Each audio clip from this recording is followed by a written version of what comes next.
and we will go to Mike. Hey there, Mike.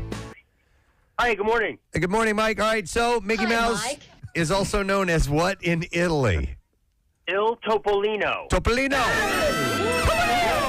You are correct, sir. Hang on, Mike.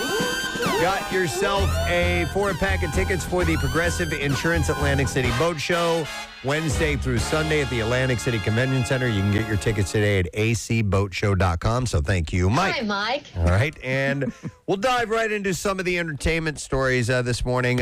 Making some news is an interview with Mark Maron, which was released yesterday or Monday. Sam Elliott went off on James Campion's The Power of the Dog, calling it a piece of S. Wow. And he seemed to particularly be bothered by the film's homosexual themes in it. Huh. The 1883. You saw the movie? Is there a lot? Yes. Yeah. Okay. Yeah. There's it's central. Is that the thrust of it? It's central to the story. All right. It's a surprising part of the story, but but it's not like. It's not. I wouldn't call it like a gay movie or anything like that. So It's more about a big red dog. no, that's a different movie. Oh. That's Clifford. Oh, God damn, but I keep getting that wrong. it's okay. The 1883 actor said the stars in the film looked more like Chippendales dancers than cowboys. That's what he said. That's what all these effing cowboys in that movie looked like. They're running around in chaps and no shirts. There's all these illusions of homosexuality throughout the effing movie. Maron responded saying, I think that's what the movie is about. Elliot then took jabs at Campion, who is from New Zealand, saying, what the F does this woman from down there know about the American West? And why in the F did she shoot this movie in New Zealand and call it Montana and say this is the way it was? That effing rubbed me the wrong way. Elliot's words are going to rub a lot of people the wrong way in that, but yeah, I mean it's a story about just a handful of people, and yes, there were gay people back then, and some closeted gay people here, So since the beginning of time, it's not of this is how the entire West was. It's a strange movie. I'm not going to be. I told you guys, it's odd. you didn't know how to process it. Yeah, it moves slow, and I'm sitting here going, "Come on, man, give me something here." And eventually, you get it's compelling. Is it hurt by the fact that we know no dog can grow that big? Maybe that's it. Okay. Maybe it's a little beyond our scope of reality that we can't handle. I like her stuff though. I liked the piano. Yeah, I thought it was cool. It makes you stop and go, "Wow, that was." It stayed in my head for a while. Something else, man. Yeah, me too. I thought about it for several days. And Steve, you'll like it because it's shot beautifully. Like it's Yes. the Western scenes are that. gorgeous. Yeah. And I dig a good Western. All right, Harry Hamlin has made it clear that he doesn't have ED, erectile dysfunction. Someone call for me? In an interview with Andy Cohen for Interview released yesterday, Hamlin said that he and Lisa Rinna are still having great sex.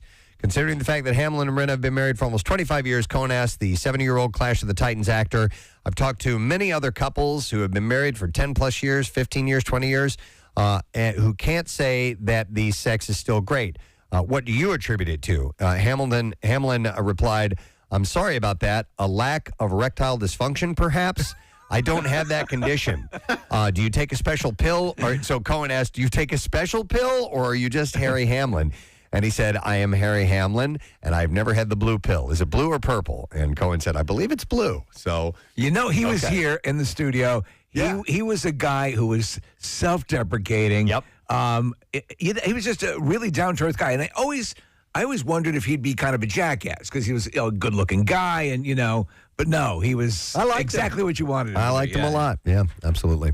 Following the news that Ben Stiller and Christine Taylor had gotten back together, People exclusively reported on Tuesday that Taylor was by Stiller's side even when they were separated. In May 2017, the couple had announced that they were splitting after 17 years of marriage. 3 years later, Stiller's father, Jerry Stiller, passed away. He was 92 years old, and the source told the publication when the pandemic hit, they decided to live together with their kids. They were always very close with their kids. Both are amazing parents. When Ben's dad, Jerry, passed away, Christine was there to support Ben. I think in cases like that, sometimes you can be reminded of what you like about that person. If you just give it time to breathe. Of course, it could also be the other way. Yeah. But I think a lot of times people don't get that chance. I wonder what that lead up, that conversation was. Maybe we should move back in together for the kids, because we're not. They agreed to do it, and I guess Did they do like they did in the Brady Bunch movie with the split the tape down the middle of the room? maybe they did that. Yeah. The source said it was all the special family time that made them realize that they still very much love each other. Ben feels very lucky that Christine stuck around. She is incredibly special. Stiller recently told Esquire that he and Taylor revived their marriage after they decided to move back in together during the pandemic so Stiller could see the kids. And he said then over the course of time it evolved. We were separated and got back together, and we're happy about that. It's been really wonderful for all of us. Unexpected, and one of the things that came out of the pandemic. I was watching a YouTube channel yesterday, and it's, Hollywood stories and so on and so forth, and they brought up a good point, is that you haven't seen Ben Stiller doing something he's really good at, which is comedy acting, and you haven't seen that in a long time because he's been directing so much. Yeah, and I would love to see a good Ben Stiller comedy again. He's so great.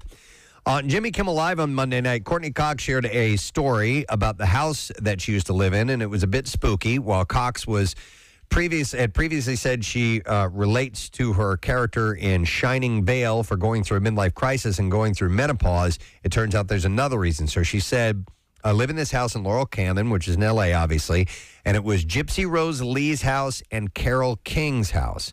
So Carole came over to my house, and she said that there had been a divorce that was really ugly, and there was a ghost in the house.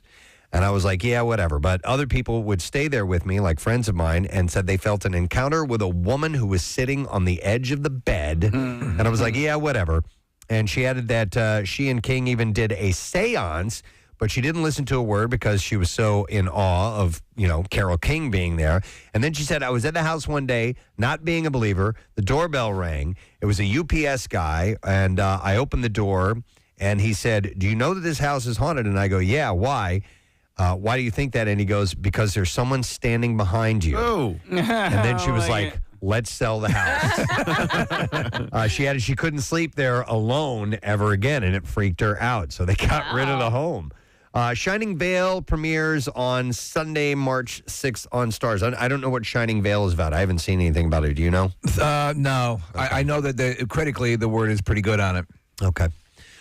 So love is in the air. Love! For the Kissing Booth star, Joey King, and her fiance, Stephen Piet. Did you watch any of these? I watched the first one. There, you can't help but like it's.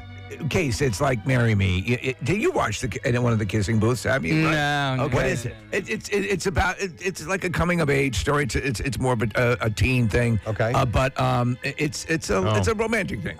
So here is the plot line. She can tell her best friend anything except the one thing. Yeah, that's it? Yeah. Is her best friend a boy? She likes him. She said, apparently they posted a photo of the pair kissing on Instagram, announcing their engagement. She said, I love you. She wrote, I never knew happiness could be so powerful that it can take the air from your lungs. It's like if Superman married the Hulk. Overwhelming every... That's how powerful it is. Overwhelming every part of you that you can't help but feel your eyes well from the undeniable joy. Shut up. I feel it deep down in my penis. I never knew that a person's presence and heart could feel like a real home. I never knew love could be so unquestionably beautiful. I never knew until you. I hate I never her. knew someone could suck a tennis ball through a garden hose.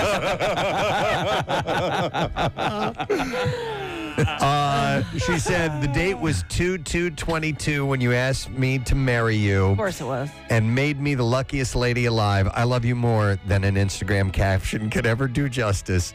Hanging out with you forever sounds like a real dream, so let's do it. I do like her, though. She's been in a number of things. She's a really good actress. She's cute. And her sister is Hunter King, and he's also doing well. She's an actress. Another too? actress, Okay.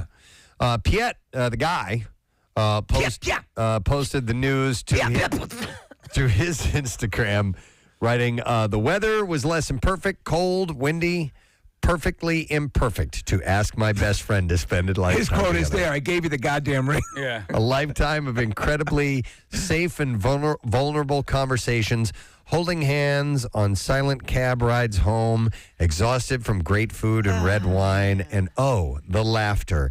The Shut up. uncontrollable laughter. Ooh, somebody wrote listen to this this. for him. Wait, you've unlocked a dimension of love in me that I never knew existed. Somebody wrote this stuff. I don't know.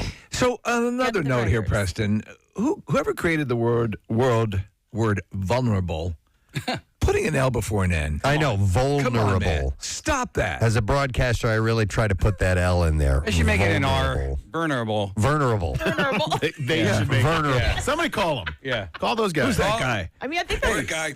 I think that's us. We can do that. We can? Yeah. By the Vulnerable. powers invested in us. All right. I've the spent years FCC. perfecting the pronunciation of that word. Don't Vulnerable. go messing with it. All right? man. I've worked on it. We got a veto. Vulnerable. What about rural? That's a tough one as well. Rural? Yeah. I'm good with rural. I'm good with vulnerable. Rural? Rural. You know what word I have a hard time saying? Toyota. You don't, though. You say that, When and then I- you say it perfectly. When I do the Dell Toyota ads, by the time I get to the third Toyota, my mouth goes, Toyota. You know what? Okay, hang on. Well, let me tell you this before you get to yeah, that. There is I told you this is a commercial that runs. The guy who's doing the commercial is an owner of a Toyota dealership. By the end of the spot, he's saying Tota. Okay. How about instead of vulnerable or vulnerable, just vulnerable? Vulnerable? Vulnerable. Does that work? Do we need to make that phone call? I don't know. Okay. No. What I do see is a conversation later on of what do you have a hard time pronouncing? All right. Word guy. What word can Word guy. What word can you not say? Word guy. Not even a hello. All right, take the L out. Yeah. Okay. What? No, I was going to say there was a name that I loved that I would have loved to have named my child, but it's too Is it hard. vulnerable? It's Rory. Rory. I like the name Rory, but That's not hard to say. No. yeah, huh? For some people it is. Okay. Rory. Not Rory, Rory. Okay. Stop saying it like that. Rory. Yeah. Like what is it? What does the lion do? Roar. Wait, did you go to And college? that lion Rory. is very Rory. Yes. He won't stop roaring. Did I go to where? College. I did go to college. That's Casey's word. Cowage. College. All right. Enough of this news. It's a thing that is said in this area. It's not just me. it's not. Yes, it is. College. Go into Northeast Philadelphia and ask anybody what well, it's a university. Ask them if Northeast they've done- Philly. What school did you go to after high school? College. College.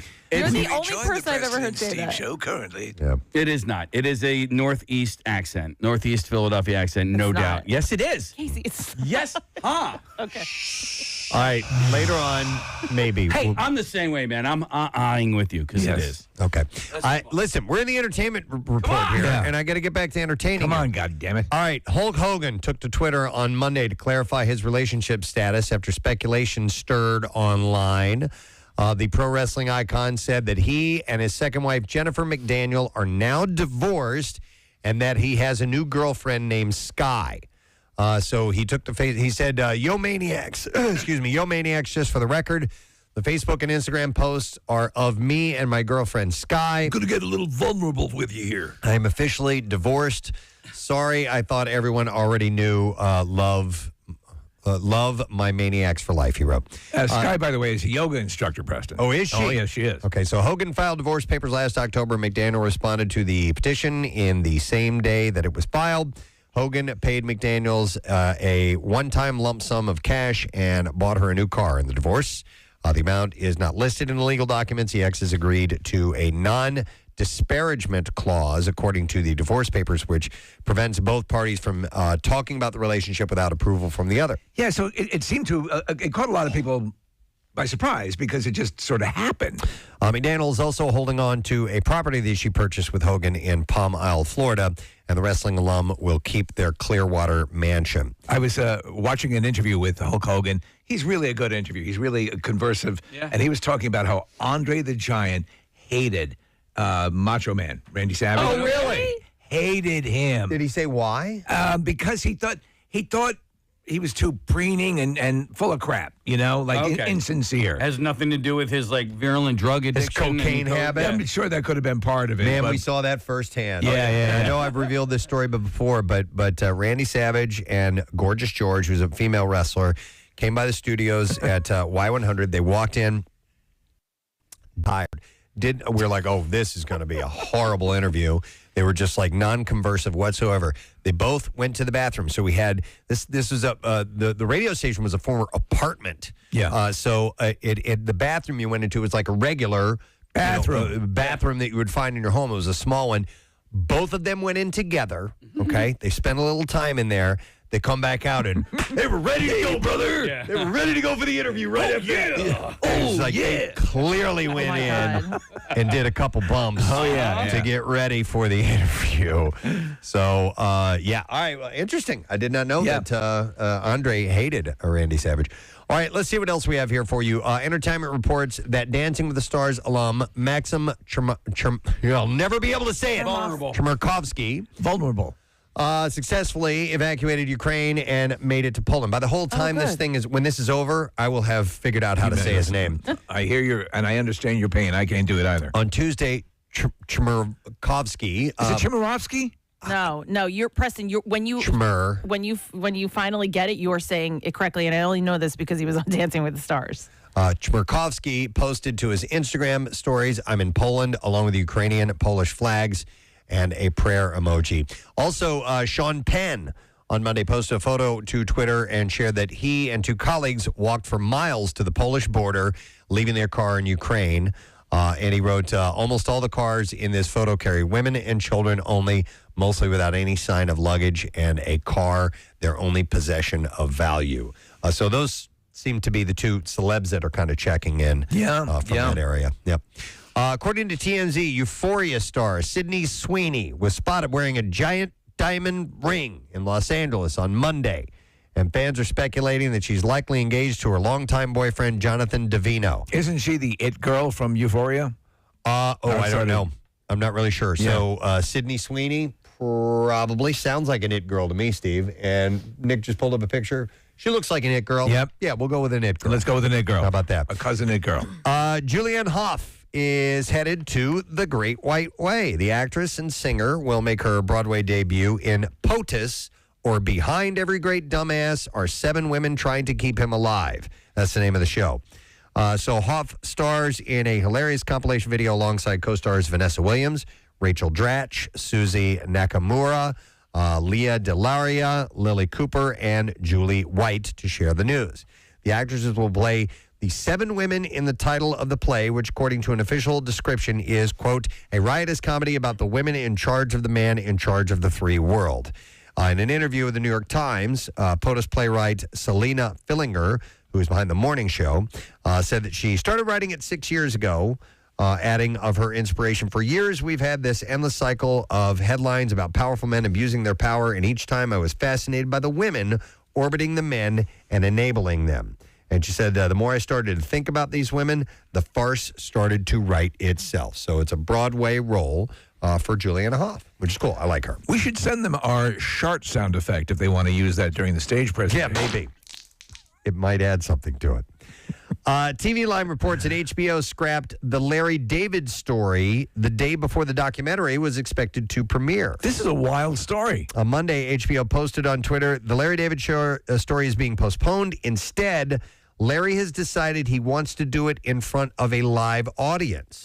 Stay tuned for more information. So I don't know what that means. This is like a 4-hour, 2-part documentary on Larry David, is it not? That's my understanding. And they sit down, they talk about Seinfeld, they talk about the was it Friday Night Live? Right, yeah. Yeah, it's his whole career, and then the success that happened after Curb. So I guess they're going to reconnoiter it a little bit. But they will have to, I would imagine, maybe after he does this live thing, release that, right? I mean, well, yeah. I think they put all that work into it. They're not going to scrap it. I don't know how much redoing they can do on it. Yeah. According to Entertainment Tonight, new guest hosts for the Wendy Williams Show have been announced. Kim Whitley, Finesse Mitchell, Remy Ma, Fat Joe. Fat Joe? Yeah, they got Fat Joe. They got Fat Joe. Sherry Shepard, Carson Kressley, and Vivica A. Fox. Well, wait a second here. So I thought Sherry Shepard was announced as sort of the...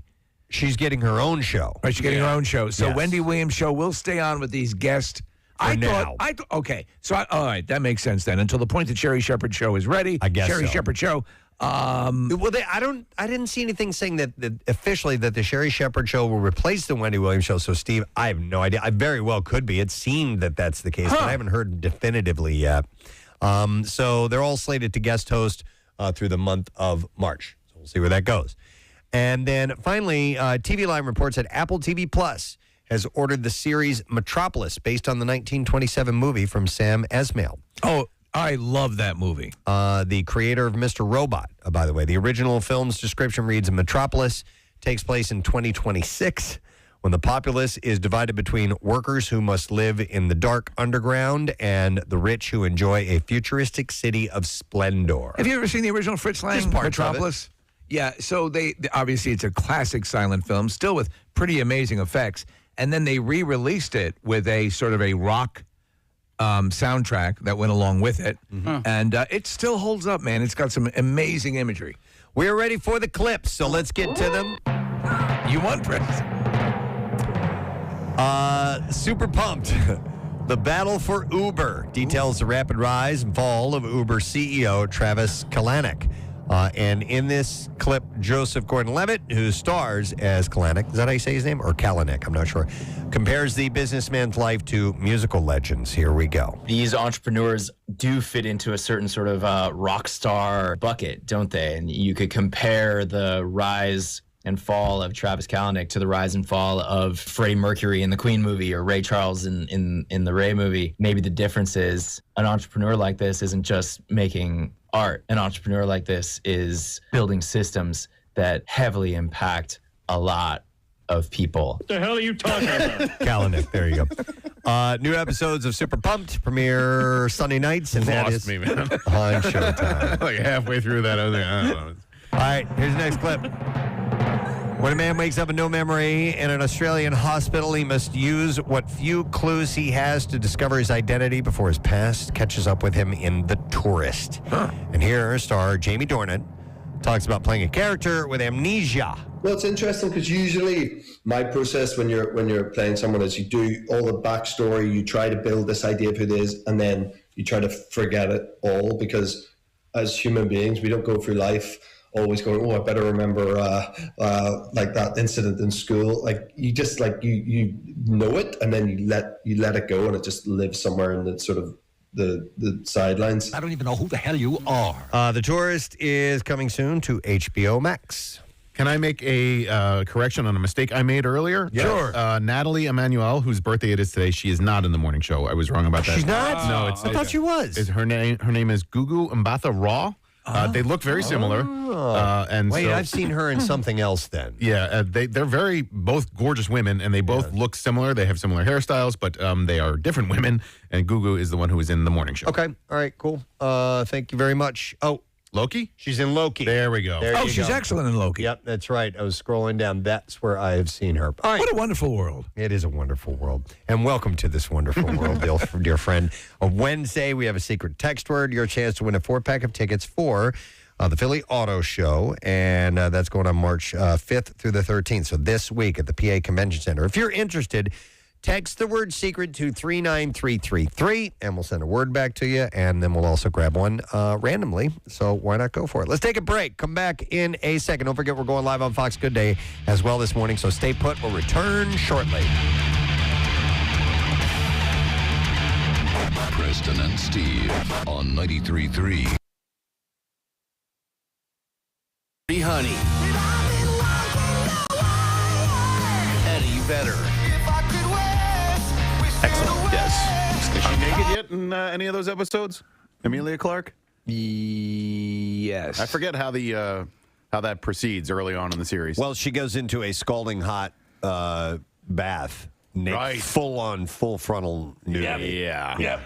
I do like it. And Khal Drogo plows that at one point. Well, yes, he does plow that. So, he so is you're a saying farmer. the nakedness though drops dramatically after like third or fourth season? Yeah, it's still there, but right. but yeah, it's still. She comes back with a vengeance. Yeah.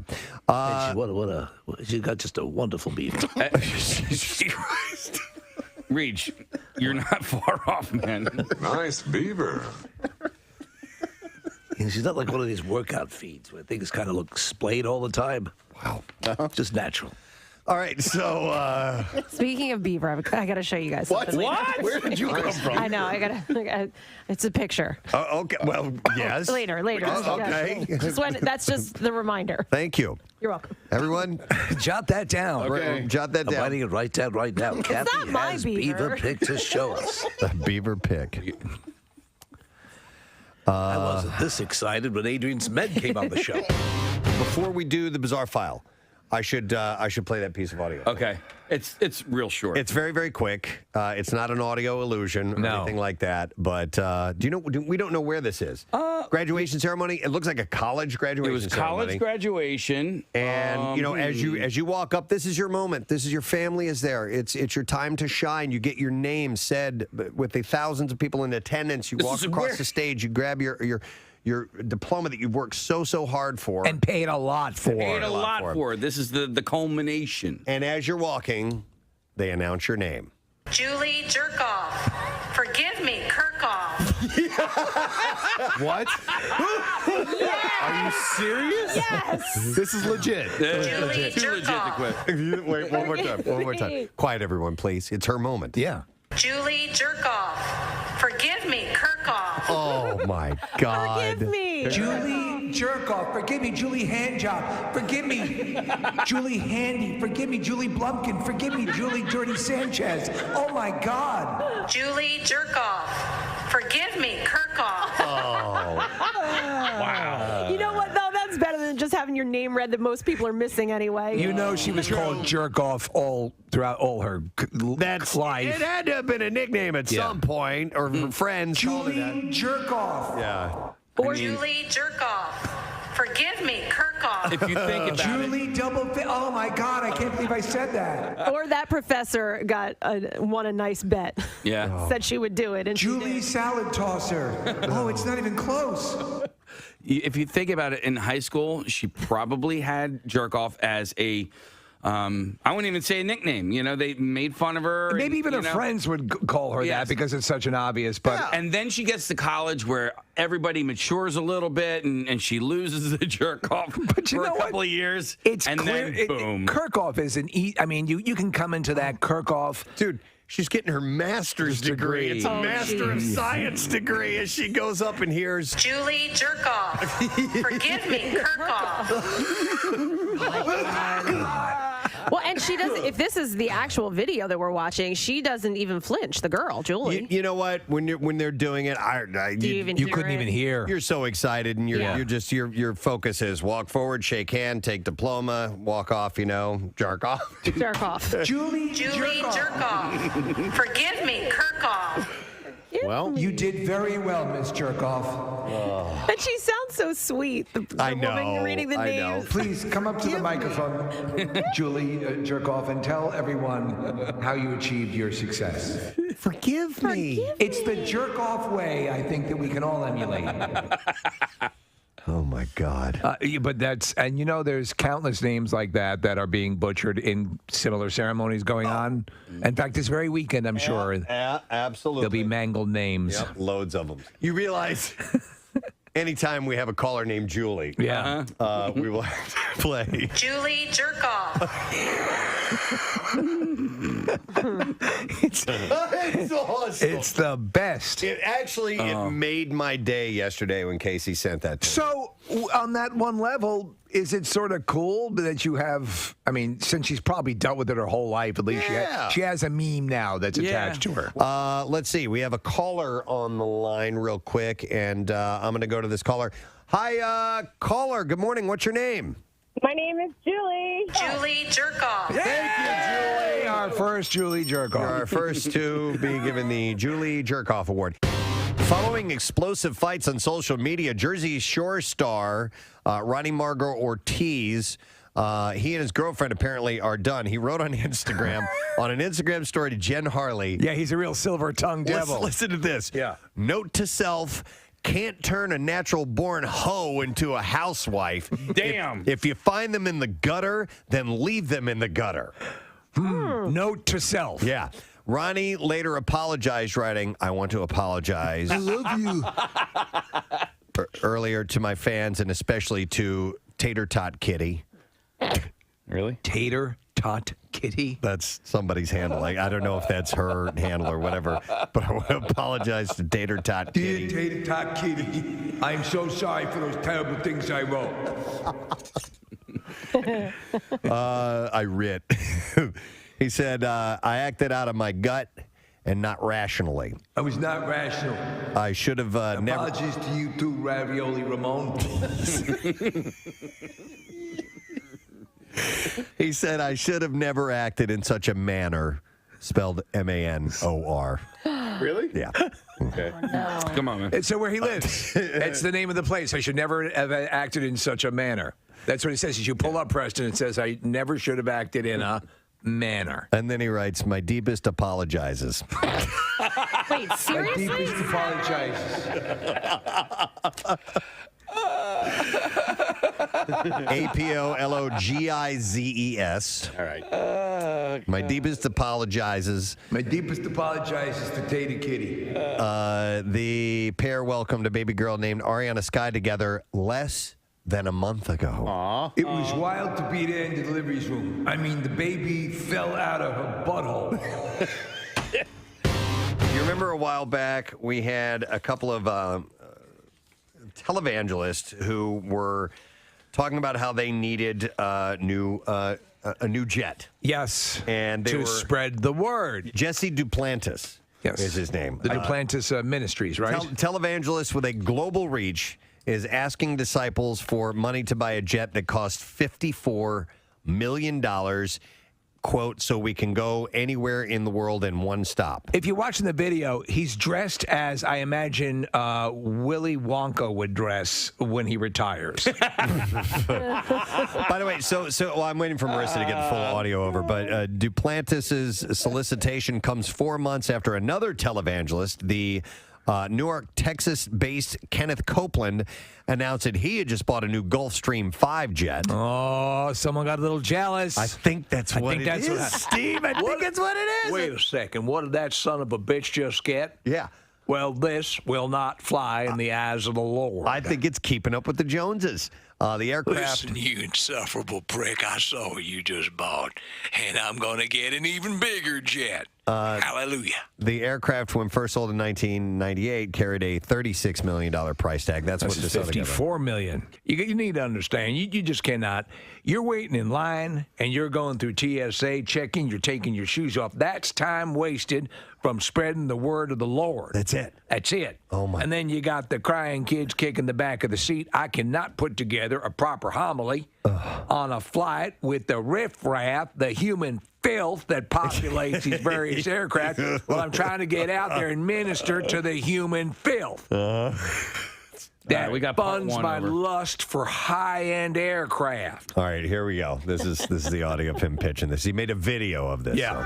Hello, ladies and gentlemen. I'm Jesse Duplantis. Thank you for tuning into This Week with Jesse. We're going to be talking about aircraft. You know, I've owned 3 different jets in my life, and used them and just burning them up for the Lord Jesus Christ. Now, Listen to how many times he incorporates the Lord and Jesus Christ into this. now, some people believe that preachers shouldn't have jets. I really believe that preachers ought to have and go on every available voice, every available outlet to get this gospel preached to the world. Now, I talk about this in a lot of my messages, and I want you to see this if we can, Caleb. Get it back. This is the very first plane that I purchased for the Lord back in December. The Lord asked me, he said, I need you to purchase the modest aircraft. One engine ought to do it with a decent range, something that's comfortable with a couple of seats and a bed. That's what I need you to purchase. I said, Lord, should we not use this money to feed the poor? He says, we'll get to that. That I purchased for the Lord back in December 1994. And I said where I began. And then the second one I purchased was in January 2004, where I used to be. The one I'm flying right now, and it's been with me 12 years. I purchased it in January 2006, where I am. Now, I want you to get a shot of this one, Caleb. Now, this is the Star Trek. It's going to crack you up, because this one is just insanely expensive. And the amount of people who could have benefited greatly from the money wasted on this is just off the charts crazy. And they're showing pictures of him with the camera as they go by. Now, this is the Star Trek Enterprise. This is where I'm going. Praise God, but I believe it's got a transporter and everything. In fact, my next purchase is going to be a spacecraft.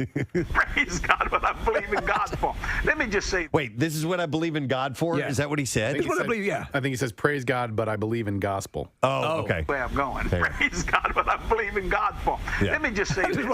Don't worry. This is what I believe in God for, so I can fly this way around the world. Believe in God for a brand new Falcon 7X so we can go anywhere in the world one stop.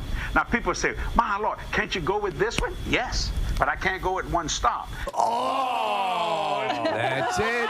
That's the dilemma. Wait a second. Thanks, you, Kathy. You're going to have to stop. That's the answer to Good Morning It. Good Morning It. Thank you, Kathy. See, we make up things. Thank you, Kathy. Like college. Let's pound the pavement and head on the streets of our fine area, friends. Scoobily wow wow. We're going to go to Time to hit the streets with college graduate Preston.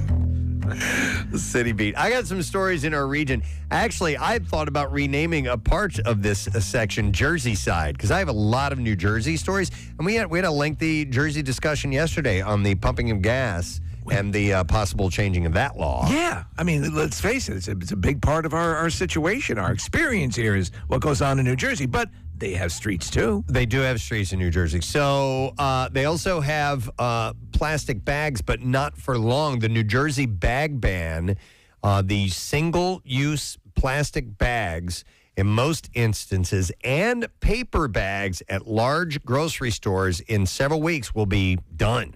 So I'm surprised about the paper bags because those are, and you'll still find a lot. By the way, I still find a lot of places that here have plastic bags. The one thing I have noticed, though, Preston, I don't know if you've noticed this, that what happens is a lot of people will go in at like Chihuahua and they're buying those bags constantly. Like they're like a quarter. You get the red bag, the red Wawa bag. Have you seen them? No. Okay. So the one I go into, they've basically replaced the ones they would give you, the plastic bag. If you want a bag, you can request it. It's 25 cents. It's one of those red bags. But you'll see those like thrown around. Like people will walk out, put stuff in their car. I do it all the time. Yeah. And as a matter of fact, every single time I go into a supermarket or a Wawa, I leave my reusable bag in the car. And Wawas are even dumber because, like, I'm even closer to my car than, like, my supermarket or whatever. You're right there. Yeah. I'm right there. I could just go back out to my car. But a lot of times at Wawa, I'm only getting a few things anyway. I will just say I don't need a bag. Right.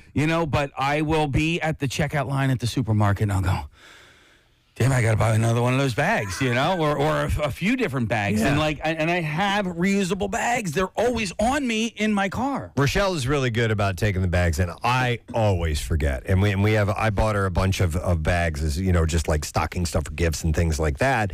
And she's got some really nice ones. They're coolly decorated. They're like, so I just got to.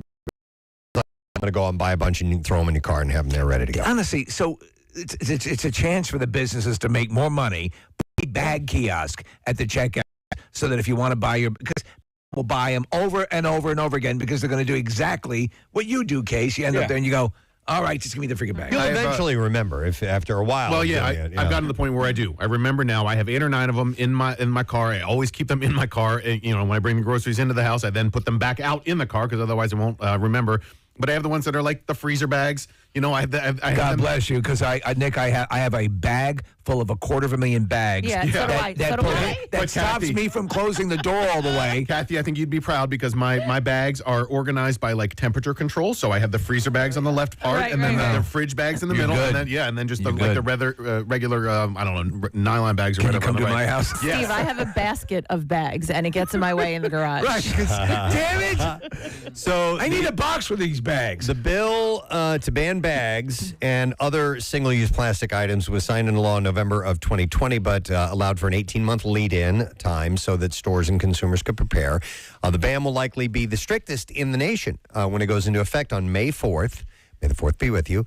Banning all single-use bags at grocery stores and limiting the types of bags non-grocery stores can use. But residents will likely have some questions about what the ban covers and how that will impact them. And I have the questions and answers here. Well, I'm going to want to hear those. I think you could eliminate a lot of the issues surrounding this if you just mandated steamer trunks. Okay. So that's how you would buy all your stuff. I take old plastic Wawa bags back into Wawa. I don't know if that's kosher or not. And like when this ban goes into effect, You're reusing them. I'm reusing a plastic bag. I think you are. You're all right. recycling. As they phase them out, you may as well get multiple uses out of them. Right. I've saved all those bags and used them for different things. I cut to Nick on his stomach in a Wawa with his hands in a twist. The cops are arresting you.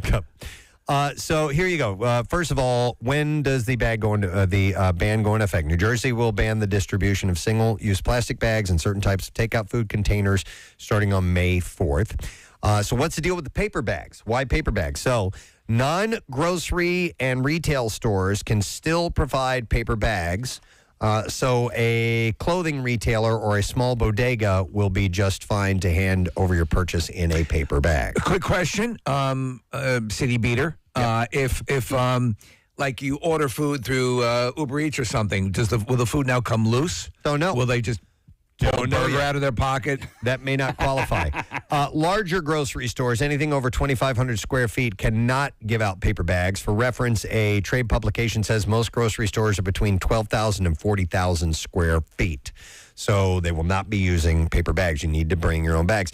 The New Jersey Food Council, a lobbying group for the grocery stores, specifically supported the inclusion of the paper bag restrictions. Like you said, it's going to be less cost for them. Yeah. Right? I mean, I assume that's why they're doing it as well as other things. Yeah, and listen, for those of you who are right now thinking, wow, what a hassle, you'll get used to it over time. It'll be no big deal. It'll be second nature to have your own bag after a while. Well, the one reason normally I'm like, oh, this is a pain in the ass. But the truth of the matter is I've had so many bags rip on me. Mm-hmm. I've had so many bags where the bottom comes out. Yep. I lost two bottles of water, and the bottom just tore right out. So a sturdier bag is probably a better thing. Yep.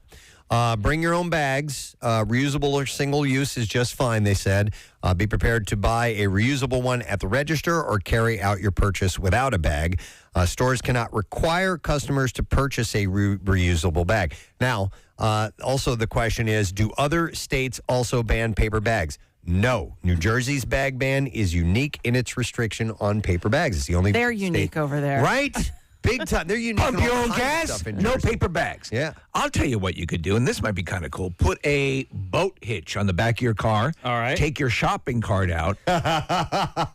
and just drive home with it right to the back. You would have to get your own shopping cart, but yeah. Right. Or keep taking the ones from the store, and then when you're done, just push it over like into a sump. Oh, okay. Yeah. Do that too. Right? Hey, you're concerned about the environment. New York's plastic bag ban went into effect in October, but still allows for paper bags. Stores can charge for those, though. And yes, it will be unique to the country. And we were in Hawaii several years ago, went there for vacation, and at that time, if you wanted a bag, you had to buy it. Or like the single-use, the regular plastic bags. So you had to pay like a dime or something. Which I'm actually fine with. Because Acme, though, I was in Acme, and they had large biodegradable bags. Almost like the same consistency. Now, I get kitty litter bags that are biodegradable. The special company makes them. Right. And we go through a lot of them.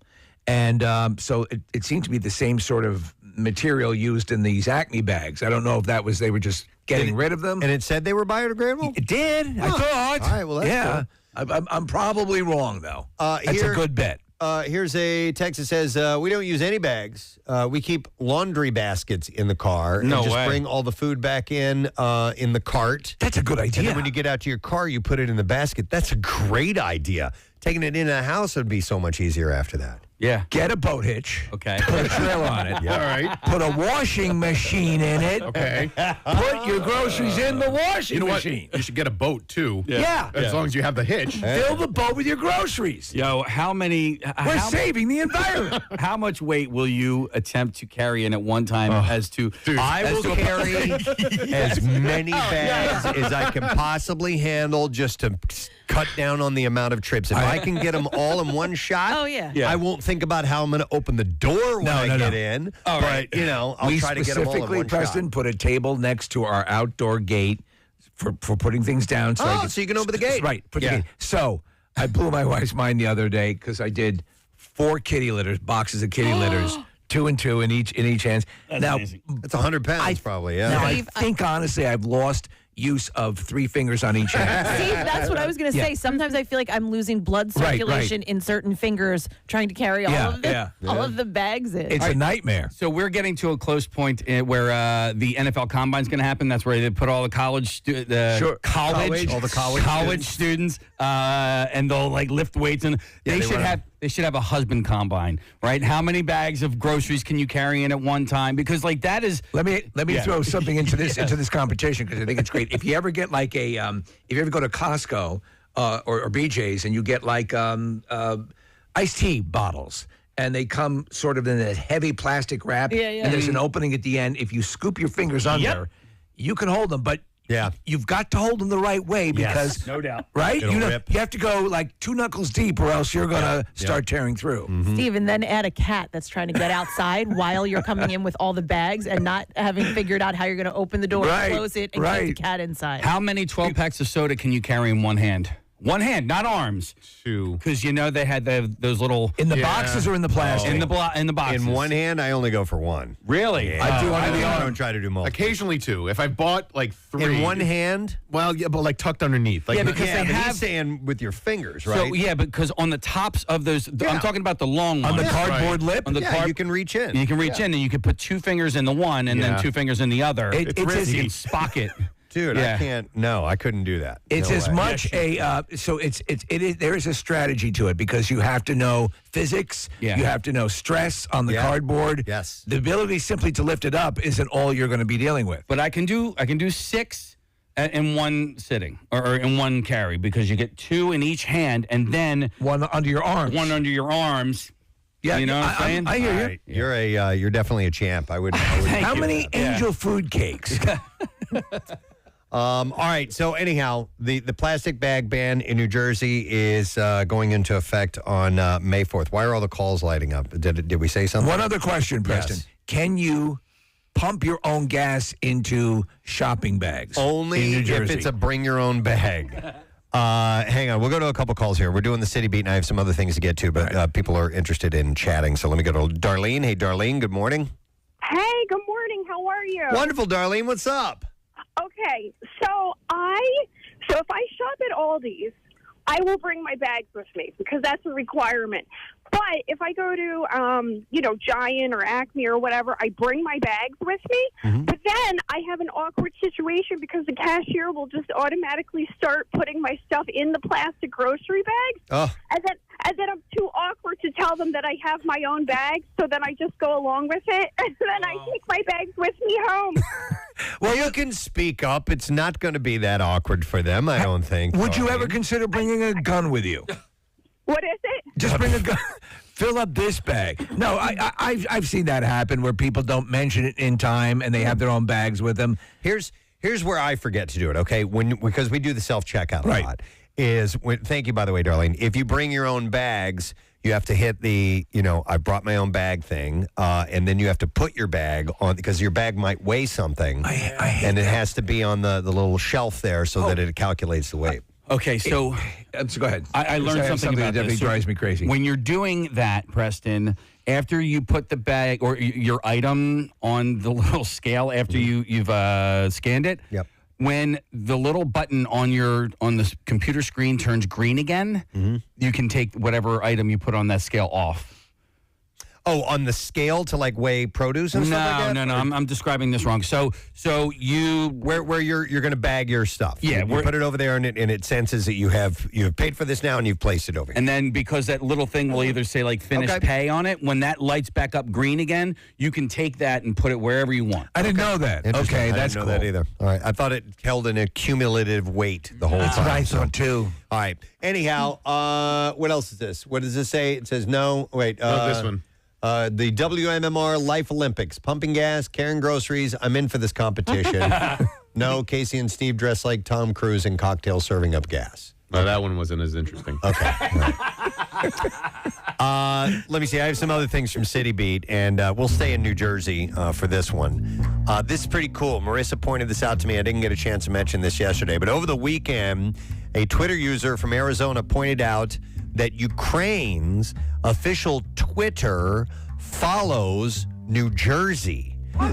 The account at Ukraine is a verified account whose description identifies it as the official Twitter account of the nation, and it only follows 24 other accounts. Nearly all are sovereign nations like Lithuania, Sweden, and Japan.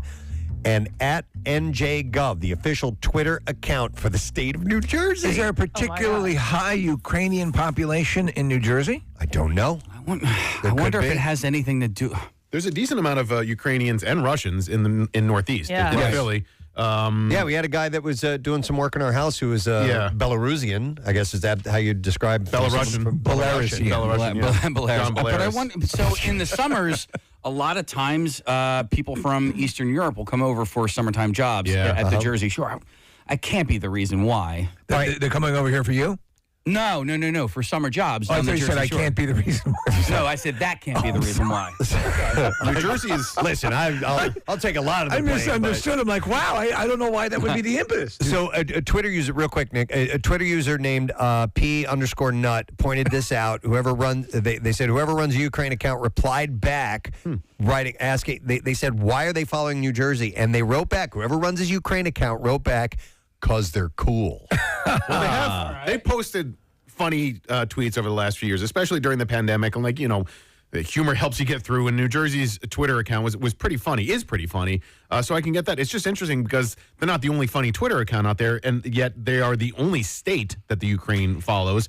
They follow a whole bunch of other countries, especially European countries, but that's the only U.S. state on there. And by the way, they don't follow like the official USA account. Right. They follow New Jersey. Is there an official USA Twitter account? That's a good question. There's a Mexican one. So Governor Phil Murphy said, I think it's an incredible source of pride. The official Ukrainian Twitter feed follows 24 accounts of the world in the entire world, one in the United States, and it's ours. So you talk about wearing that as a badge of honor.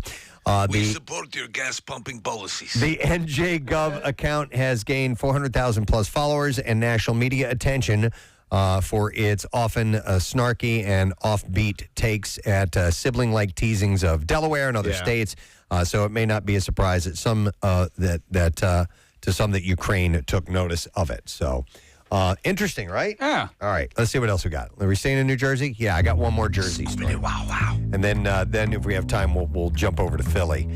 Camden Adventure Aquarium, I mentioned this the other day, has brought back one of their most popular exhibits. In celebration of the aquarium's 30th birthday, Mermaids is open once again to Philadelphians and beyond every Thursday through Sunday to March 13th. I've always loved shows like this. Do you remember years ago, Preston, there was a thing called Wiki Watchy? Which was down in Florida is where we saw it, and it was the mermaid show where they would have like hoses down there and they'd do all the underwater ballet. Yeah. And it was kind of the thing you'd go see, and it's like you were in an aquarium, and I just thought it was so cool. That is cool. So the mythical creatures come to life through the efforts of talented performers. The experience features mermaids swimming underwater in the Shark Realm exhibit, which also happens to hold the largest collection of sharks on the entire East Coast. We have ourselves a situation down here. Right. The mermaids will also be among the rays in their own beach club, or visitors can enjoy a one-on-one visit with a mermaid on dry land in their mermaid grotto.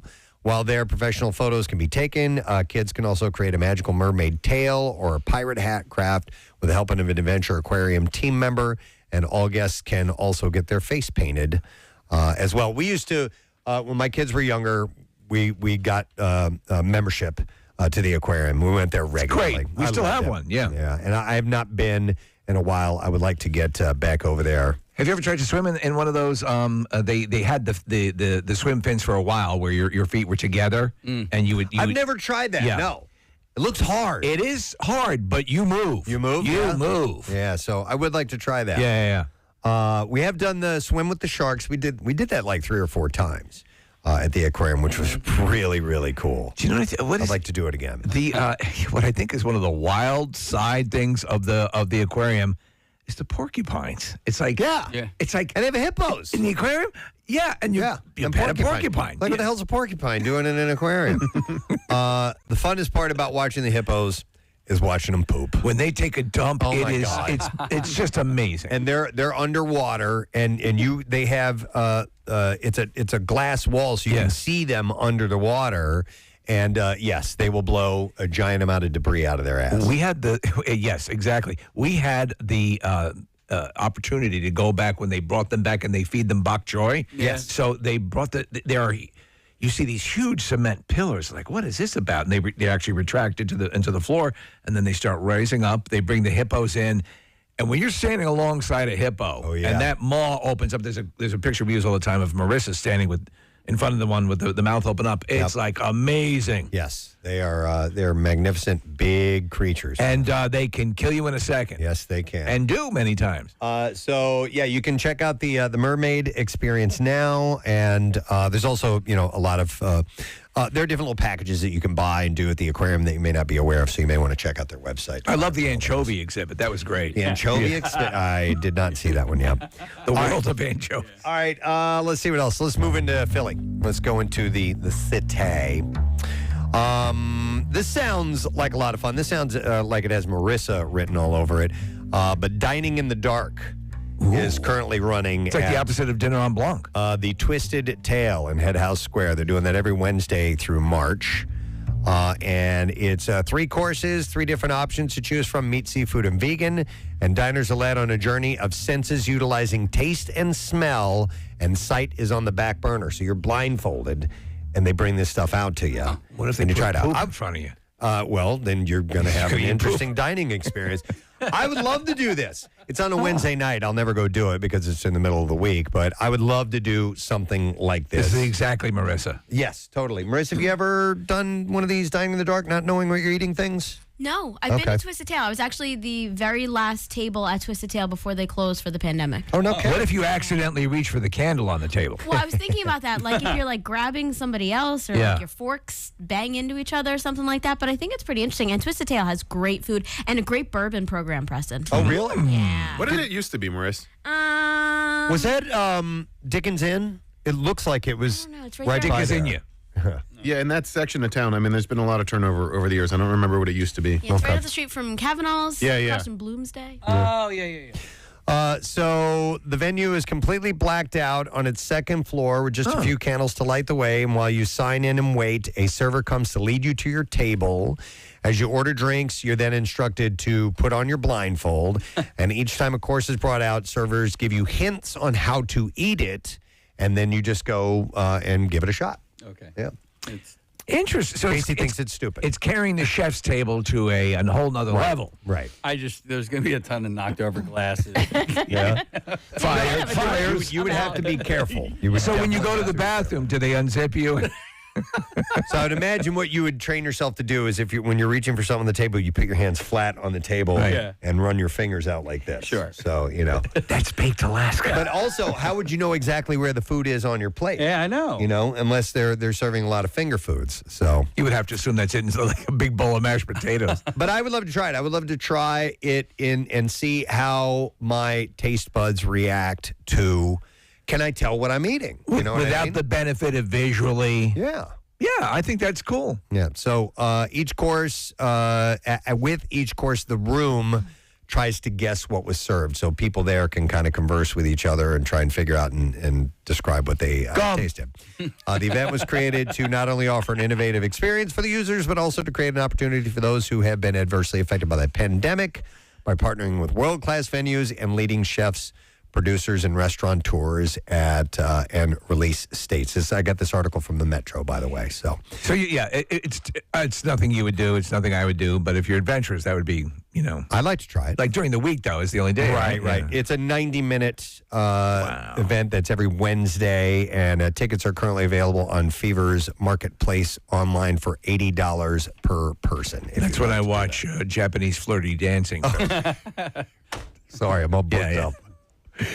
All right, what else do we have here for you? City Beat, back into Philly again. Center City District Sips was on hiatus, but will finally return after 2 years. This was a big thing, and I wasn't familiar with the legend. Oh, really? Yeah. I mean, it became really, really popular, and it sucked that it went away. I mean, it was a really good gathering. It was cool exposure to new beers, old beers, whatever. It was a cool thing to have in Center City, and quite frankly, Center City has suffered a lot over the last 2 years. Businesses haven't returned. Sure. And restaurants have suffered. So anything to get people to come down and hang out, especially like in nicer weather and happy hours. So it's an across the city Yeah, there's a bunch of different locations. I think some of the more popular ones were near like Independence Hall and Marist. In that area. She would know better than. Oh, hang on a second here. Go ahead, Marist. Yeah, the biggest ones are right actually on Market Street, right by the office buildings. Oh, okay. So like Pagano's actually had a huge one. Pagano's downstairs, their Center City location. If you guys remember years and years ago, I tried to explain to you guys that Wednesday was the new Thursday. Yes. For going out because people And we would mocked you. Yeah, of course. Yes. Story of my life.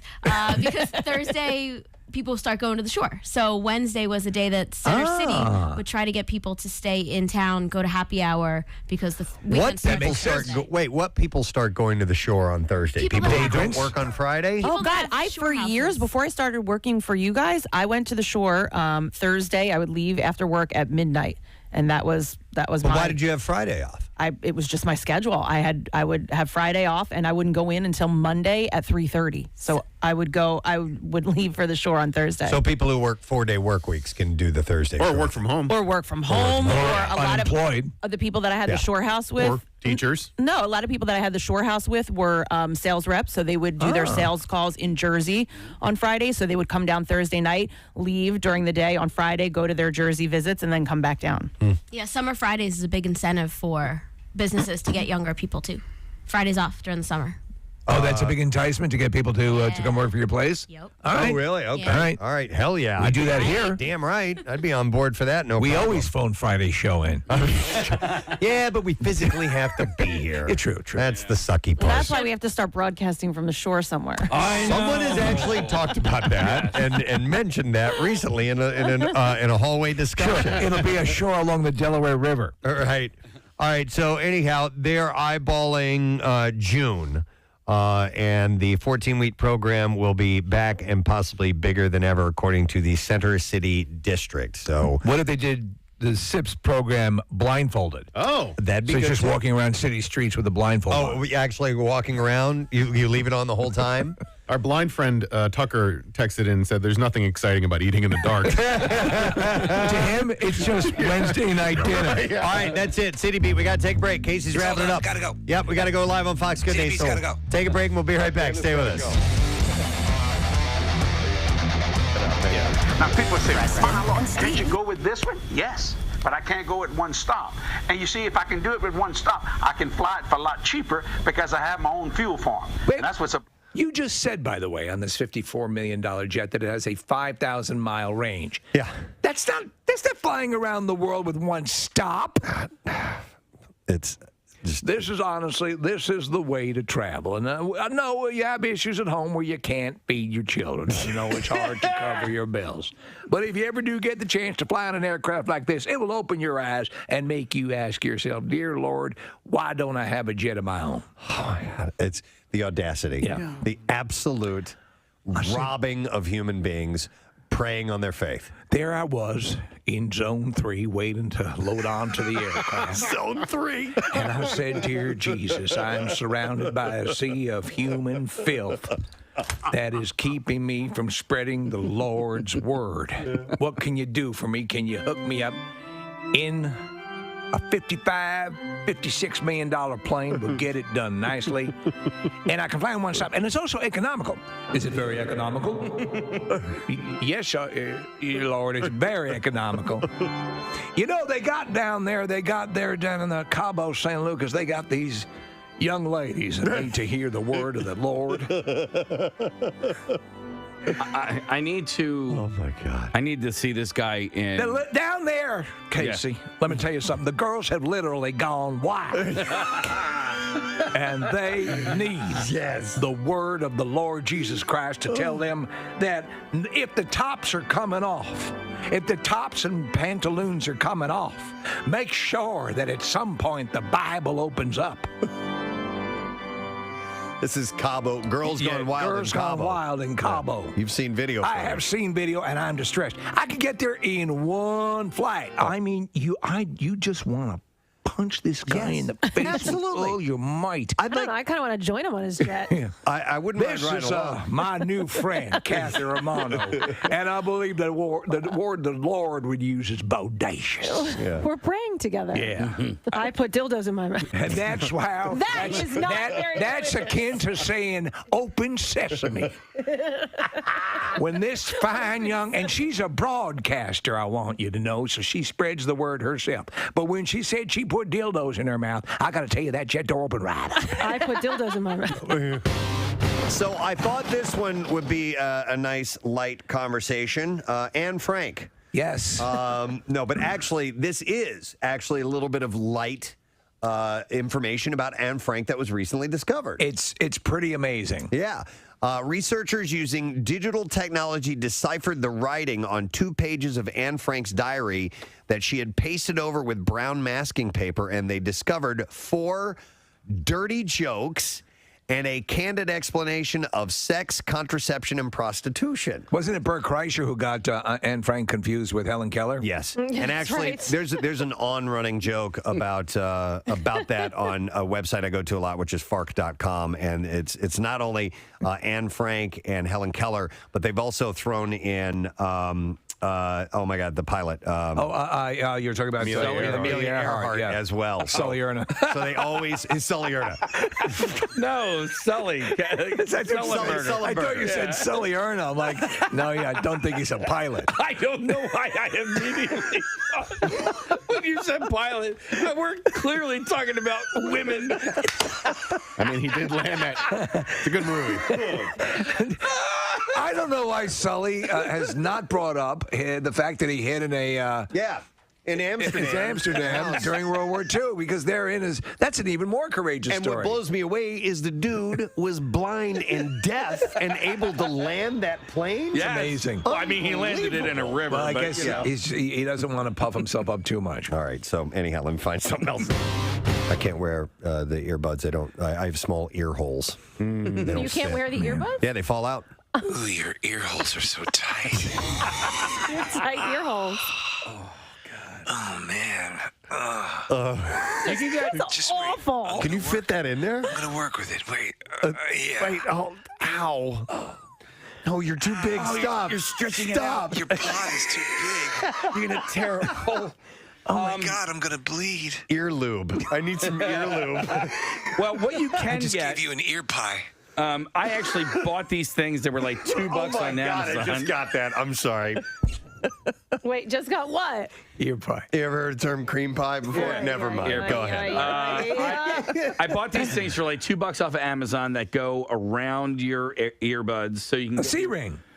Basically, yeah, no, and then so you can wrap regular earbuds. Yes. You know, Over the ear. over your ear. And Yeah, you're fine. they're good. You know, honestly, Listen, I want to be able to wear earbuds. Yeah, I know. I know. Well, You know, maybe Preston- you should so let Preston- Steve stretch him out for you. yeah, I'll stretch them out because I can really, unpack it. If you're just tuning in here at One Bala Plaza, the studios of WMMR, as well as our sister stations, they're doing some remodeling, and they're going to move some of the stations. We're kind of consolidating our areas, moving from downstairs to upstairs. So they're doing complete remodeling, which means demo has been going on, demolition of the various offices. And when we got wind that they were going to be destroying Bill Weston's office, we said, We had to. You got to let us take a swing or two. Well, my helmet's on the ground, but that's okay. Wendy, I'm not gonna hurt you. I'm just gonna bash your brains in. This is great. Here's Johnny!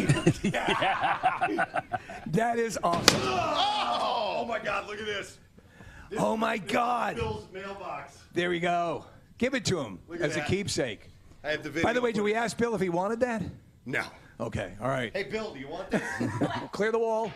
Oh, nice! She almost fell on her fell ass. backwards. There's another swing at it. She's trying to go out of Bill's office into the sales department. Feels good, doesn't it? So good. Go get it. Yeah. Kill it, Marissa. Kill it.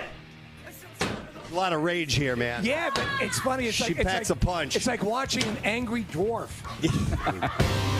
Had a request from a friend of ours, RC, from Tattoos by RC. His son, Dalton, celebrates his birthday today.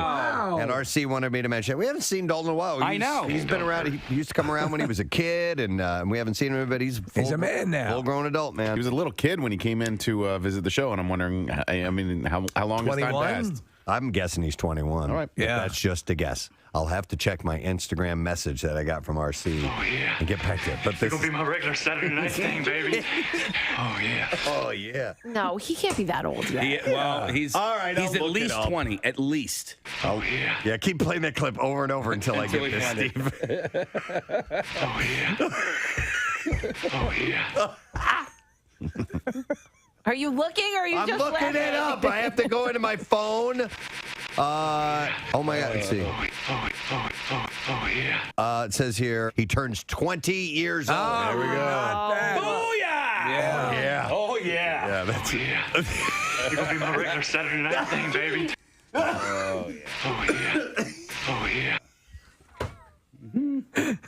So far, this is my favorite part of the There day. we go. It all goes downhill from here. All right, let's see if we can get an answer to the stupid question. A panda, what is their primary food source? Yeah, okay. I'm going to go to Courtney. Hi, Courtney. Hi. Hi, Courtney. What is the panda's primary food source? Is it bamboo? Oh, yeah.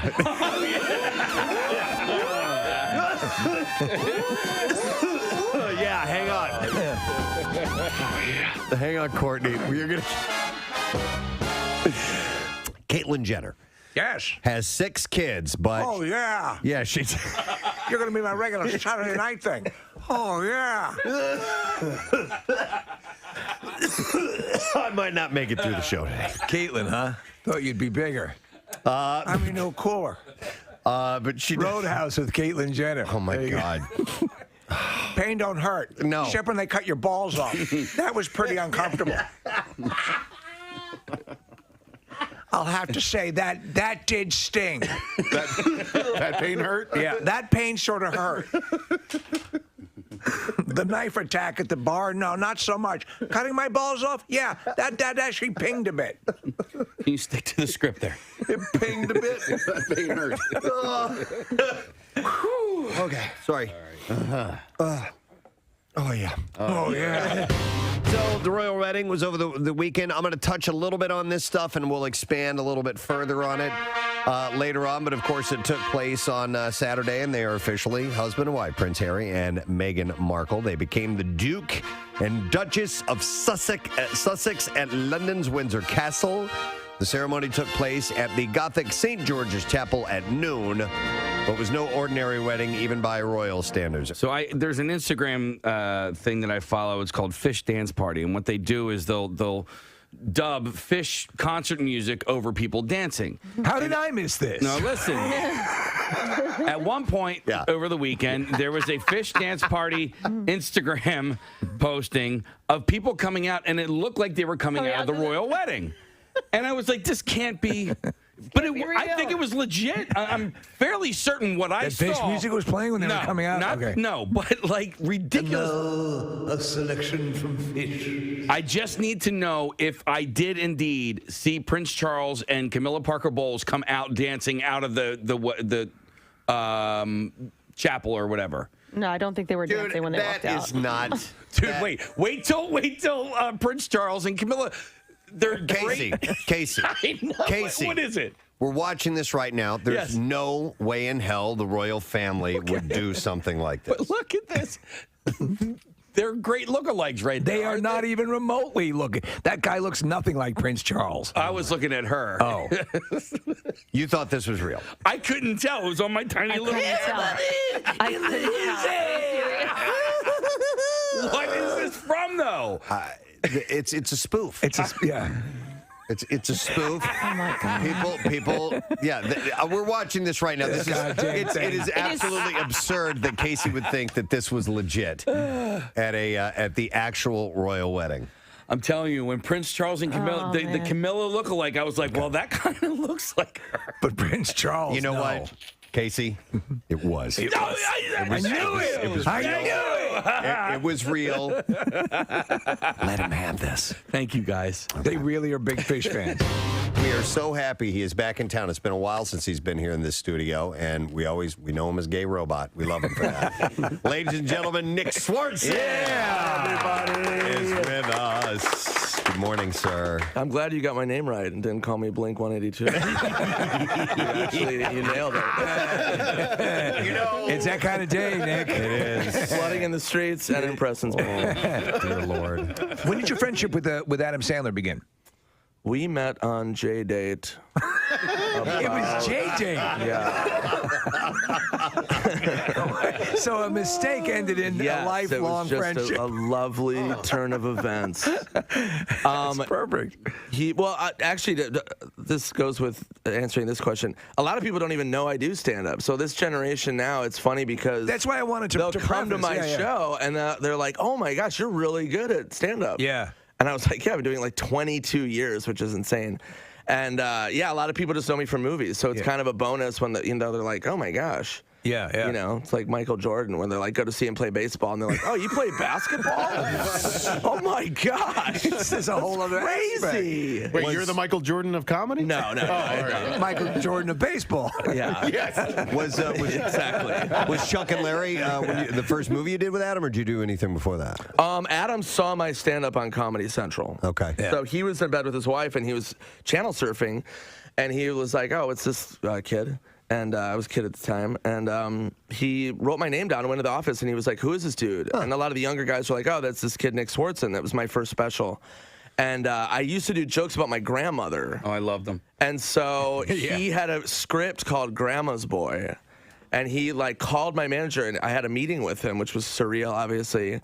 And the whole time I just wanted to be like, "Yeah, you."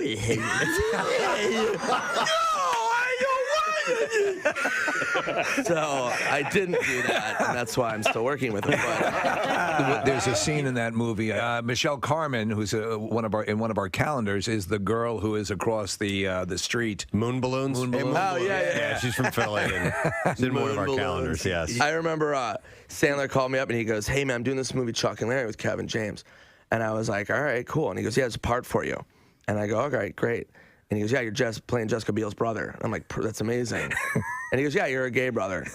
And I was like, "I've been doing a lot of gay stuff." I was on Reno 911 at the time. So I was like 4 or 5 years deep in Reno 911. And he was like, "No, dude, it's not like your character Terry on Reno 911. It's different. It's not that gay." And I show up to wardrobe. I show up to wardrobe, and they put me in like a butterfly outfit with tiny shorts. Yes. And I was like, "Yeah, this is way different. Way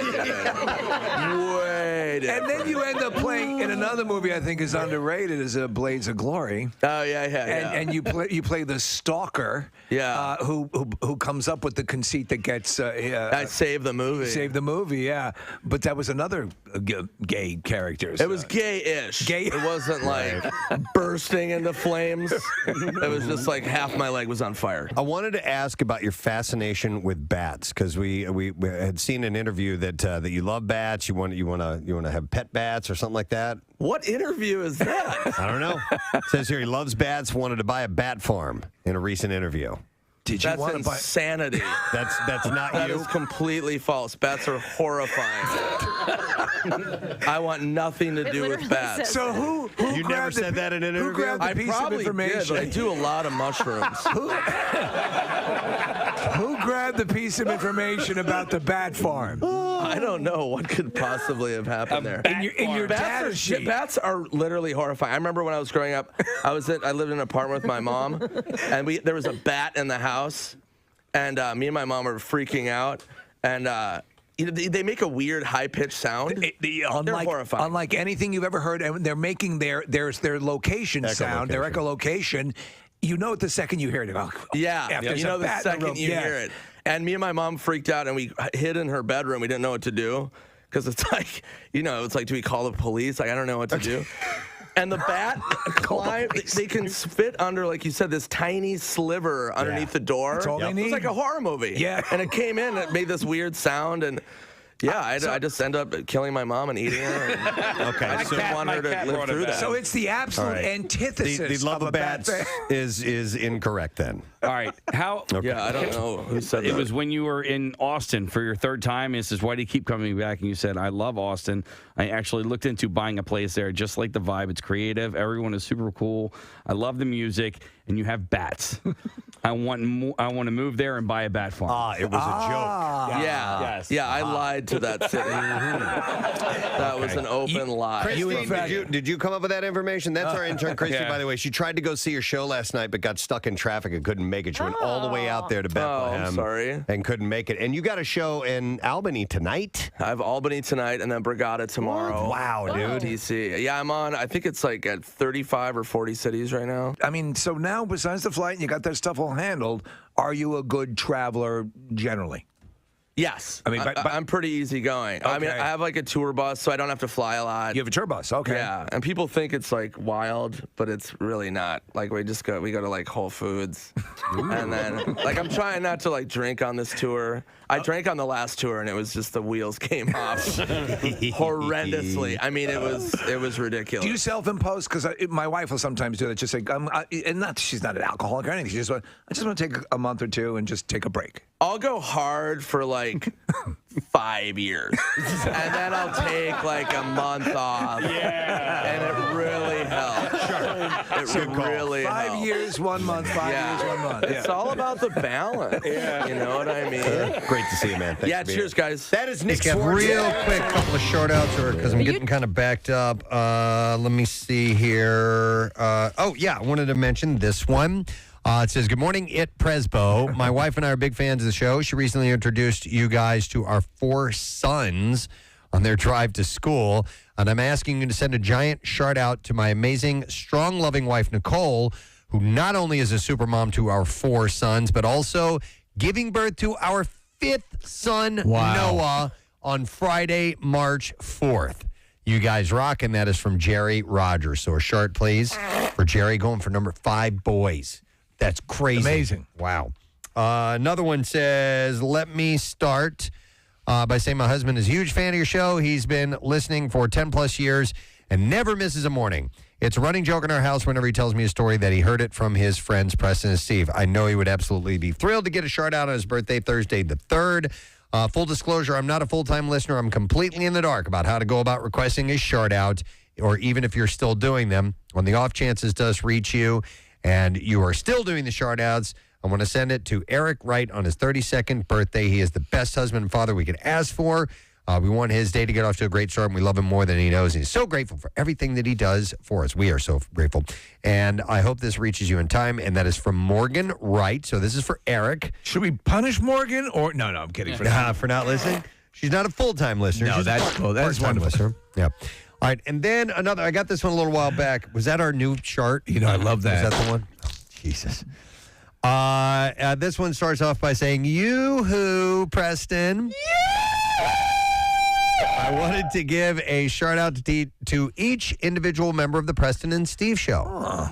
Casey and Steve, fire when ready, they said. All right, so I hope I've been a longtime listener since PMS, and I recently moved to Atlanta for my husband to pursue a new job after he was laid off on the day our baby came home from the NICU. Oh, my God. Wow. I'm also thankful that I can stream in the mornings and pretend that I'm stuck on traffic on 476 while I'm actually stuck in traffic on 85. And I love each and every one of you and your contributions to the show. And I'm amazed how you still keep it fresh and make me laugh every day. Congratulations on the induction into the Radio Hall of Fame. Thank you for everything that you do for the Philly community and for personally keeping me sane. And she says... What's your name again, Preston? Her name is Allison.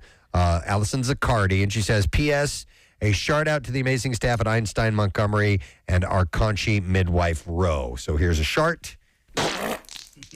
Oh, wow. Doubled up on them. All right. That's excellent. And that's all I'll do for now. And I have more, but I'll get to them at another time. Let's do the Bizarre File. WMMR presents Preston and Steve's Bizarre File. All right, we will start with this one, man. A large cargo vessel carrying luxury cars from Germany to the United States actually sank yesterday in the mid-Atlantic 13 days after a fire broke out on board. So this thing has been roasting out on the water. With luxury cars. They got the fire under control, but it just couldn't stay afloat. The cars on board the Felicity Ace included Porsches, Lamborghinis, and Bentleys. See ya. Volkswagen, which said last week that the damage of the vehicles was covered by insurance, confirmed that the ship had sunk. Insurance experts said the incident could result in losses of $155 million. Oh, my God. The Felicity Ace sank about 250 miles off of Portugal's Azores Islands as it was being towed. The salvage team had put out the fire. The 200-meter-long vessel listed to starboard before going under. Do you know what started the fire? No. They were trying to make mashed potatoes out of potato chips. Oh, no. They stirred them too fast. Yeah. It's the friction. João Mendes Cabeca, the captain of the nearest port of the island of Faial, told Reuters that the ship sank as efforts to tow it began due to structural problems because the fire and rough seas. He said when the towing started, water started coming in, the ship lost its stability, and it sank. So at that point, none of the vehicles aboard, because we're looking at it burned, it's obviously gone through hell. None of the vehicles would be sellable, right? Oh, I don't know what the damage was after the fire was put out, because ocean-going tugboats with firefighting equipment had been hosing down the ship's hull. It wasn't clear exactly how many cars were on board of the vessel, but the ones of the Felicity Ace size can carry at least 4,000 vehicles. Oh, my God. European car makers declined to discuss how many vehicles and what models were on board, but Porsche customers in the United States were being contacted by their dealers. Wow. Unbelievable. A South Florida mother was furious after she said both of her young son's ankles were taped to his shoes. Oh, boy. Carissa Richardson said that her 2-year-old son came home from Nob Hill Academy with his shoes taped to his ankles with black tape. She said, we had to use scissors because he was actually crying from trying to peel the tape off.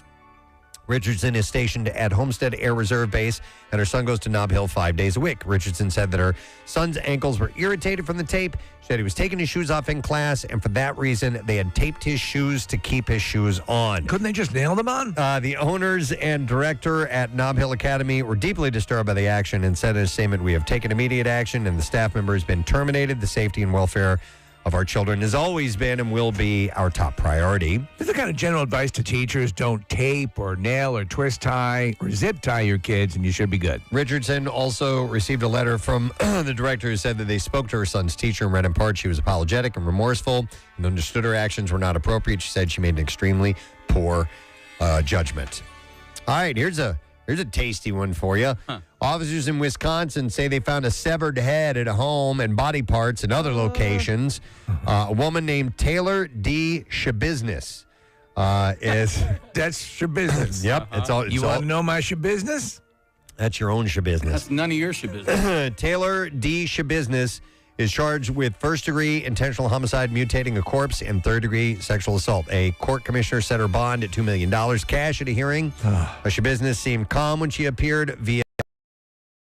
she said little, only acknowledged that she has the right to an attorney. The state had ties to Texas, raising the concern she's a flight risk. Prosecution also said that she was put on a probation 7 weeks before the crime and be on monitoring, but apparently wasn't wearing her monitor. Green Bay police said that they were called to a home around 3:25 a.m., February 23rd. A person who lived in the home reported finding a severed head in a bucket. Police located the human head in the basement of the home. A towel had been placed over it, and dried blood was found on a nearby mattress. Investigators learned Shabiznis may have been the last person to seen with the victim. They found her at home and said she had dried blood on her clothing. Police searched Shabiznis's van and found a box with additional human body parts, including legs on the rear passenger seat. She's chopping up this body. Unbelievable. Police obtained a search warrant for the home. They found multiple other body parts, bodily fluids, and knives. Investigators said Shabiznis told them that she and the victim had been doing drugs and having sex. She said that... It obviously went south at some point. She said that they had used chains while having sex and that she went crazy and started strangling the victim. A detective said that she admitted to hiding the body parts, according to the complaint. She also went into detail about the weapon she used to dismember the body. She Business made the comment that at one point she did get paranoid and lazy and that she thought it was the dope that was making her paranoid. Investigators said she told them that she did not mean to kill the victim, but she enjoyed choking him and continued to do it. Can you imagine this? So she must have strangled him and then tried to cut up the body to try and hide it, but she didn't really try to hide it. She just left stuff laying around. Fun fact, her lawyer's name is Shapoopy. Shapoopy. She's his Shapoopy. Yeah. All right, in Colorado, 3 people were taken to the hospital after a floor collapsed during a birthday party. Fire rescue said that crews were called to a home around 9:30 p.m. A portion of the first floor collapsed into the basement due to a party involving about 100 to 150 juveniles. Did you see the footage? I did not. Yeah, it's pretty wild. Did they have it actually when it collapsed? Yes, exactly. Oh, so the guy God. just happens to be panning around the room and catches it at the exact moment the floor gives in. An officer said 2 seconds before the ground ended up breaking, you could hear it all snapping apart, but you didn't have enough time to do anything about it. Firefighters searched the entire home and confirmed that no one was trapped, so that's good. There was a natural gas leak after the collapse, but that had been shut off. Emergency shoring was used to stabilize the damaged portions of the structure. Red Cross is helping displaced residents that don't have housing. And they said that it was amazing that no one was seriously hurt or killed in that. Yeah, anytime there's a floor collapse, usually somebody dies. Wow. All right, and that is what I have in the bizarre file. We have a secret text word today. It's your chance to win tickets to the Philly Auto Show. We get a 4-pack of them.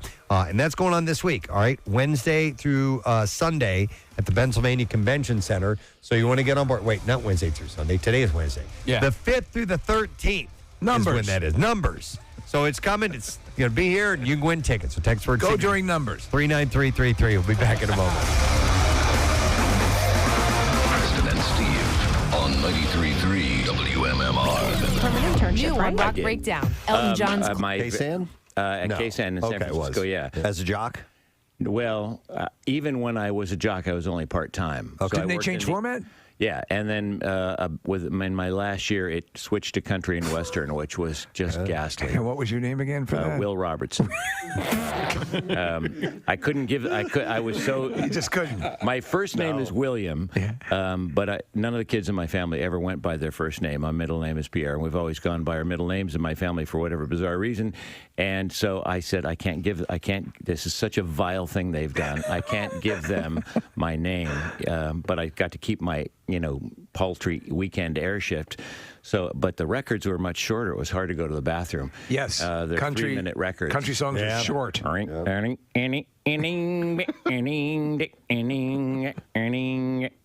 And divorces and cheating and trains and drinking and prison.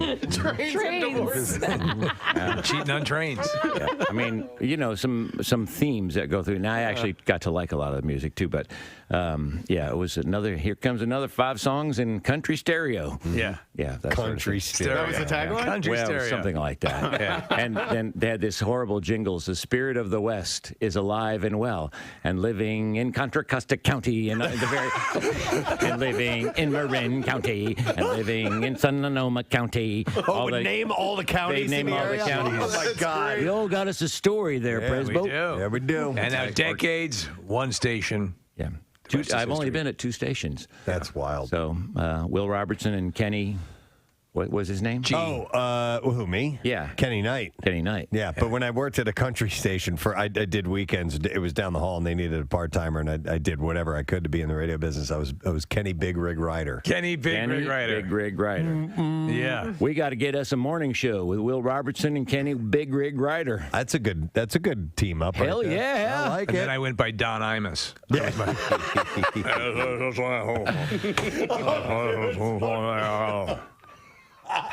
Fridays like this, so I begin the weekend. A lot of people are alive.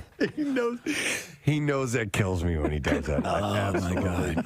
Absolutely. Is he still kills even me. on? He retired. Okay. He retired. He's a legend, bona fide legend, but towards the end there, it's A little was crazy? total unintelligible. It's honest in the morning. I got a movie work coming a little later on. Reverend Billy saw Hargis. Those were those cowboy hats too. When I see him on TV. I mean, With the headphones. Cowboy hat. He did? Yeah, on Yes. the side. No, they hung underneath. Were they under? Yeah. Okay. Yeah. That's a good look. Action News says when they arrived, they saw 2 officers from the 24th District attempting to arrest an unruly teenager. While that was happening, another person showed up and tried to antagonize the person being arrested. That person was told several times by police to back up, but instead they pulled out a cell phone and got in between the officers to yell at the guy being arrested. After a supervisor arrived on the scene and tried to get the person to step away, the man tried to provoke officers into a fight. That's what you were talking about. I was Casey, just telling you guys. on, This guy is such an a-hole. He's yelling at the cops. Don't touch me. Don't touch me. But he's getting as close to them as possible. The cops aren't touching him at all. Yeah. And he is the one that's walking towards them. He's the aggressor. Oh, my. Yeah. And he got arrested, and he's in the middle of the street, and the cops are saying, you got to get out of the street. He's like, no, I don't. Like, yes, you do. Yes, you do. You're in the middle of the street, you effing a-hole. Well, technically, that's jaywalking, so you can be cited right there for that. Well, he got arrested for being an idiot anyway. He did, yeah. So then he used profanity to tell a supervisor showed up on the scene as well. They called for backup, and he told the supervisor that he was really ugly. Yeah. You're really ugly. Oh, he was ugly. If you don't watch out, I'm going to grab your wrist. So he says, who you wife? Damn. You guys are so mean. Whatever. He's going to squeeze it really hard, though. I'm moving on. Okay, move on. Who you wife? I need to focus on this because she's a newswoman. I don't know if this is English. And we're distracting her. Sorry. All right. Who you wife? Damn, I forgot he ain't got one. Damn, he said. That was well performed. Okay, Who thank you you. wife? Who you wife? Damn. Damn. Don't forget the damn. Yeah. Damn. Yeah. Who you wife? So Damn. Philadelphia Police Chief Inspector Scott. Excuse me, who you wife? Damn. You ain't got no wife? Damn. That's a different way. John Houseman performed. Yes. You wife? Damn. You ain't got no wife. Damn.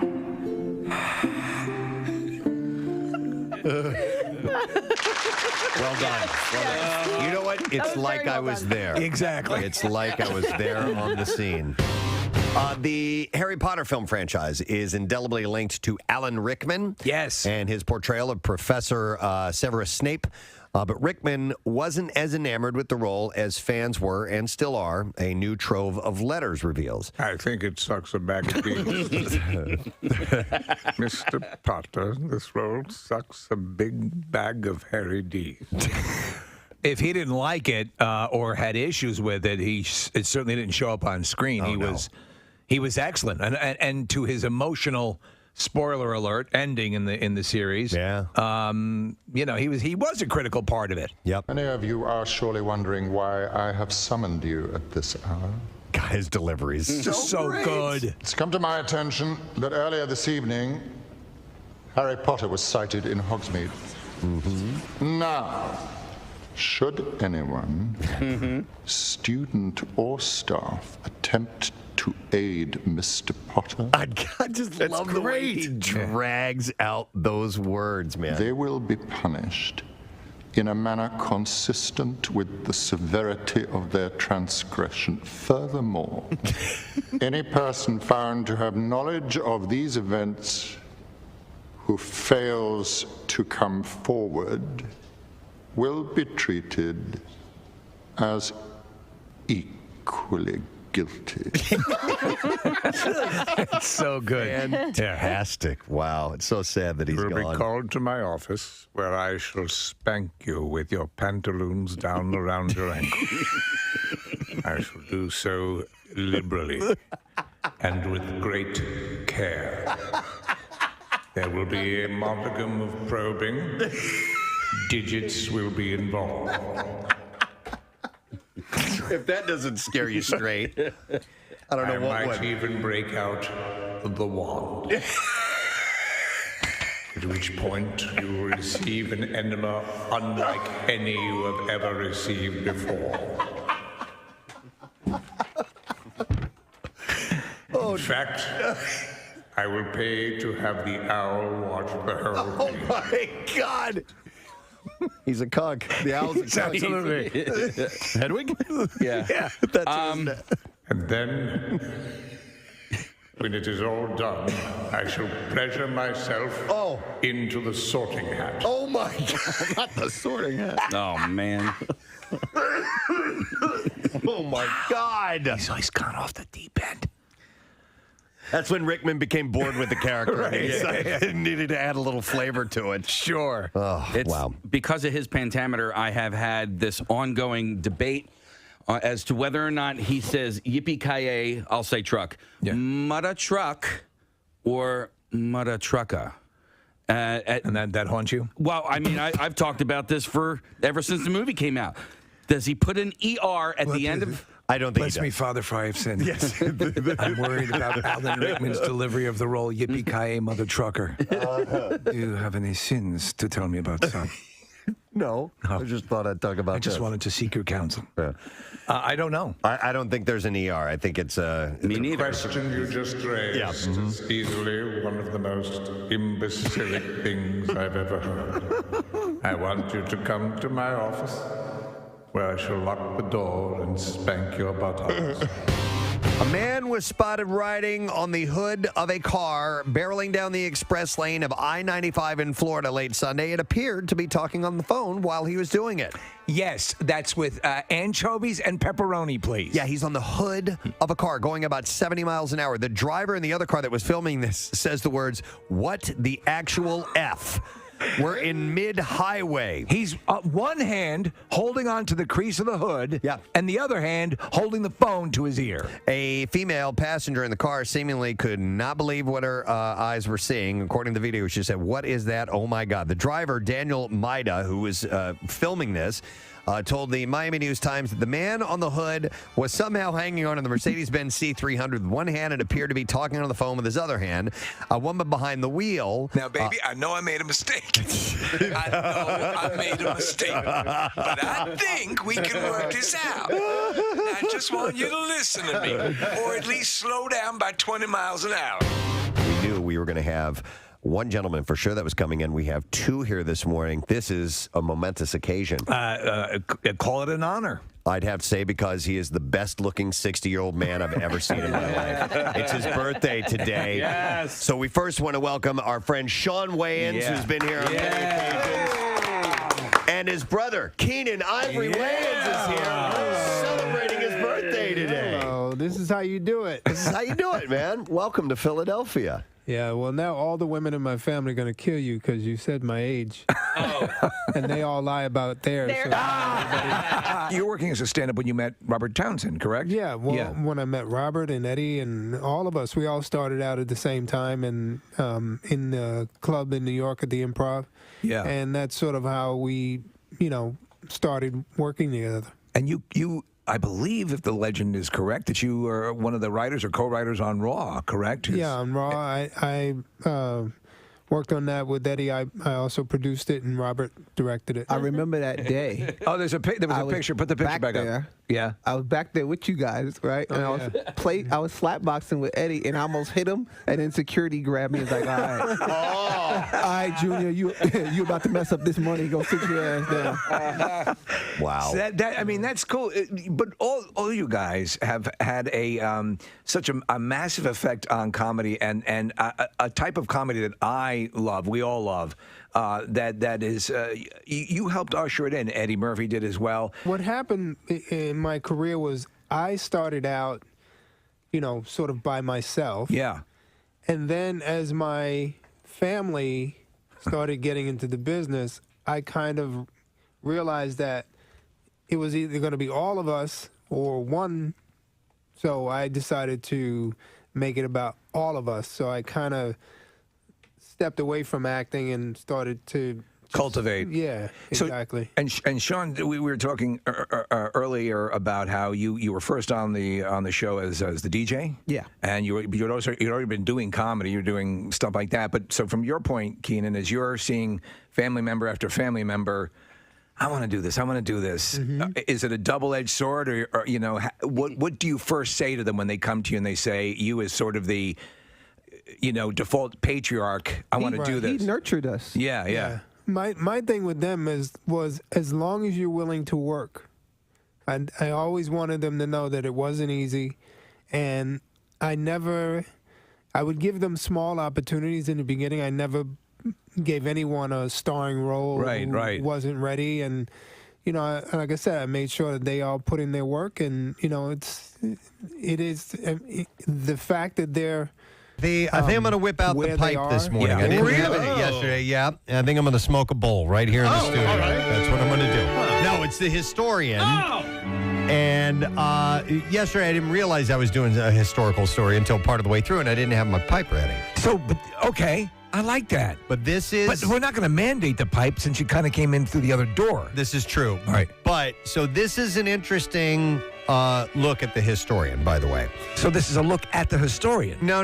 This is an interesting take on this segment. I'm sorry, I didn't go to college. Yes, you did. So we live in a day and age where at least every week we'll see word of a new social media challenge. TikTok is rife with challenges, and one of the classic ones I think was maybe more originated on Twitter or somewhere else, but like the Tide Pod challenge, The cinnamon thing, where you try and absolutely keep that in your mouth, and we always comment on how stupid these are, and some of them we don't even acknowledge because they're so dumb. I mean, there's some that go back a few years ago, like planking. Do you remember that? Yes. Or the Harlem Shake. But this time, like that.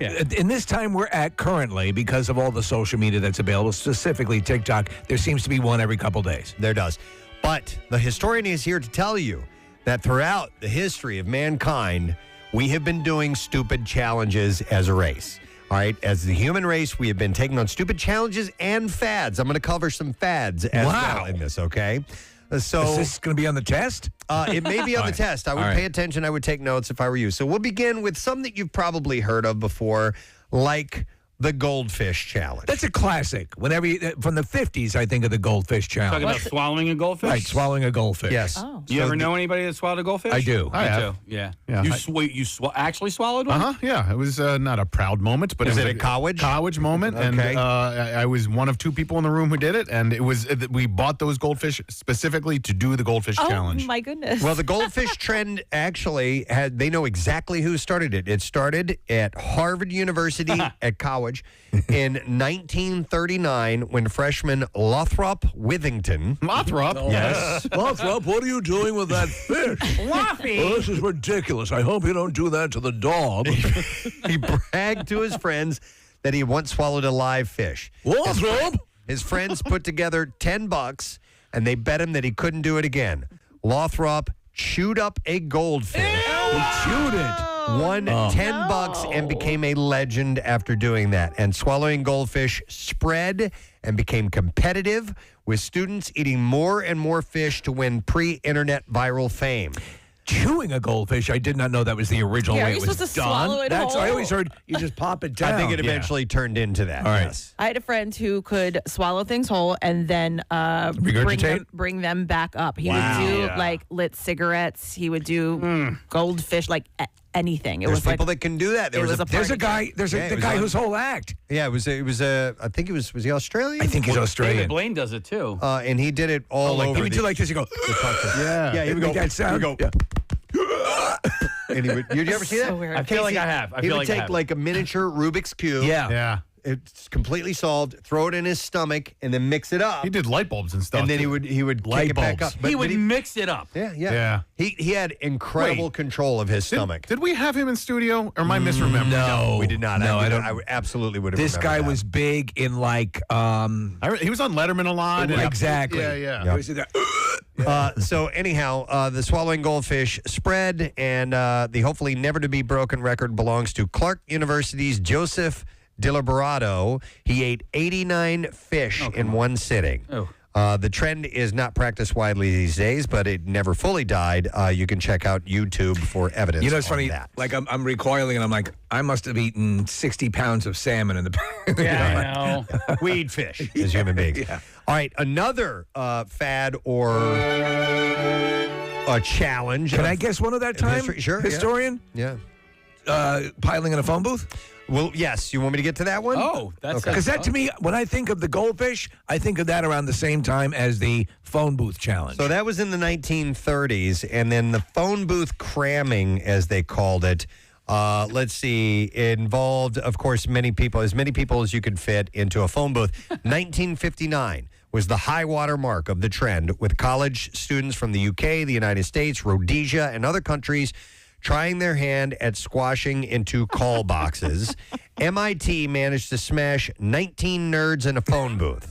Do you guys remember seeing pictures of this? UCLA got as high as 17, but the ultimate phone booth stuffing record was set in 1959 when 25 people in South Africa crammed themselves into one box. How is that possible? They would literally position themselves and yeah. What do you call it? Contortionist, Yes. I guess, Listen, you talk about Mike Jarek earlier talking about being claustrophobic. Could you imagine God. being that in there? No, that could be serious. Somebody could die. So a standard phone booth, which we're looking at a picture of a standard phone booth that I remember from the time.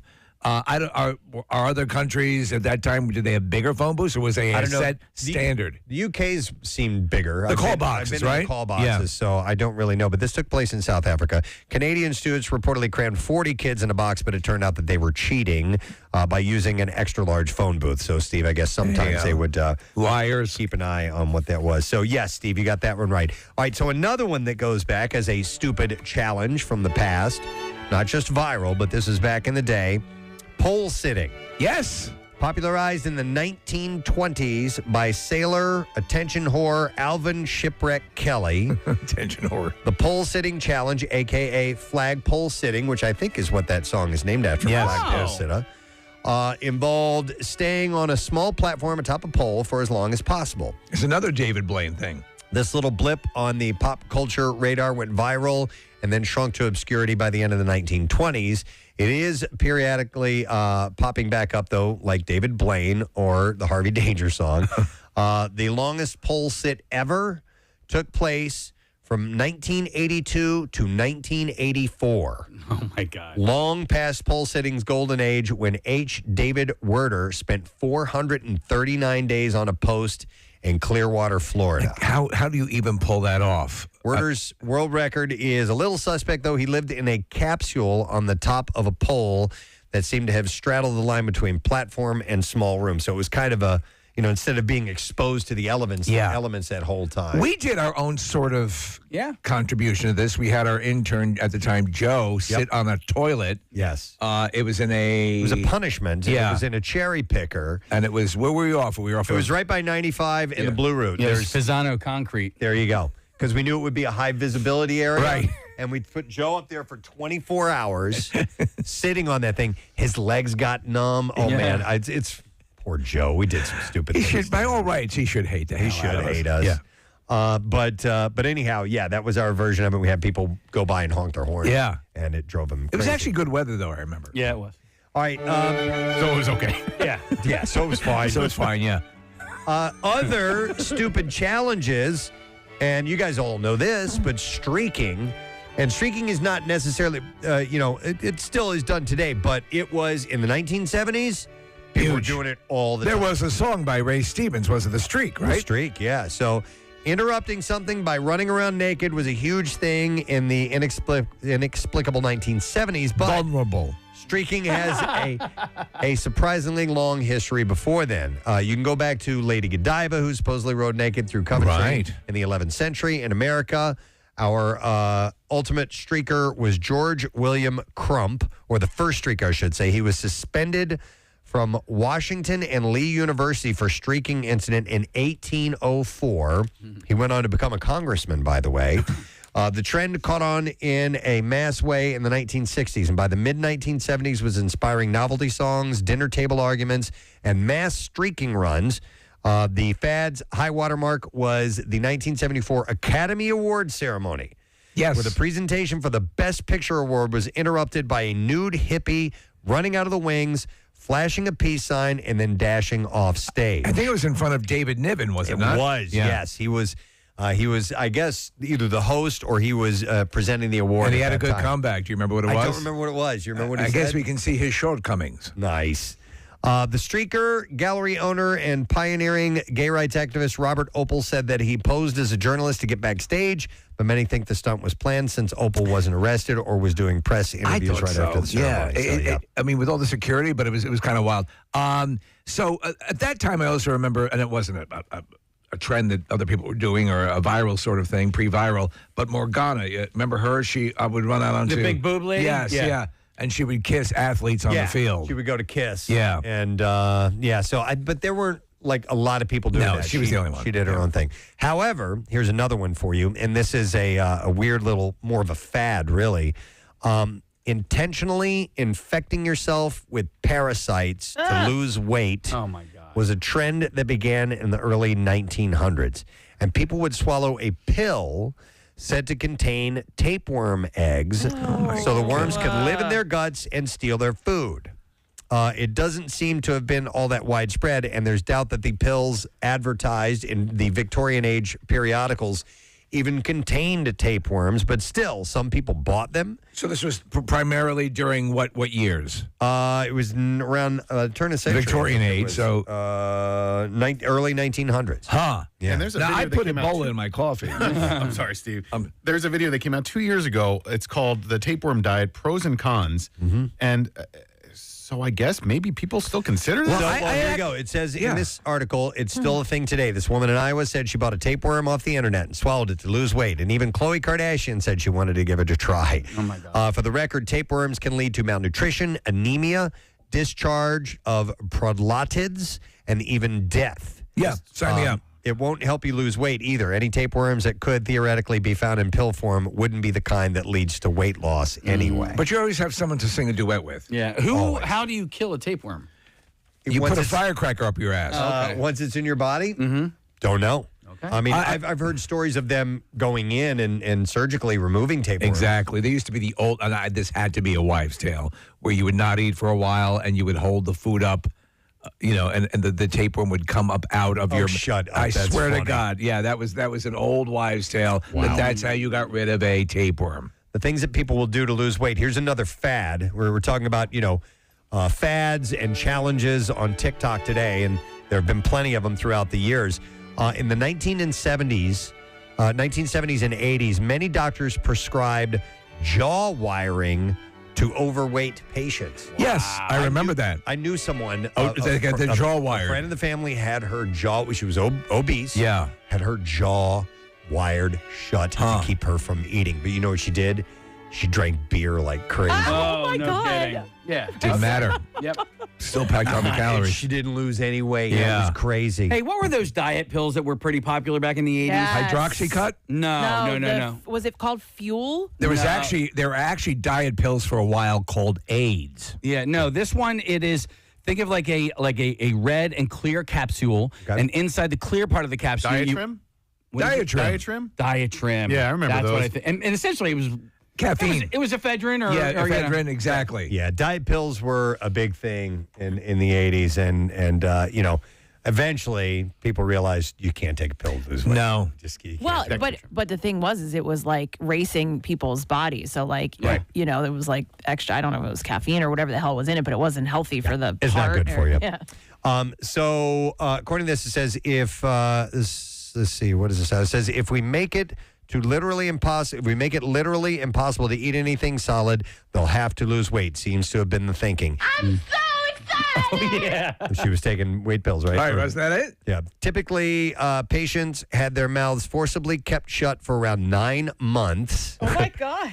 And while initial weight loss was reported, most patients put the pounds back on as soon as their traps were open. So, isn't there a jaw clamp as well that they sold for a while? Oh, I don't know. Yeah. Maybe. Right. Like a dental clamp. So the practice fell in disfavor. If didn't help that, side effects can include choking on your own vomit and acute psychiatric conditions, suddenly panicking because you can't open your mouth. Do you know what? I remember being trendy along this line, Preston. I'm going to say the 80s, smoking to lose weight. Oh, really? People somehow. I remember a friend of mine who felt she was overweight a little bit, started smoking. I'm like, I don't think that's a good trade-off. Yeah. I mean, couldn't they just put you in a medically induced coma and you could lose weight that way? I think they could. Yeah. Why not? That's a great idea. Or don't even use medicine. Just hit you with a mallet. They would certainly handle every bit of your diet at that point. So, yeah. That's a great idea, Casey. Be in a coma for 6 months. Listen. You don't have to work or anything, No. do you? Like at the beginning of COVID, what if you were able to miss this entire thing? Yeah. All right. And just lose 2 years of your life. This is kind of a challenge from back in the day. proving that things were just as weird then as they are now. Panty raids. Oh my God, were yes. big. Could you imagine that today? Could you imagine? In the 1950s, there was a trend on college campuses where large groups of young men, often numbering in the thousands, Oh, my God. would gather to invade women's dorms and sorority houses to steal panties and otherwise cause trouble.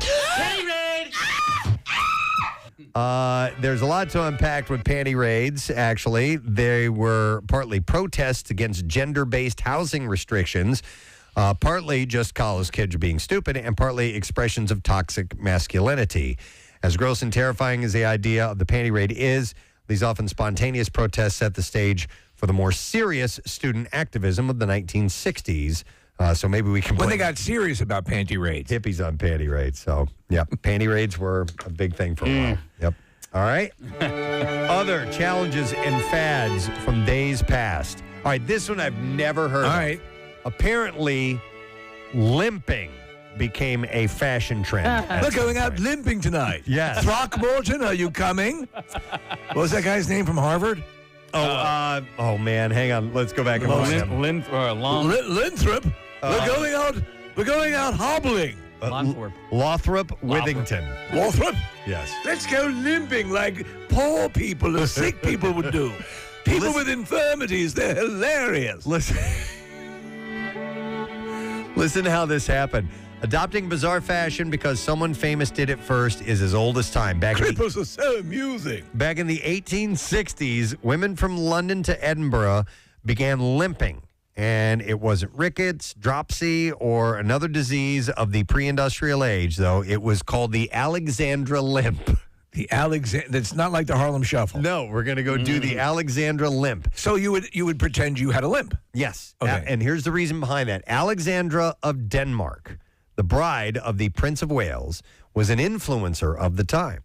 And when she was struck by a sickness in 1867, she was left with a limp.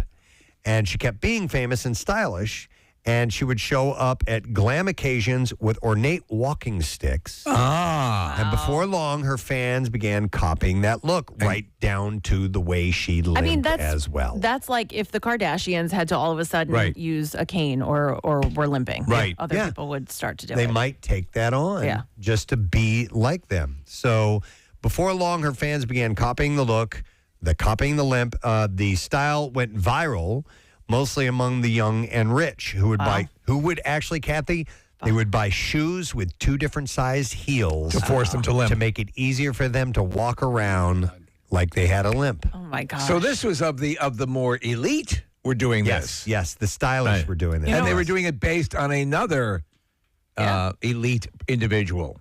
You kind of see similar stuff going on now. Like it's more like dance move-ish, but like my son and his friends, they do the gritty all the time, and they're not dancing. They're not on a dance floor. They'll just, for no reason. It's essentially a touchdown. When I come in and out of the building, I'm doing the worm. What's the gritty? I don't know. It's a touchdown celebration. You just kind of.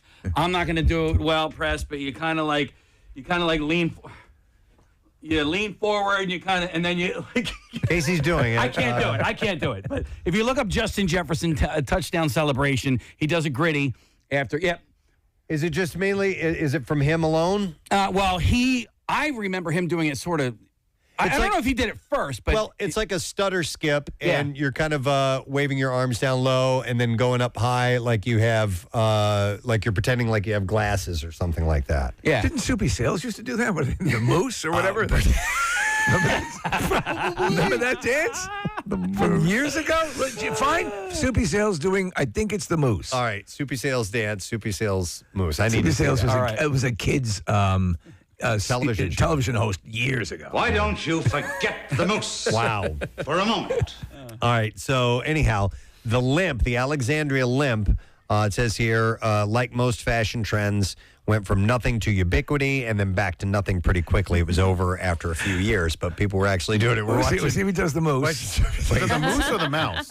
Oh, maybe the mouse. I don't know. The video says the mouse. Okay, wait. He does where he puts his hands up on the side of his head. I thought it was the moose. I don't know. Yeah, because you would think it would be the moose because... More than a mouse. Yeah, I don't know. But, it should be... There we go. Maybe it's the mouse. Okay. Well, anyway. I missed the icky shuffle. That was a good one. Yeah. Dude, you know what? Okay. I enjoyed that a lot. Never mind. Well, I know the icky shuffle as an exercise move. It came back in commercials not that long ago. And you know It what was a made me Geico mad at- commercial maybe or something like that. And so they, he got number 41 in the deli aisle, and his number came up at the deli counter, and so he did the icky shuffle again. Do you know where you saw a lot of that? It was at the Princess Diana funeral. Can I see the icky shuffle? Can you do it, Yeah. Nick? Do you know it? No. It's like this. He's going to break a leg. Stop That's it. true. No one asked him. That's the icky shuffle. Boom. Yeah, and I think he was at the Super Bowl this year too, doing it again because the Bengals were back in for the first Okay. time since he played. But there was do you know what there's a ladder you lay on the ground, you do these foot exercises through those, and we used to do, my instructor used to tell me to do the icky shuffle, and I didn't know what that, I just thought it was the name of the movement. So Okay. How about that? and it was a really good workout. So all right, See, anyway. This is where they missed on this commercial, though, Nick, and it bothered me the last time It's I a saw it. Geico commercial. I saw it earlier this week. The number at the deli should have been the number that he was actually wearing as well. We should and it make some wasn't. calls. Yeah, we should. I'm going to make a phone call. Do we need to go back to what you were waving off a moment ago, or you want to stay good on that? I think I was waving that off. Okay, The all fact that he wasn't wearing the number that they called, because they were like, all right, next up, number 44. And he goes, oh, 44, that's me. All right. And then he does the icky shuffle.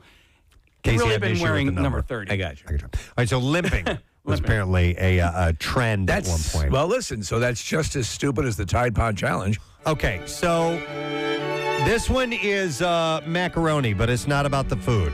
You know the line in Yankee Doodle Dandy Yes. about sticking a feather in your hat and calling it macaroni.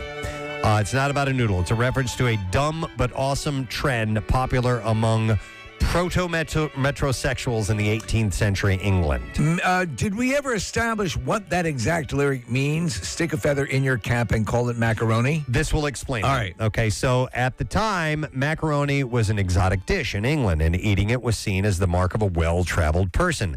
London hipsters started describing everything cool and exotic as very macaroni. Very macaroni. Extraordinarily macaroni. So before long, macaroni became a slur hurled back at these. we're macaroni. At these bourgeois fops who took personal affectation. You didn't call him a fop, did You bourgeois fop, you're saying macaroni. To heretofore unknown levels. I'll go one level further, you're rigatoni. Your bow tie pasta. No. Yes. Get out. Oh, okay, this is coming from Angel Hair Pasta. Shut up, Scapolini. Macaronis might You have... bow tie pasta fop. So... How dare you? So that is absolutely beyond the pale. The whole thing is actually fete bourgeois fop. And effete? Effete. So here's what they would say. Macaronis were known as basically people who were wearing, they were kind of like glams, okay? So a macaroni might have a gigantic wig featuring ringlets tied in ribbons flowing out from a tiny hat adorned with roses. Somebody you see on RuPaul's Drag Race now. They had diamond buckles on their shoes and wore rings over their expensive gloves. And they carried around opera glasses, wore perfume, and spent their lives gambling and hanging out looking weird. So, but it was a trend for a while. So to be this macaroni. almost seems like the counterculture of the time. Like, in other words, it's almost a mockery of the upper class. Kind of like that. Right? Well, they just took their. They were, I think, the upper class. Oh, they were. Okay, so was it them that's a good mocking question. them own? Maybe their own? Maybe they were trying to be. No, wait, hang on a second. You think they were like hipsters? I think that's what it is. Okay. So anyhow, the pick, stuck a feather in his hat and called it macaroni is someone pretending to be. I got you. Baked ziti face over the top. So, it says here, macaronis were baller, and all 1700s macaroni haters should step off. Oh, wow. Step off. That's what it says. Don't you dare come up in my grill. All right, here's another trend or fad or challenge from back in the day. This is the historian section, and we're pointing out trends, things that you might see on TikTok and social media that these have kind of always existed. Dance marathons. Dance marathons. Now, brutal quite often. Yes. There is a great movie called They Shoot Horses, Don't They, with Jane Fonda, and it examines this fad of the 20s primarily, was it not? It was, yeah. All right, it was so in the dance trend during the started in Depression. 20s. Yep. So they would provide all these prizes and things, and literally it was dance till you drop. So it started in the 1920s as light entertainment, part of the same breezy, let's see how long we can do a thing vibe that gave us like pole sitting. But by the 1930s, dance marathons had metastasized into public spectacles of cruelty.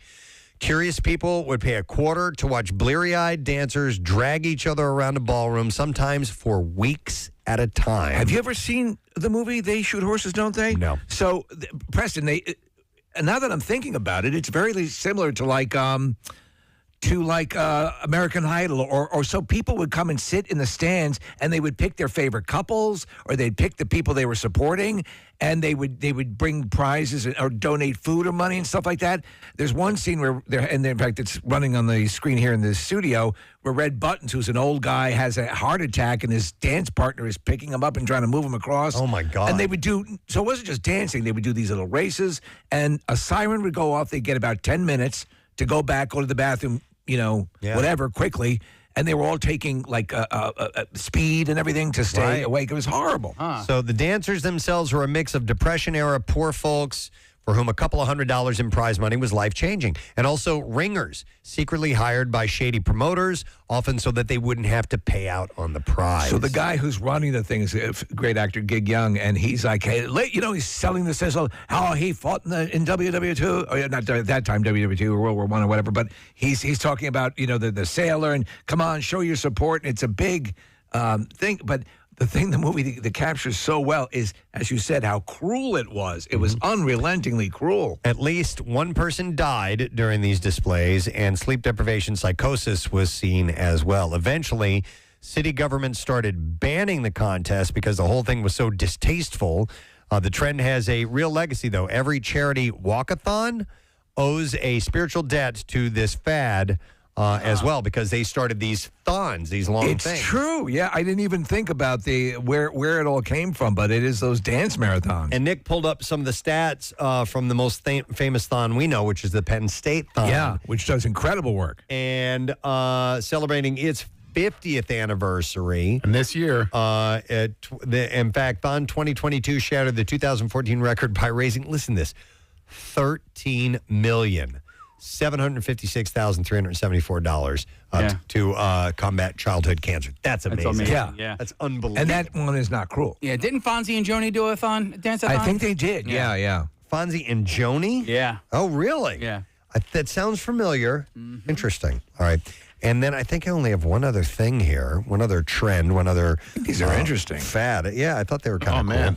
Fonzie looked really tired at the end of it. Oh, you watching a video clip of it? Yeah. Okay. He really worked hard. Poor Fonzie. I know. Where's the one? That wasn't the one where he's, unbeknownst to him, dancing with Richie in drag and blows in his ear? Oh, my God. No, I don't think so. That's pretty great, though. You remember that blowing in the ear? Oh, yeah. That was a thing. That was a thing, too, blowing in the ear. Blow in their ear. Would you stop blowing in my ear, please? It's very loud. Well, they're hugging and he goes, Fonzie, it's me.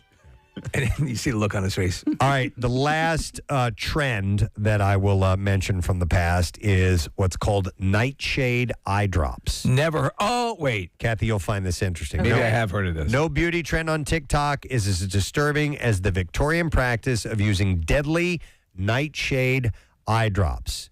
Belladonna, which is the plant, causes the pupils to dilate and the eyes to water, which can give you a smoldering, dark-eyed, dough-like look. And if you're going for pale wan, tuberculosis hip, it will give you watery eyes, too. Wow. Prolonged usage can lead to blindness. Nightshade is extremely poisonous, like Steve said. And if you're wondering what it would feel like to put belladonna into your eyes, you probably already know. Your optometrist has probably used drops that contain the synthetic version of atropine, the eye-opening ingredient in belladonna, so you can picture walking around all day, every day, with that I just left the eye doctor feeling. That's effed up. I Yeah. hate that. I hate that feeling. Yeah, I don't like it It either. ruins my whole day. So when you get your eyes dilated, Oh, it gives me a headache. I can't see. I don't know how it's legal that they let me leave and drive home. I just don't get it. Will they now give you the option to use the other thing? I have to ask because my eye doctor still dilates my eyes. So I need to ask. But I remember you mentioning what it. is the other thing? It's a device that they have you look into, and it takes. I think they're taking a look at your retina, and I may be way off on this when they dilate your eyes like that, and it just costs extra. Like insurance doesn't cover it, so it's like costs $30 or something to do that. And I'm always like, yeah, I'll do that Well, rather so- than have my eyes blasted open for the rest of the day. Well, so do you remember the puff of air you used to get in the Yes. eye? So they don't I do hated that. Hated that too. Yeah. So they don't do that anymore. They've advanced on that. Right. But that's not what you're talking about, Preston. It's the okay. It's an eye queef. Yeah, and they are looking at your retina when they Okay. dilate your it's eyes. you look inside this contraption, and you're supposed to look at this green light or something like that, and it takes a really good look. What's it, do you know? Find out what it's called because I have to go. I'm due, and I'm asking for that. Yeah, I need new glasses. I Yeah. need to go in for a look Well, too. when you go in, just draw a picture of it. Yeah, it looks Do like this. this. Do this thing. All right. Another thing, actually, there was one more on here that I left off, and it just says Evil Knievel. But Well, that was so the not just Evil Knievel, but people started jumping things. You know? Again, we go back to the happy days, the garbage cans in the parking lot of the diner. Yeah. And then obviously jump the shark. Yep. But I remember, so the Evil Knievel thing, the jumping, other people started to do it as well. But kids did. Knievel owned it. But you would set up ramps in your Oh, my backyard, God. you know, and so Yeah. like it became popular to jump your brothers, for example, and you know anything that you could find to make jumps out of. Yeah, here and it says here, crashes or not, kids across America watch live broadcasts of his stupid, dangerous displays, bought the Evil toys, and imitated Evil's foolish stunts on their big wheels and Schwinn's. There is no statistic on the number of compressed vertebrae and chipped teeth that were caused by imitating Evil Knievel. I remember as a kid getting the Snake River Canyon Evil Knievel toy. Yeah. You'd pull like a cord out of it, and it would. But the actual stunt itself, and this was a big deal. He was going to jump Snake River in a rocket motorcycle. The thing got about 40 feet, 30 feet off the edge of the cliff, and the parachute deployed Yeah, it instantly. didn't work at all.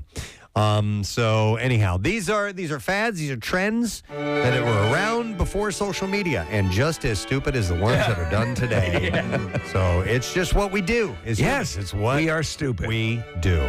Thought I would share that with you. All right, we should take a break and come back in a moment. Secret text word. We got some tickets to Philly Auto Show. We want you to win, so text word secret to 39333. We'll see if you win by the end of the program. Back in a moment. Preston and Everybody. Steve. On 93.3 W. Right way. Did anybody ever get mad at you saying, "Hey, I'm ready for my starring role"? Always. Always. When Damon first And I was started. the DJ, man. And you were a damn good DJ. I could play sketches too and scratch. Hey, the guy right behind you is really talented. Well, when Damon first started, I told him, I said, give yourself 10 years. And he looked at me like I was insane, you know, and he was like, it'll take me 10 years. Well, 10 years later, he was, he was ready. We say the same. I tell like the interns and people who are coming up in the radio business, and now we've been, you know, it's the 20th anniversary of the show, and I say, trust me, just, if you were to jump 5 years into the future and look back, you wouldn't believe where you were or how things have changed. Yeah. So that's very sage advice. But when you're young and hungry, it's hard to perceive that. It is, and you know, the thing is, youth. You know, youth is something that people think everything is supposed to happen when you're young. Right. And they're disappointed if it doesn't, because youth is when, you know, you make the money, you chase the girls, you do. And that's the experience that everybody wants, as opposed to being great at what you do. Yeah. And being great at what you do takes a lot more time than that. And sometimes, you know, youth passes you by. And I tell people all the time, if your goal is to be a CEO of a company, it doesn't matter if it happens at 20 or 60. Right. You still accomplish your goal. Yeah. All right. So you have to be a really good talent scout, right? So within Living Color, were you the sole decision maker as far as who was on the cast and who wasn't? Yeah. All right, so it was because you did an amazing job with that, and you look at that, like all of the people that came out of there. Well, they were all they were all people that I knew. That you knew. Right? So we were all in the clubs together. Okay. So when I got an opportunity, it was like, who's the funniest guys I know? Like, it wasn't really like a hard thing to do because I knew they were funny. You were working with people like Jim Yeah. Carrey and all those all those guys were paying their dues. And he knew what to do with them. Right, Yeah. but that's a key. That is a gift. There's Lorne Michaels has that that ability, and also who's going to synergize well with each other. But you also, your show aired at 8:00 on Sunday, and so you had a younger audience in myself, right? And I mean, I loved it. You know what I mean? Like Ace Ventura came out, I was like all over that. And like, it got moved to 8. Started at Did 9. it start at 9? Yeah. What did Parker Lewis Can't Lose? Was that your lead? the Ferris Bueller ripoff? I love that show too. Fox wanted to make it an anchor show. Okay. So they moved us to 8. Did they initially, or because would it first really, because it kind of hit the ground running, if my memory was, and did they go, whoa, we need to bump this up? Yeah, well, initially they were very afraid of the show. Yeah. Period. Like they had no idea They were afraid. what was going to happen. But Right. once the show was successful, then it was like every network strategy is going to be how many other shows can we launch? Right. So, they ended up moving us. In this day and age of reboots, we're seeing TV shows rebooted. Constantly. What's the likelihood? We don't have a good sketch show. SNL's the only thing going right now, as far as I know. I think there's absolutely a new generation. Yeah. So it would just. I don't think that the guys from the past would step forward. Yeah. Yeah, want to do that again. But there's absolutely a new generation out there, and it would be fun. Yeah. We're in a time now where I think a show like In Living Color is needed, but at the same time, it's the sensitivity. Can you do it? Yeah, No, can that's you a do good it? question. We were wondering about that, about the. Preston and I were having a talk earlier about the comedy club or the theater. When you guys are there, that's your realm, and all bets are off. You should be allowed. There's there's safe spaces for satire and comedy and thought provoking, whatever you want to do. That's your palette, and there's been hits on it lately. It's the phone. Yeah. You see, because Absolutely. the people who are in the club, they paid to be there and they want to see it. Yeah. But people who are filming, now it's going to people who didn't want to see it. You're and right. then when they do see it, now they're pissed. It's never the people who are in That's the why I club. didn't want to go. See that? Well, speaking of that, even some rock bands have adopted no phone. I don't think phones should be get allowed. outta here. I think you're there for the experience and enjoy the experience. And Well, Kevin Hart played the Link, the stadium here, and there was a no phone rule for that whole show. It can be done. It's a pain in the ass, but I mean, I would agree. Yes, with that, you lift a clip 100%. out, you lift a soundbite out of context, Yeah. and people are going to go ape. Yeah, it's just crazy. I heard somebody, and I don't remember who the performer was, saying recently though that they, it's really easy to see from the stage when somebody does get on their phone. Have you guys noticed that? Like if you're up on stage, you can tell immediately. if the light is on, You can tell, but you just don't want to stop. You got to understand, you got people in the palm of your hand. Yeah. You got momentum going. Right. And you're thinking about your next thing, and you're trying to be physical, and you're trying to be in the moment, and then someone has their phone up. Do you stop your whole show to deal with this guy with his phone up? And then kill the people's No, show? you're right. So you're going to Or do ruin it you for other keep- people. Yeah, so, no. It makes total sense. Sometimes you do, and you make him part of the show, and you destroy him for being the idiot. Which is for pulling also his phone good. out. Yeah. But You channel your Richard Pryor. yeah, if I gotta stop, I'm gonna destroy you. Keenan, I have to tell you that I'm going to Get You Sucker is one of my absolute favorite movies. Thank you. Hilarious. I think people need to revisit it, but I think it's also sort of it's the likely first step to getting to Don't Be a Menace, which that same sort of comedy, which has became the style of comedy. When you were putting that together, how difficult was that to pull everybody? You had a lot of cameos and stuff. Give us the idea of what that production was like. I was very lucky. And Jim Brown really, he and Bernie Casey, once they came on, got it done. That got it done. Then everybody else was like, well, if they'll do it.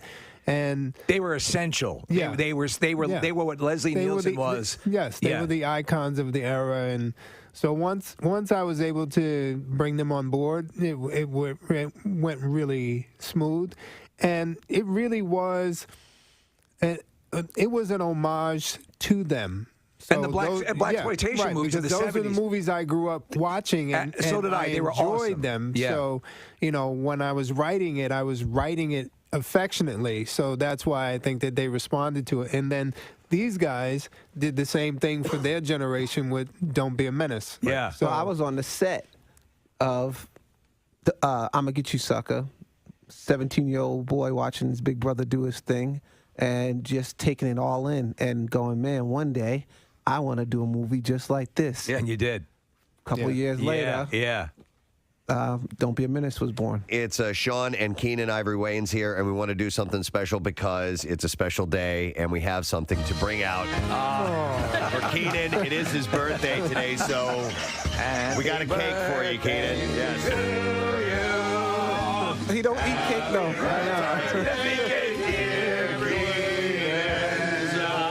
Happy birthday to you. So you don't eat cake, huh? No, I actually don't, but I appreciate the 7 candles. It's my 7th birthday. There you go. So you can blow out the candles, and there you go. The first ever Bond girl, Eunice Gayson, has died. She was 90 years old.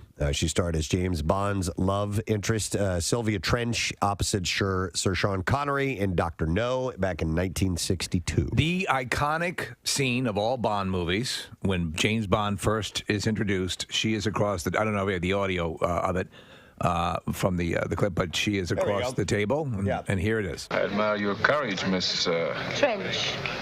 Sylvia Trench. I admire your luck, Mr. Bond. James Bond. So, Sylvia Trench, you got to love the names that they gave these women. Sylvia Trench, huge gaping gash. Yeah. Right, exactly. Yeah. You know, I mean, if you're going with Trench and Pussy Galore and things like that. Pussy, Harriet, Pussy. Yeah. No, I Countess Smelly Bunghole. Well, Miss Bunghole. Pussy Galore. And that was, a lot of vagina. Was the, the play off of that. A lot of vagina. But Sylvia Trench. Yeah, Harry Gash. Harry Gash. Slimy Bush. Slimy. Putrid Pooter. Yeah. All right. Keep it going. I'm having fun. Melisandre Double Fist. Yeast infectantine. Yeah. So rest in peace. What a lovely tribute to Eunice. Chlamydia hysterectomy. So, Steve, she was in From Russia with Love as well? Yes. So he actually leaves her to go off on this mission, but the idea was to keep her sort of continuing the way Moneypenny. It was sort of a flirtation to keep her in and out of his life, but they passed on that. But that's the first time in the Bond films where James Bond is introduced at the Baccarat table. I believe they're playing Baccarat. And it's great. Did she know Steaming Butthole? She knew Steaming Butthole was her sister. All right. But anyhow, a post on her official Twitter feed read, an amazing lady. Perhaps you know my sister, Queef Poop Splatter. And my cousin, Purdy Turd Cutter. So the Twitter feed read, an amazing lady who left a lasting impression on everyone that she met. Did you say Queef Poop Splatter?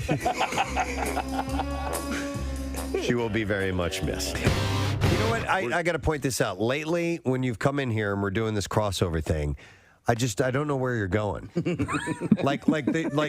me, what? No, I mean your inflection. It sounds like, is he going to say something else, or is he done now? And I'm having a hard time. I think we're off. I think we're out of sequence. I think we're We'll have like a he does have a secret. session. He's become a soldier of fortune. Oh yeah. Maybe let's do an Outward Bound together or something. Furthermore, and that. Hey. What? I wanted to ask you. I'm not saying you're stopping in the middle of what you're saying. He's saying you're an unprofessional broadcaster. You actually finish the words, that's and then certainly true. Your inflection is as if you're going to continue on, and then you don't. Yes, of course. Yeah. You should have heard us all day. The amount of screw-ups and semi-said words and spotties. Yeah. I mean, yesterday, Preston looks at me and goes, what's going on? And I go, I'm just trying to get my head out of my ass. Yep. So you're done talking now. What? Okay. What is on your show today? There was once a time. Oh, is that you doing that, Steve? Yeah, I'm like, where's that noise coming from? Beautiful day. Then I found myself camping.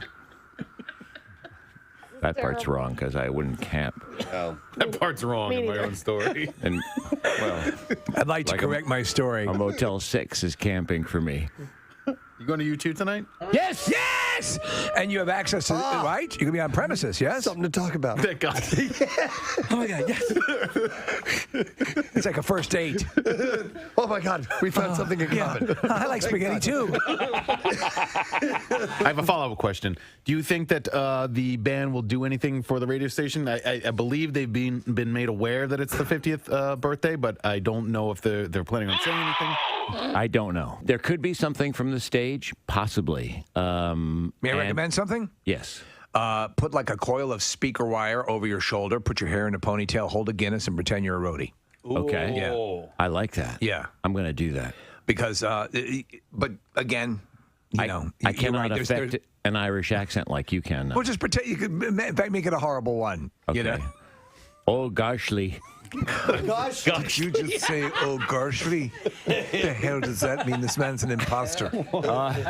Don't just tackle him, shoot him. Oh, Garshly Bob Bono. I've got. My name is not Bob Bono.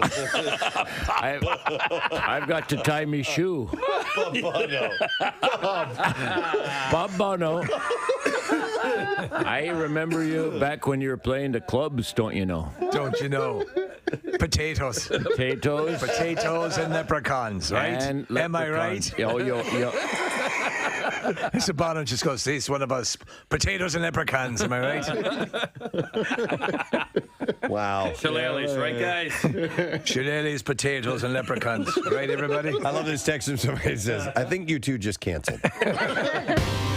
Case, we got to get you on one of those water jet packs. Oh my God, I would love that. We've got to get you on that. So I know they do. Where's have the closest one? They've got them down there somewhere. AC they do. We talked about it last year or the year before, and people said that they are available in certain spots. Very, very expensive to rent. But Are they? I think so. Okay. Yeah, that's what I've heard. I don't know if that's the case or Maybe not. we get a knockoff one. A knockoff jetpack.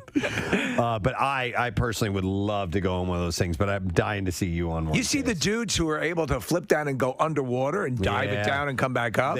Since they've had those out now for several years, there's people that have mastered them, and they can do all kinds of spinny, wild, crazy things in the air and then dive down in and back up. I'm afraid that I would jetpack myself right down into the water and not be able to right myself, and then just go down to the bottom and stay there. Yes, just continue to thrust myself.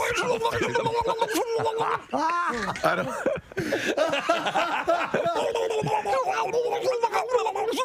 We're watching video footage. They now have them where you can strap them on your feet. Yeah. That's it's basically just a board. That's crazy. That's absolutely insane. I wouldn't do that one. I would not do that one. Killed on these. Casey, who would be more? Just scream. Clip I wanted to play. Ryan Reynolds. The Adam Project. Yeah, this is a new Netflix movie. So I guess he kind of goes back in time at some point. I don't know the full details of this movie. He actually pulls his younger self forward. Okay. All right. And so it's he's actually they break a barrier that should not be broken. So his 12-year-old self is with him. Is this movie out yet, or is it come out this weekend? It's got a stellar cast, doesn't it, Nick? I mean, it looks great. All right. So Ruffalo's in it as well. There's a clip of him talking about giving advice to his 12-year-old self. I haven't heard this yet. Yeah, it's interesting. Here we go. I would say that on his own. I'm not helping him with anything. No, he's got to, fall on his face, make mistakes, say dumb things, do dumb things. You got to make all those mistakes. That's the foundation of learning. So that leads to the question of what would you tell your 12-year-old self given the opportunity to do that? I love these things because also in a way, it's what you can tell yourself now to help put things in perspective, Yeah. What you fretted over that you did not need to, and things you should have been more aware of. Right. So, well, how about you? Do you have anything that jumps out? Well, I need to first put myself at 12 years old again. So what grade? 7th grade. For me, it was first year of college. Second year of college. No, so 7th grade. Yeah, wow, 7th grade, man. That was a pivotal time in my life. But I want to say it was, well, yeah, maybe it was 12 years old then. It's really hard to think because there's so many different things. I mean, do I want to focus mainly on? Because at that time, I was starting to like girls. Yes, were starting to come into my life, and I was starting to yearn to have a girlfriend and things like that. And it was hard for me. I did I didn't. It took me a long time before I dove into that world. So I might give myself a little bit of advice about that. Right. Which anything's is get as much trim as you can. Lower your standards and get laid. Oh my God. No, can I talk to your son? Because it would be hard to explain to a 12-year-old that these things that seem really important to you right now are not going to matter that much later on. But as a 12-year-old, they go, shut up. Yeah. It's important right now. To me, this is what is important right now. And that's the hard part about putting yourself in the perspective of children, especially if you have your own kids. Well, try and remember what it was like. Try and think about how you might react to advice from your parents or an adult, and also understanding that your perspective as an adult now is different, but it's not going to translate that well to you because unless you're Mr. Brady or something like that who knows how to put it in the right words. Casey is a great way about, I think, communicating to kids. Well, I try, and I think it's because I have so much regret in my life. So, and I don't want my children to have the same regrets I do. But also, I kind of want to make an addendum to what you said there, though, Press, because, yes, a lot of things that are super important to us at the time, at 11, 12, 13 years old, in the grand scheme of things, aren't that big of a deal. However, things at that age can have a residual, long-lasting effect. Yes, they can. And so I'm learning this now, as I go forward with my life, that I still am bogged down by things that happened to me in 7th and 8th grade. Well, that's actually, the thing. In the big picture, no, and we can look back and tell our 12-year-old self something. But at that time, at 12, it is a big deal. So it's kind of pointless to even think that because that a 12-year-old's mind is always going to work that way. So I run different lines of thinking on this. I think the general thing would be it's going to be okay. Mm-hmm. It's going to be okay. You'll get worked up. Give yourself permission to get nervous. Give yourself permission to be scared. There are a couple things. There are overarching things that you'll try to be kind and try to and try to realize that if you think you're the only one that's feeling something, that other people are feeling it as well. But in the end, it's like I know I've given advice on things, and I knew when I was giving it to somebody who might have been a teenager or a young teenager, I know is instantly being dismissed. There are specific women that I would have said, avoid these women in your life, Nick. So Mindy Gallo, Meg McDonald, Megan Brown. Don't waste your time. It's never going to happen. Right. Go after somebody else instead. All right, I thought of something, which I think would be good advice. Whether I would have listened to it or not at 12 years old would be up for debate, but I guess the advice I would give is ask for help. If you can't figure something out, don't be afraid to ask for help. And I'm thinking a lot about schoolwork and stuff like that because I didn't do any of my homework. I had horrible grades. I didn't do any of it. I didn't want to do it. I didn't understand a lot of it, and I should have just asked for help. As a kid, were you embarrassed to ask, do you think? Probably. So you weren't a good student. You didn't do your work because you didn't know how. You were having trouble with it. I was having trouble with it. It seemed overwhelming. And plus, dude, I'd been at school all day. I don't want to do any more work now. You know what I mean? And I would have told myself, do it right away. Get it done as soon as you can. And then you can do whatever you want to. And it took me, Kathy, 40 years to figure that out. I've only gotten into a zone in the past 10 years or so of get your stuff done. So that's something that I'm trying to teach my 10-year-old right now because that's what I did. I would come home from school and I would do my homework and I could hear the kids playing outside and sometimes I was not done homework until it was dark out. But for me, I needed to get that done to enjoy the rest of the day or Good for whatever you. day I had left. So that's what I'm trying to do with him. They also overloaded us with too much homework. Bet your ass. Yeah. But like just to like you said, just to get it done, it's over great. with, and you can enjoy the rest of the day or the rest of the week or whatever it might be. I'll tell you this. So I was a really good student for a number of years, and then they kept rezoning the school. You had to move. I had right? multiple schools constantly. I was the new kid, and after a while, I did start to get embarrassed about asking for help because I'm like, I don't know anybody here, and I was right on the edge of. Every time they reset the school district, I was one of 4 kids that was going to the other school. Part of it was also I just didn't relate to adults very well. You know, there are some kids that can talk to adults, and there are some that can't. Did you hang out with your parents when you were a kid? Yeah. Could you? Yeah. And converse and do fun things, or yeah, we had a good they were time. still your parents. I was always very good with that and adults. I could do that, and I think that served me well in the long run. But I could see where that would be a detriment otherwise. By the way, if you want, we're getting tons of stuff on the text messages. Call us 215-263-WMMR. What would you tell your younger self, Marissa? So, Preston, as soon as you said this, I put myself on the playground, literally down the street at Waldron Mercy Academy, 7th grade, standing on the playground debating between getting the Charlotte Hornets starter jacket or the Miami Dolphins starter jacket.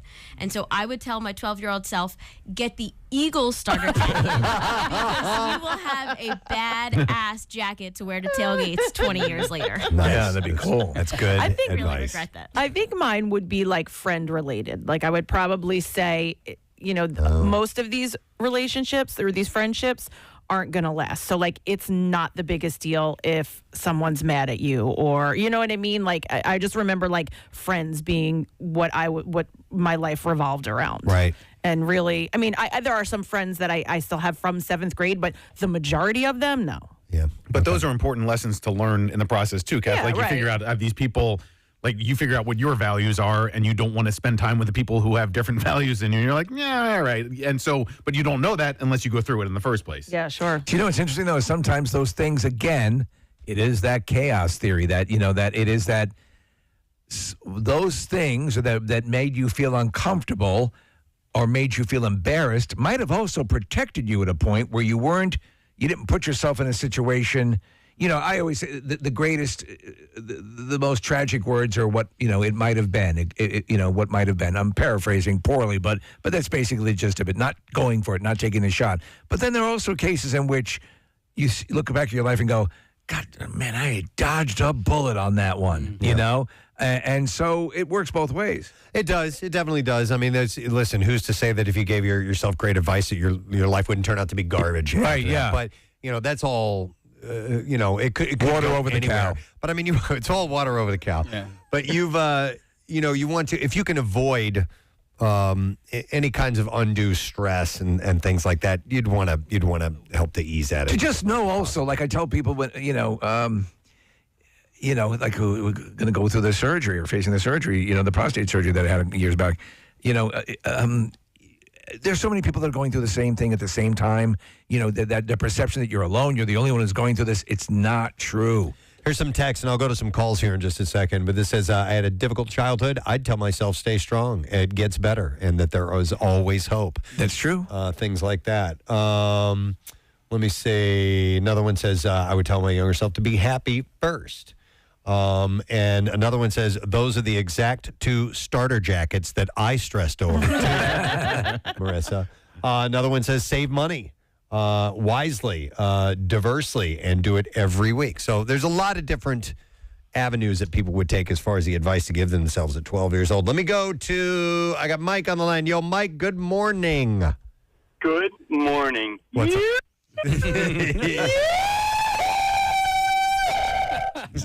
You know what's funny? Hang on. Let me jump in. When Steve does that, I would either have to turn your microphone all the way down to keep it from overmodulating. So, Bill, there's nothing I can do about that. All right, Mike, go ahead, man. That's awesome. So, yeah, Jordan Peterson, I don't know if you know who he is. Yes, I do. But, yeah, so he has a thing that he tells parents, but I would actually go back and tell myself to do dangerous things carefully.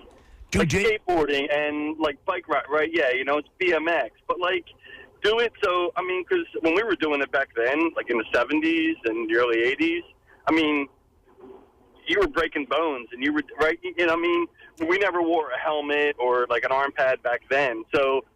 Do those dangerous things, but just do them a little more carefully. Okay, I think that's sage advice. Don't terrify yourself out of taking a chance or a risk. Yeah. But there's often a way you can do it that's a smarter way to do it. I think that's good advice. That's good advice, Mike. I like that. What's the stupidest thing like that you did that you can recall? A little bit later in my life, it wasn't quite that young, but I was doing some parkour. And I was going to ask what you jumped off of. Yeah, well, I went to go do a Kong, like over a bench, which is basically like a full sprint. Right. And you plant your hands on the bench and on your bench, and then you bring your legs up, and then you try to clear it over, and you like catapult yourself. Yeah, like forward. Right. Okay. Well, I didn't get my right leg all the way up, and I cracked my shin in half. Oh. There you go. But you learned. Okay. Thanks, Mike. What was the thing you would constitute for you, Preston, that you would like? For me, when I was a kid, I used to eat tapeworm pills. Well, it was a fad so back stupid. then. Yeah. Oh man, I did too many dumb things. I broke stuff and jumped off of things, and I can't remember exactly. I love the mindset of my parents to go. I wanted what they called the spider bike at that time, which is like the that looked like a motorcycle, the handlebars up, and so my mother and father decided to get me a full Schwinn. I'm a little kid at this time, like a full Schwinn bike with. He'll grow into it. Oh, yeah. I'll also, for my first year of riding it, be taking my life in my hands. I wish I hadn't given up on piano lessons. I hated it when I was 12, 13 years old, and looking back nice on to it. have that skill. Yeah, and I like playing piano. I'm not very good at it at all, and I started taking lessons again a few years ago, and I stopped when the pandemic happened, but if I could go back in time and do this exercise, I wish I could have told myself, don't give up on it. By the way, you stick with it, and it'll be worth it. Who's Jordan Peterson? He is a professor. He's written a number of books. He's in some circles he's controversial, but he wrote like the 10 Rules of Life. So Yeah. All right, Kathy. Nick, same thing. I played the piano. I was decent at it, and once I had the choice where my parents weren't making me go, Oh, they I gave you the stopped. choice. Yeah. And you're like, you don't have to go anymore. What age? Do you remember? I was probably middle school somewhere. Yeah, when I same. stopped. All right, I'm going to go to Joe next. We're talking about advice you give to your 12-year-old self. Joe, good morning. Good morning, Gadzooks, guys. Gadzooks, buddy. What's up? So I would tell myself not to play with model rockets. And why is that? So the first one I ever built, we managed to glue the nose cone to the rocket, and when it come down, it landed on a car and it broke the windshield. I remember those rockets. Like you're talking about what ST, I think, was the company that made them. STP, yes. Well, okay, right. Yeah, the next one, I didn't have a rocket anymore. I just had the engine, so I figured I was bored. Might as well launch it. And, I'm smart. I did it in the middle of a parking lot next to an apartment complex, and it hit the side of a window where it had a plastered-on wooden thing, and it caught on fire. Luckily, it started raining, right as it happened, so it didn't get bad. Oh my God! But these are like, and I get this. These are incidents, specific incidents that you would have, like don't go in that door. Right. But on a broader sense, what would be the advice, Joe? What would you distill that advice down to someone? Don't do something stupid. Don't do All something, right, there you which go. is I like very that, Joe. salient advice. Don't do stupid things. Yeah. Problem is, you don't know what's stupid back then. I know. All All the good stuff is stupid. I'm going to go to Chris. Hey, Chris, good morning. Good morning, it. Good morning, my man. What's up, bud? Not much. Kind of piggyback off what you were saying about asking for help, especially back in school. Yeah. I was in special ed for a majority of my entire childhood, even leading up to college. And sitting in IEP meetings and having all these adults asking, what can they do to help you, and just sitting there nervous and embarrassed. Right. Definitely would tell my 12-year-old self to, speak up more and ask for more guidance. Yep. I'm with you, Chris. I know exactly what you mean. Ask for help. Talk about the problems you're having, and people are willing most of the time to help out. A lot of times you're part of a group, though. Thanks, and I remember the dynamic as a kid, everyone seems to know how to do this, and I don't want to. I know. I don't want to know. I've had with my own kids saying, "Look, man, asking for help is not a sign of weakness. In fact, and don't be embarrassed about it, because the people that you're asking for help for, people like to help other people. Yeah. They like to show good them. people do. Well, they like to show them how to do things. Yeah. You know, that's what, if you know how to do something, isn't it great to be able to show somebody else how to do it too? Yeah. This is a proper hot Carl. Yeah, and don't chintz on the cling wrap. Do not use the plenty of it. dollar store cling wrap. Do not. We're going to go to Michael next. Hey, Michael, good morning. Yeah. Oh, sorry. I turned it down a little on that. Hey, Mike, all right, so your 12-year-old self, what advice would you give? I would probably tell him that everything's going to be okay. Got to keep your head and keep trucking for it. You know, Michael, it seems like such a basic, simple thing, but it's like, it almost is in line with something I tell a lot of people. Again, when I'm talking to people who might be facing a medical situation or whatever, your mind wants to tell you the most horrible stories. Your mind will create these scenarios, and you'll live in this hell until you actually find out that it wasn't as bad as you thought. And it's a hard thing to embrace, but it's always the case. Try not to listen to the stories your mind is telling you. Right. But relate to that. On the play- other to play side, devil advocate, sometimes things do go wrong. But if you're talking about going back or being able to ignore all reality and talk to your younger self. Michael, it says on here on the screen, I love this. It says to tell yourself, you're going to get what you want. It'll just take some time.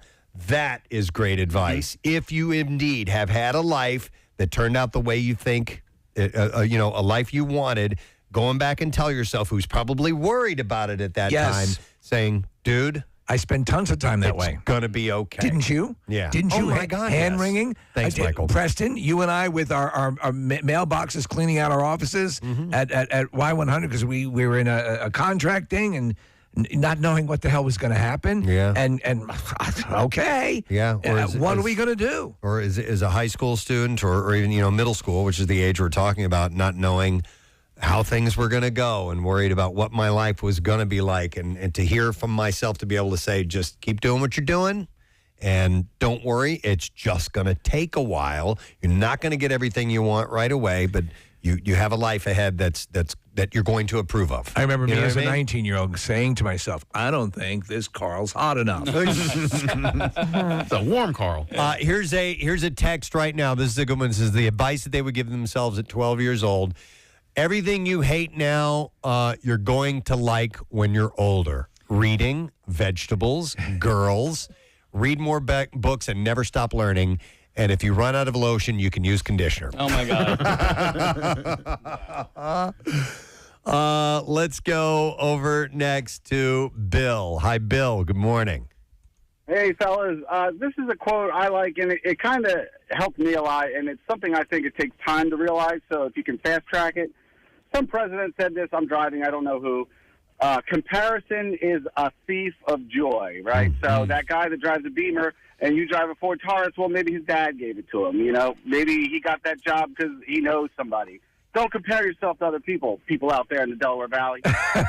Yeah, you know what, Bill? My therapist told me that not that long ago. Here I am in my 50s, and I still do it. I still compare myself to others. Do you? Yeah, I don't. I can't help it. It's a character flaw. I broke it. Well, I can't say I don't.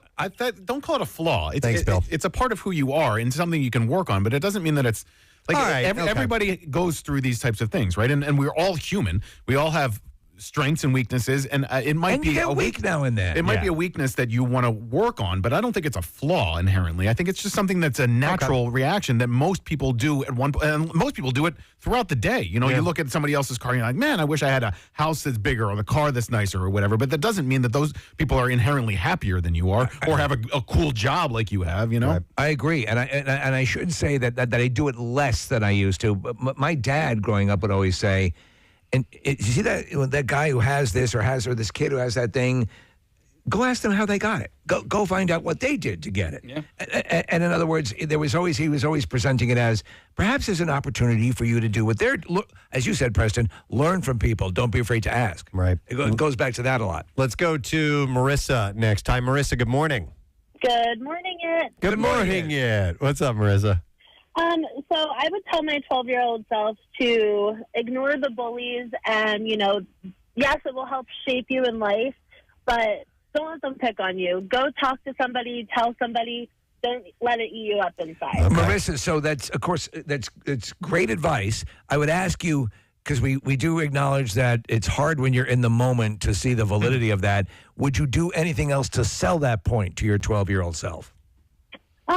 I think that I would, I just feel like telling somebody really does help. Yeah. Letting it eat away at you is not going to do anything for yourself. It doesn't help you. It doesn't help you move forward in life. I just feel like talking to somebody can make a huge difference. Because we do, and it's the truth, we always, no matter how much, Preston, I'm sure when I've talked to the therapist I go to periodically, to have that notion of, where I must be the only one feeling this, and it's just not the case. Yeah.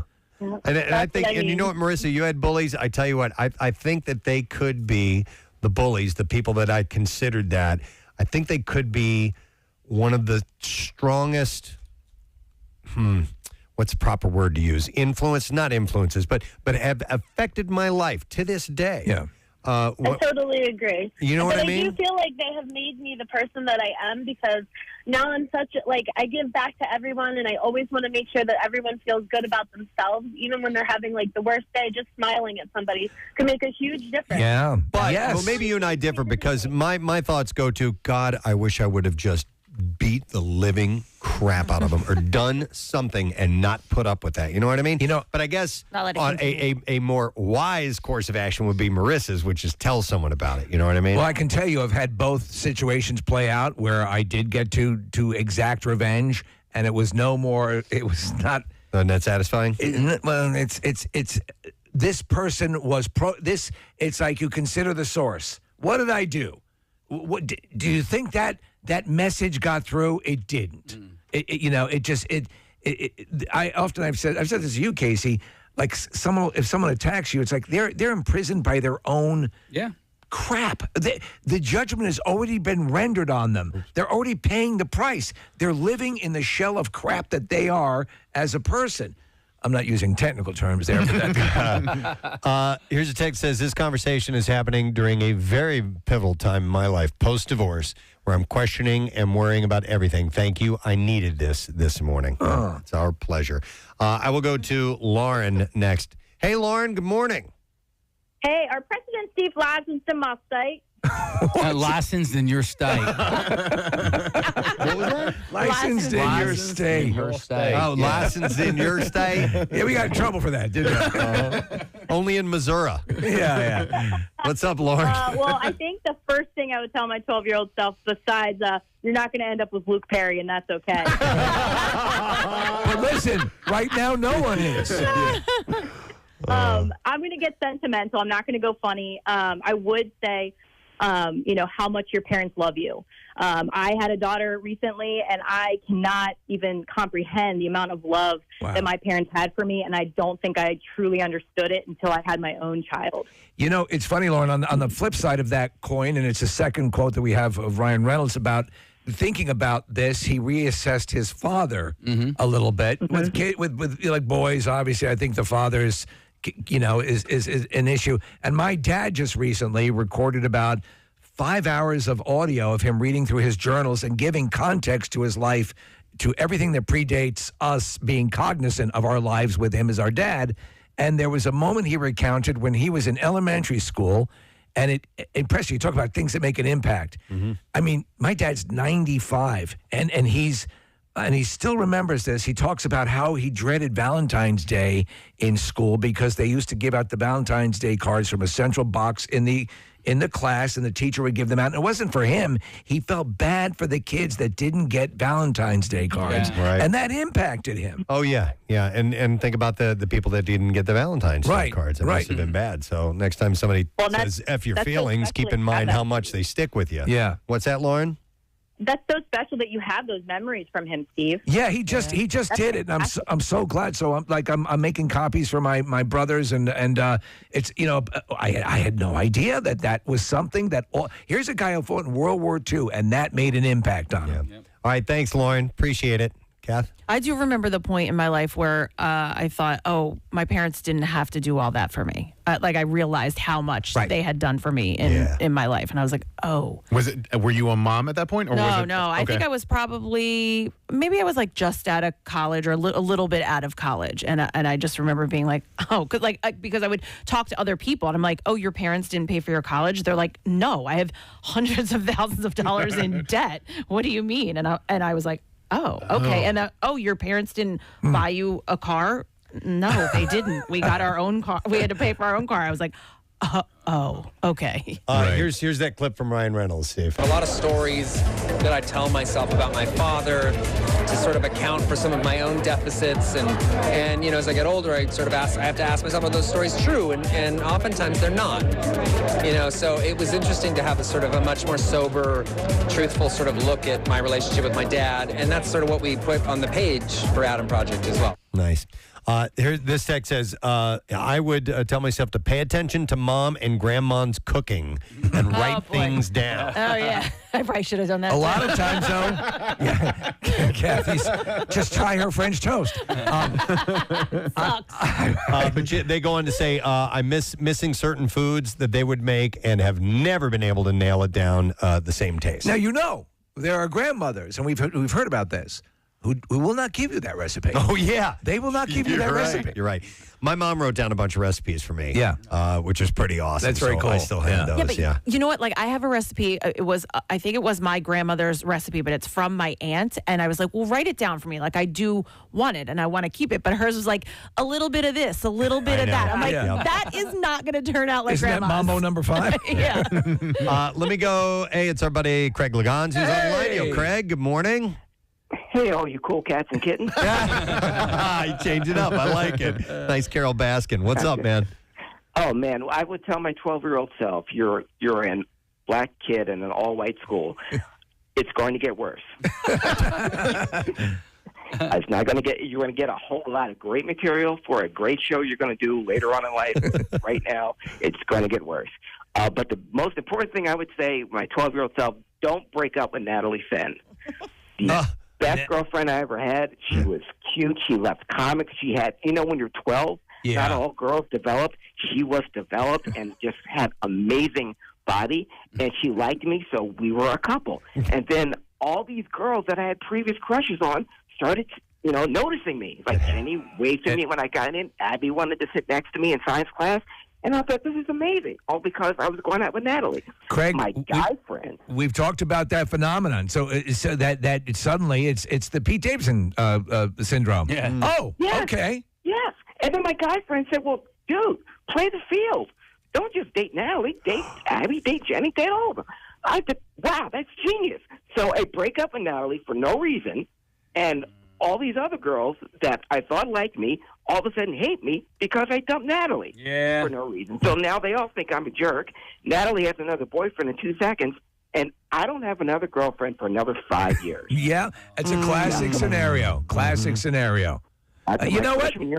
Especially you with your vast and you sit right in the realm of the pop culture nexus that I share with you. Didn't you learn anything from Marsha Brady when she passed on Charlie and went with the big man on campus? Yeah, well, see, I learned from Jan Brady. See, I had made up girlfriends before Natalie. There you go. You were dating George Glass? I had Georgina Glass. Georgina Glass. My first real girlfriend, and I messed that up. So. I hear you, man. All right. Yeah, it's painful. Thanks, Craig. Comic Book Gurus. Check out his podcast. Thank you, Craig. Thank you, guys. Love you. We'll see you later, man. All right. Here you go. Some more pieces of advice you would give to your 12-year-old self if you could. This movie Adam Project has got this conversation started. I'll go to Carl. Hi, Carl. Good morning. Hey, good juke. Good Zooks. Good Zooks. I like Good Zooks, too. What's up, Carl? Sorry, I was swallowing a bagel. I didn't think you were going to come in and Dude, the fact that you got it out all with bagel in your mouth is quite an accomplishment. Yeah, don't chew when you're about to go on air. There's some good advice. I would say there's a couple, but the ones that I really wanted to express were don't get hung up on your first few relationships.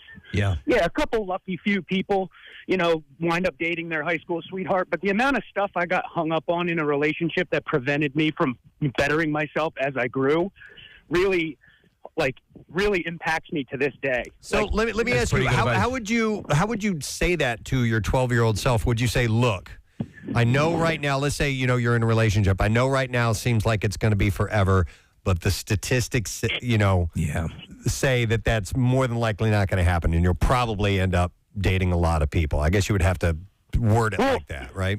I would actually tell my 12-year-old self to go to Google and Google how many fish are actually in the tank. Yeah.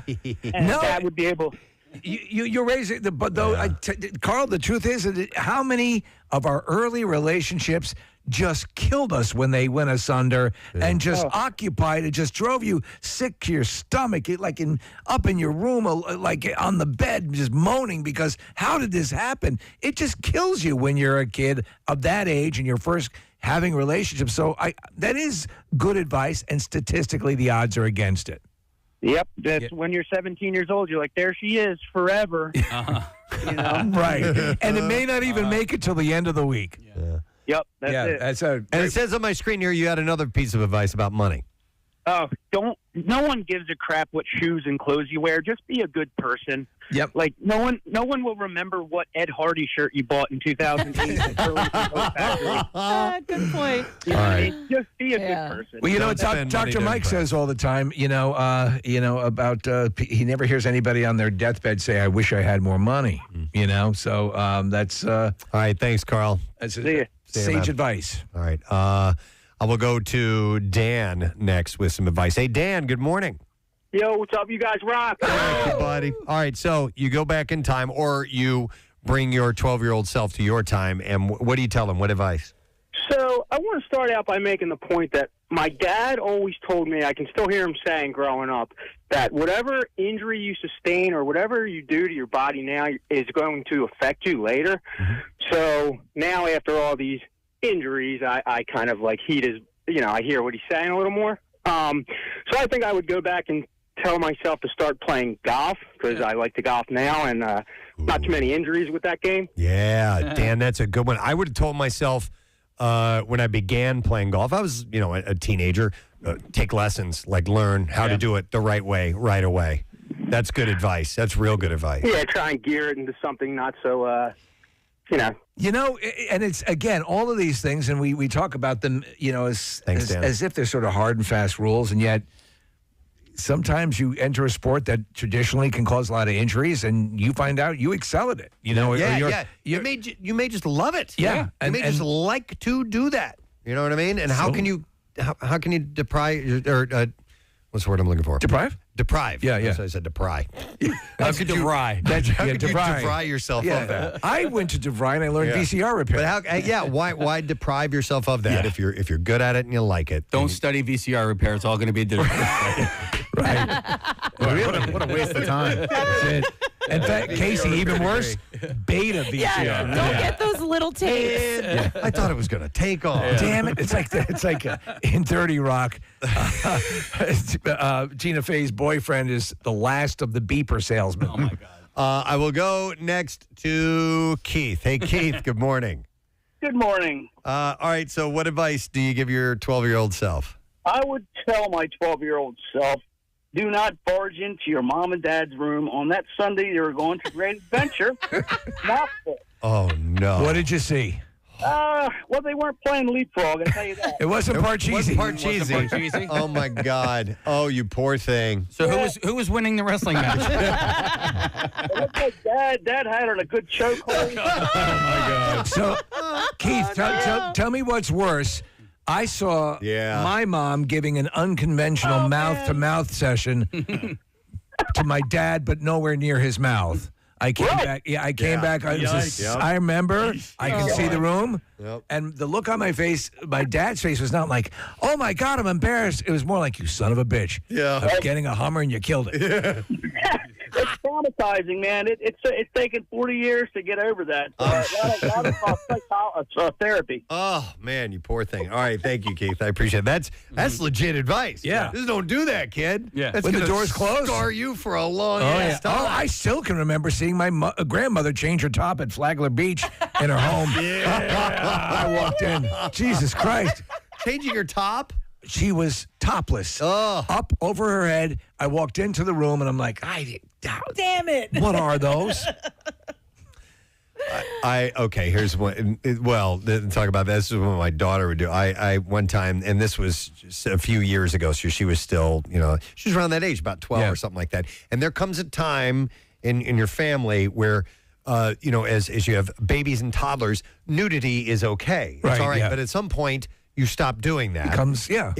Yes. And so I was, and this was right on the tail end of, we're not going to be naked in front of each other anymore.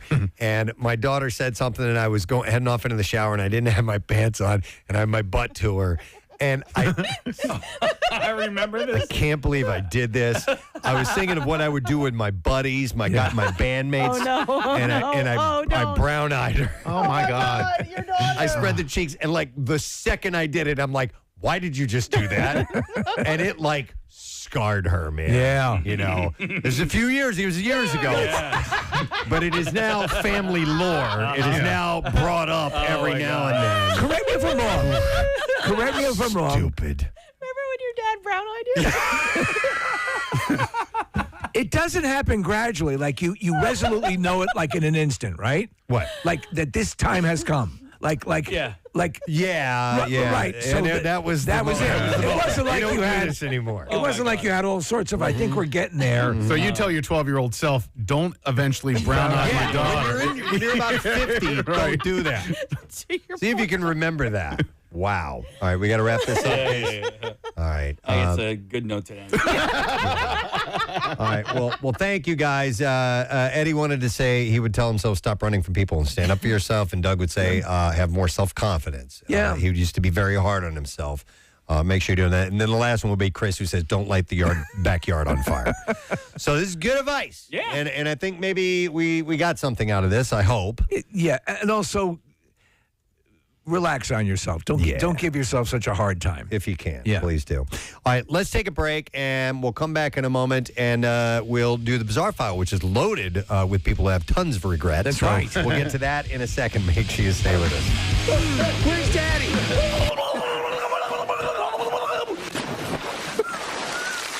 Any kids? Anybody see Daddy?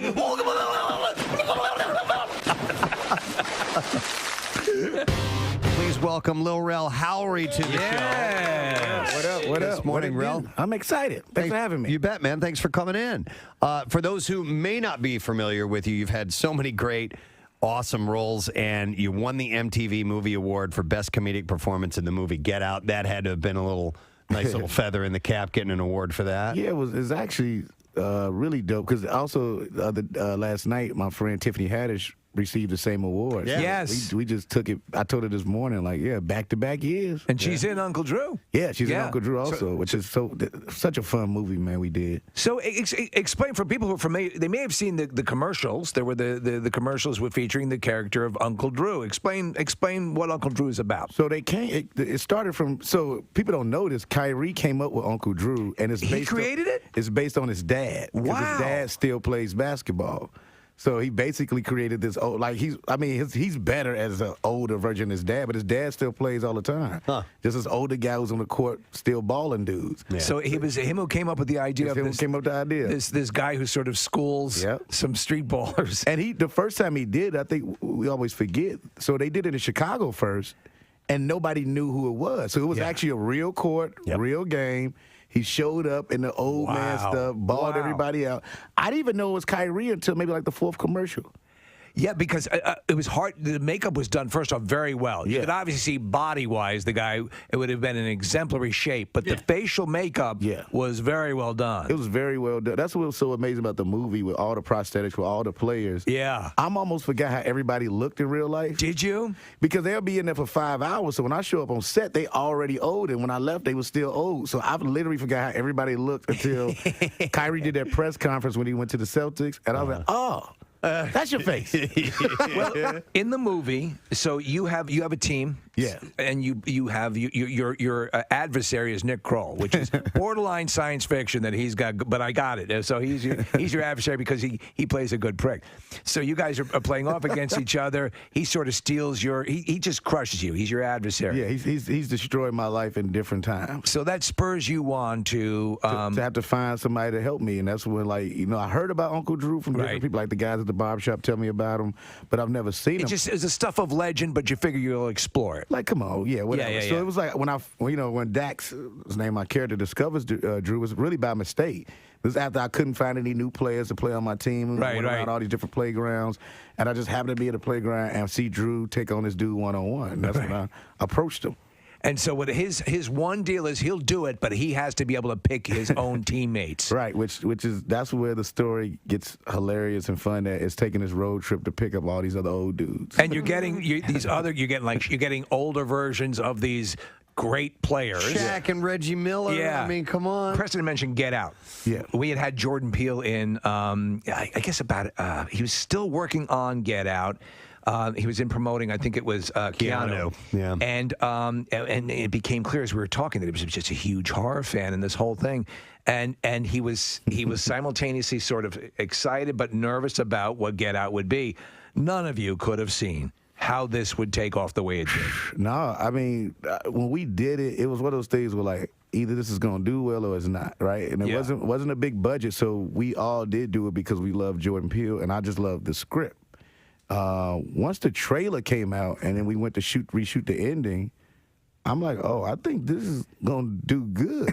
What was your first indication? Was it the reshooting? It was the trailer. The trailer. It was the trailer. Yeah, the way when my family started calling me, like, we can't wait to see this. I'm like, oh, this is a thing. Yeah. Why did you reshoot the ending? Well, I wanted to ask about that, too, because I watched both endings, and we don't want to betray what happens at the end of the movie. Wait, I didn't know there's two. Yeah. It's on the disc. On the disc. You get it on. You can see the original. They actually got it on YouTube, too. I mean, the original ending. Which one did you like better before you go into the story about that? I appreciate the original because it was real. Yep. But then also I knew as a fan of movies, we just needed a hero, man. Yeah, it needed to have a more satisfying ending. I know what you mean. People would have left the theater with different energy if we would have kept. Because when I saw the first cut, it was with the original ending, and I couldn't sleep. Yeah. Yeah. No, it was. But you know what? Because he's I mean here's the difference. Horror, and they'll say horror comedy. I like my horror. You can have some comedy, and you provide the comedy. But you know what made it work, though? Because Jordan wrote it real. He wrote it real. Yes, you can tell. All I was the audience that watched the movie. And that's why it works. When they try to over-yuck it up, that's when they screw it up. Because that would have undermined what is really a brilliant horror movie that works on multiple levels. Yeah. And what was masterfully done was that the trailer thought you were getting into one thing and the movie got you into something else. And you're like, whoa. That's hard to pull off. How much of your character of that? First off, do you ever have to go through TSA ever now? So I'll tell you something funny about that. They show love when I showed them. Oh man, we appreciate you, but you still got to take your shoes off. So I still get no real love. I still got to do everything. They still do it. Like they take their job more seriously now, which is crazy. Like, well, you give them a sense of pride. Was there any on-set ad-libbing because you seem so natural? Your simultaneous pride and condemnation of him for going in the first place. So the funny thing about it is, I thought I was saying stuff that was scripted, and then we did a panel, and Jordan was like, nah, this is you just saying stuff. Wow, that's great. But he let me do that. He'll have, we'll do the takes where I do everything scripted, and I do a real take. And I'm like, all right. Yeah, if anyone's going to appreciate comedic ability. It's Jordan. Yeah, that's why he's a great director. Yeah. I wanted to ask you, talking about being on the set and improving lines, and we have Adam McKay as a friend of the show, and he says he'll laugh when someone's riffing on set and doing the deal, and that actually encourages the actors. You as a performer, when you're doing something, do you like to hear response, or does it throw you off? Because technically, you're not supposed to be hearing someone laughing, but how does it work? Well, that's the thing. It depends on what it is. Like, so if it's, for instance, like, it's not I'm trying to plug this, but I got a show on Fox this year called Real, a sitcom. Yes. I like a live studio audience because I like to hear it right away. It's easy to write to that. I give you a perfect example of not that environment is doing Get Out. I kept trying to make Daniel, who played, I just wanted to make him laugh. Like, he had to be sad. So I'm like saying all this crazy. That's why when you see those outtakes of me doing it, it's me trying to make him laugh, trying to break him. So, like, awesome. They'll yell cut, and we have to give him 2 minutes to just laugh. Yeah. Because he's so good. He was just, I'm like, I got to break this dude. But he was such a really good actor, man. Guys, let's give it up for Lil Rel Howery. Thank you for having me. So I'm 4 episodes into Game of Thrones. Excellent. Oh. Yes. Is she naked yet in any of those episodes? Emilia Clarke? Yes. I forget how that proceeds early on in the series. Well, she goes into a scalding hot bath, full frontal nudity. Yeah. I do like it. And Khal Drogo plows that at one point. Well, yes, he does plow that. So, so you're saying the nakedness though drops dramatically after like 3rd or 4th season? Yeah, it's still there, but yeah, it's still. She comes back with a vengeance. Yep. She got just a wonderful beaver. Reach, you're not far off, man. Nice beaver. She's not like one of these workout feeds where things kind of look splayed all the time. Wow. Just natural. All right, so Speaking of beaver, I got to show you guys What? something later. What? Where did you come from? I know. I got. It's a picture. Okay. Well, yes. Later. Okay. That's just the reminder. Thank you. You're welcome. Everyone, jot that down. Okay. Jot that I'm down. writing it right down right now. Kathy not my has beaver. pic to show us. The beaver pic. I wasn't this excited when Adrian Smith came on the show. Before we do the bizarre file, I should play that piece of audio. Okay, it's real short. It's very, very quick. It's not an audio illusion or anything like that. But do you know? We don't know where this is. Graduation ceremony. It looks like a college graduation. It was ceremony. college graduation, and as you walk up, this is your moment. This is your family is there. It's your time to shine. You get your name said with the thousands of people in attendance. You walk across the stage. You grab your diploma that you've worked so hard for. And paid a lot for. Paid a lot for. This is the culmination. And as you're walking, they announce your name. Julie Jerkoff. Forgive me, Kirkhoff. What? Are you serious? Yes. This is legit. Julie Too legit to quit. Wait, one more time. One more time. Quiet, everyone, please. It's her moment. Yeah. Julie Jerkoff. Forgive me, Kirkhoff. Oh, my God. Forgive me. Julie Jerkoff. Forgive me, Julie Handjob. Forgive me, Julie Handy. Forgive me, Julie Blumpkin. Forgive me, Julie Dirty Sanchez. Oh, my God. Julie Jerkoff. Forgive me, Kirkhoff. Oh. Wow. You know what, though? That's better than just having your name read that most people are missing anyway. You know she was called Jerk Off throughout all her life. It had to have been a nickname at some point, or her friends. Julie Jerk Off. Yeah. Or Julie Jerkoff. Forgive me, Kirkhoff. If you think about Julie oh my God, I can't believe I said that. Or that professor won a nice bet. Yeah. Said she would do it. And Julie Salad Tosser. Oh, it's not even close. If you think about it, in high school, she probably had jerk off as a, I wouldn't even say a nickname. You know, they made fun of her. Maybe even her friends would call her that because it's such an obvious. But and then she gets to college where everybody matures a little bit, and she loses the jerk off for a couple of years. It's and clear. then boom. Kirkhoff is I mean, you can come into that Kirkhoff, dude. She's getting her master's degree. It's a Master of Science degree as she goes up and hears Julie Jerkoff. Forgive me, Kirkhoff. Well, and she doesn't. If this is the actual video that we're watching, she doesn't even flinch. The girl, Julie. Brought to you this morning by Natural Lawn of America. Safer for your lawn, kids, and pets. You can schedule their full service program and get free seeding every year. Call 800-FREE-SEED. Natural Lawn of America, greener grass, fewer weeds, guaranteed. How about this story? In China, a private for hire vehicle driver had to shell out more than $1,000 for repairs to his car after it was hit by a watermelon that was allegedly thrown from a high-rise building. According to Mr. Wang Wei Jian, the incident took place on February 25th. Camera footage reveals the car being hit by the fruit as it's turning a quarter, denting the windshield and leaving watermelon bits on the car. The fact that, that would pick up enough velocity to do real damage, it could have killed him. Yeah. After a moment of shock, Mr. Wang got out of the car and called the police. I love watermelon. He believes that the watermelon was thrown by a resident, although that has not been confirmed. Wait, is it Chinese watermelon throwing day? It might have been. Yeah. Did they even think about that? Yeah. His son, who was in the passenger seat when the incident occurred, said that it wasn't an entire watermelon, but a large piece that was thrown. That explains it. By the way, have you ever seen the watermelons? And it's somewhere in Asia that they do this, where they can grow them such that they are in like a cube shape. Yeah. It's the coolest thing. From what I understand, the melon itself ends up losing some of the taste in that process. Okay. Yeah. But it's worth it. But it is cool. Just to see that cube-shaped watermelon, right? Right. Yeah. All right. Let's see here. A couple from Nova Scotia says that their bulldog, Freya, recently gave birth to 8 puppies, and the last one to be born was green. It had green fur. Cool. The rare discoloration has been documented before, and it's believed to be caused by spray paint. By light-colored puppies coming into contact with green pigments from bile while in the womb. Oof. The family notes in a Facebook post that the puppy's green coloring started to fade in the days since the birth, and experts say it will continue to fade in the coming weeks until it is completely gone. Actually, there's another... Let me find this other dog story because it will go in tandem to that, which I thought was pretty fun. There was here we go.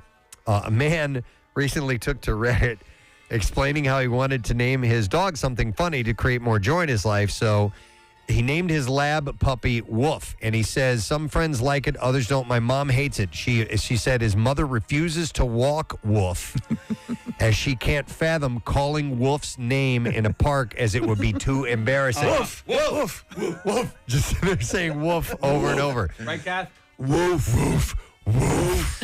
It's the big dog that barks at her when she's jogging. Big dog's running. Yep. Big dog's out. He said, it's not like I need her to walk him, as my girlfriend and I have plenty of time to that ourselves, but mom thinks I'm a bit of an a-hole for naming him. Do it again. He's so big. All right, a wave of sex mayhem has apparently been sweeping New York City, prompting residents to lodge an increasing number of sex noise complaints to a government helpline. So, amorous neighbors? Yes, that's noise exactly complaints? it. New York is no stranger to noise complaints. New Yorkers file as many as 75,000 a month, but new 311 call data obtained has revealed that many recent complaints arise from those disturbed by their neighbors' late-night ventures. From the 19th of February to the 9th of February this year, I guess we're going back in time, the website reported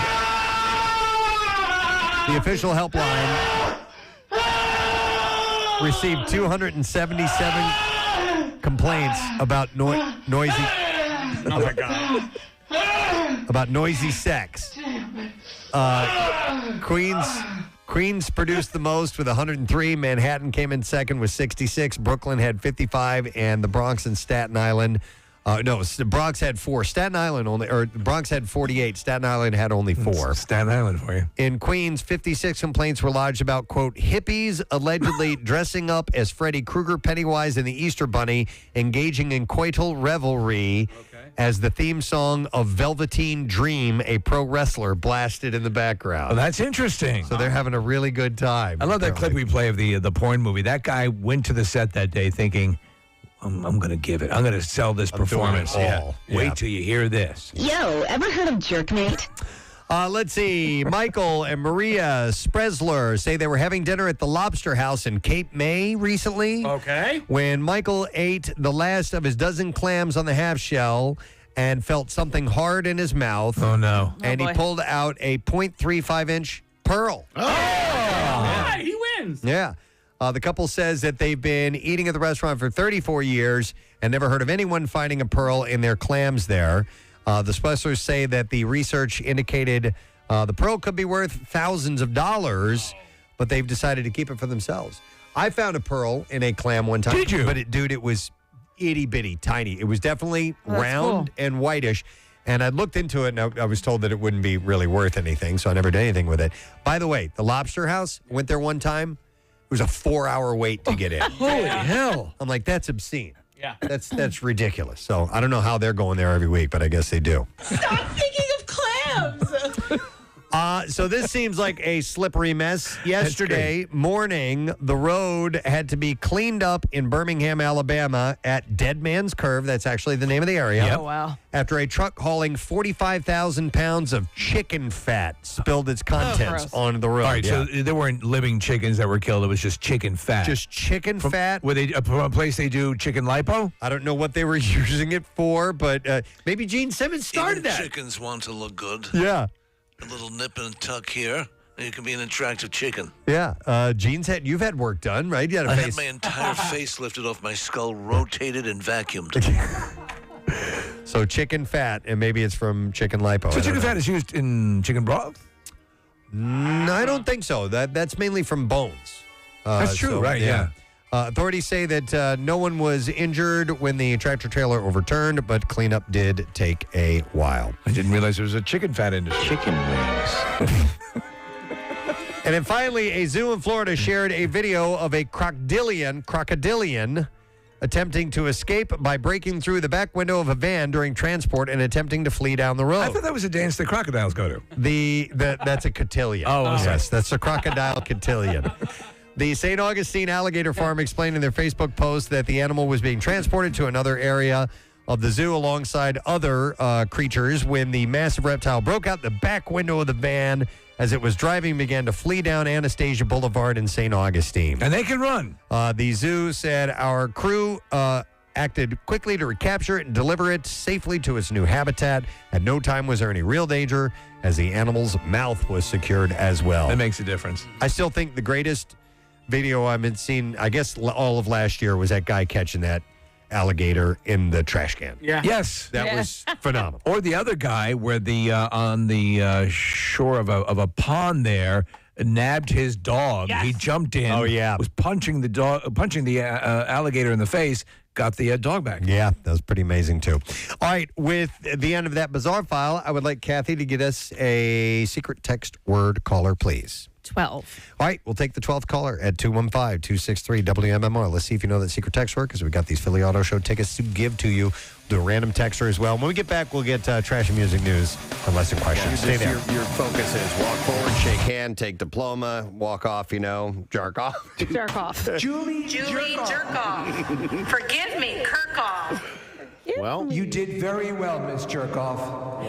And she sounds so sweet. The woman reading the names. Please come up to the microphone, Julie Jerkoff, and tell everyone how you achieved your success. Forgive me. It's the jerk-off way, I think, that we can all emulate. Oh, my God. But there's countless names like that are being butchered in similar ceremonies going on. In fact, this very weekend, I'm sure. Yeah, absolutely. There'll be mangled names. Yep, loads of them. You realize anytime we have a caller named Julie, we will have to play. Julie, jerk off. It's awesome. It's the best. It made my day yesterday when Casey sent that to me. So, on that one level, is it sort of cool that you have, since she's probably dealt with it her whole life, at least she has a meme now that's attached to her. Let's see. We have a caller on the line real quick, and I'm going to go to this caller. Hi, caller. Good morning. What's your name? My name is Julie. Julie, jerk off. Thank you, Julie. Our first Julie Jerkoff. You're our first to be given the Julie Jerkoff Award. Following explosive fights on social media, Jersey Shore star Ronnie Margot Ortiz, he and his girlfriend apparently are done. He wrote on Instagram, on an Instagram story to Jen Harley. Yeah, he's a real silver-tongued devil. Listen to this. Yeah. Note to self, can't turn a natural-born hoe into a housewife. Damn. If you find them in the gutter, then leave them in the gutter. Note to self. Yeah. Ronnie later apologized, writing, "I want to apologize. I love you." Earlier to my fans and especially to Tater Tot Kitty. Really? Tater Tot Kitty? That's somebody's handle. I don't know if that's her handle or whatever, but I want to apologize to Tater Tot Kitty. Dear Tater Tot Kitty, I'm so sorry for those terrible things I wrote. I writ. He said, I acted out of my gut and not rationally. I was not rational. I should have never. Apologies to you too, Ravioli Ramon. He said, I should have never acted in such a manner, spelled M-A-N-O-R. Really? Yeah. Okay. Come on, man. It's where he lives. That's the name of the place. I should never have acted in such a manner. That's what it says. As you pull up Preston, it says, I never should have acted in a manner. And then he writes, my deepest apologizes. Wait, seriously? My deepest apologizes. A-P-O-L-O-G-I-Z-E-S. All right. My deepest apologizes. My deepest apologizes to Tater Kitty. The pair welcomed a baby girl named Ariana Sky together less than a month ago. It was wild to be there in the delivery room. I mean, the baby fell out of her butthole.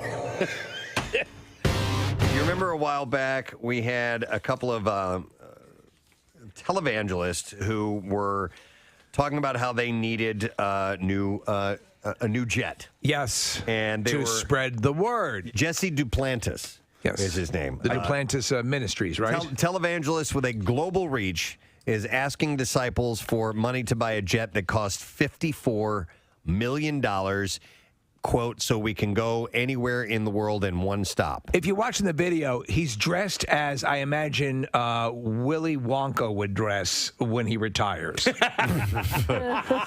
the way, so I'm waiting for Marissa to get the full audio over, but Duplantis' solicitation comes 4 months after another televangelist, the Newark, Texas-based Kenneth Copeland, announced that he had just bought a new Gulfstream 5 jet. Oh, someone got a little jealous. I think that's what it is, Steve. I think that's what it is. Wait a second. What did that son of a bitch just get? Yeah. Well, this will not fly in the eyes of the Lord. I think it's keeping up with the Joneses. The aircraft. Listen, you insufferable prick. I saw what you just bought, and I'm going to get an even bigger jet. Hallelujah. The aircraft, when first sold in 1998, carried a $36 million price tag. That's what this other guy $54 million. You need to understand. You just cannot. You're waiting in line, and you're going through TSA, checking, you're taking your shoes off. That's time wasted from spreading the word of the Lord. That's it. That's it. Oh, my. And then you got the crying kids kicking the back of the seat. I cannot put together a proper homily on a flight with the riffraff, the human filth that populates these various aircraft while I'm trying to get out there and minister to the human filth. That we got part funds one my over. lust for high-end aircraft. All right, here we go. This is the audio of him pitching this. He made a video of this. Yeah. Hello, ladies and gentlemen. I'm Jesse Duplantis. Thank you for tuning into This Week with Jesse. We're going to be talking about aircraft. You know, I've owned 3 different jets in my life, and used them and just burning them up for the Lord Jesus Christ. Now, Listen to how many times he incorporates the Lord and Jesus Christ into this. now, some people believe that preachers shouldn't have jets. I really believe that preachers ought to have and go on every available voice, every available outlet to get this gospel preached to the world. Now, I talk about this in a lot of my messages, and I want you to see this if we can, Caleb. Get it back. This is the very first plane that I purchased for the Lord back in December. The Lord asked me, he said, I need you to purchase the modest aircraft. One engine ought to do it with a decent range, something that's comfortable with a couple of seats and a bed. That's what I need you to purchase. I said, Lord, should we not use this money to feed the poor? He says, we'll get to that. That I purchased for the Lord back in December 1994. And I said where I began. And then the second one I purchased was in January 2004, where I used to be. The one I'm flying right now, and it's been with me 12 years, I purchased it in January 2006, where I am. Now, I want you to get a shot of this one, Caleb. Now, this is the Star Trek. It's going to crack you up because this one is just insanely expensive. And the amount of people who could have benefited greatly from the money wasted on this is just off the charts crazy. And they're showing pictures of them with the camera as they go by. Now, this is the Star Trek Enterprise. This is where I'm going. Praise God, but I believe It's got a transporter and everything. In fact, my next purchase is going to be a spacecraft. Praise God, but I believe in God for.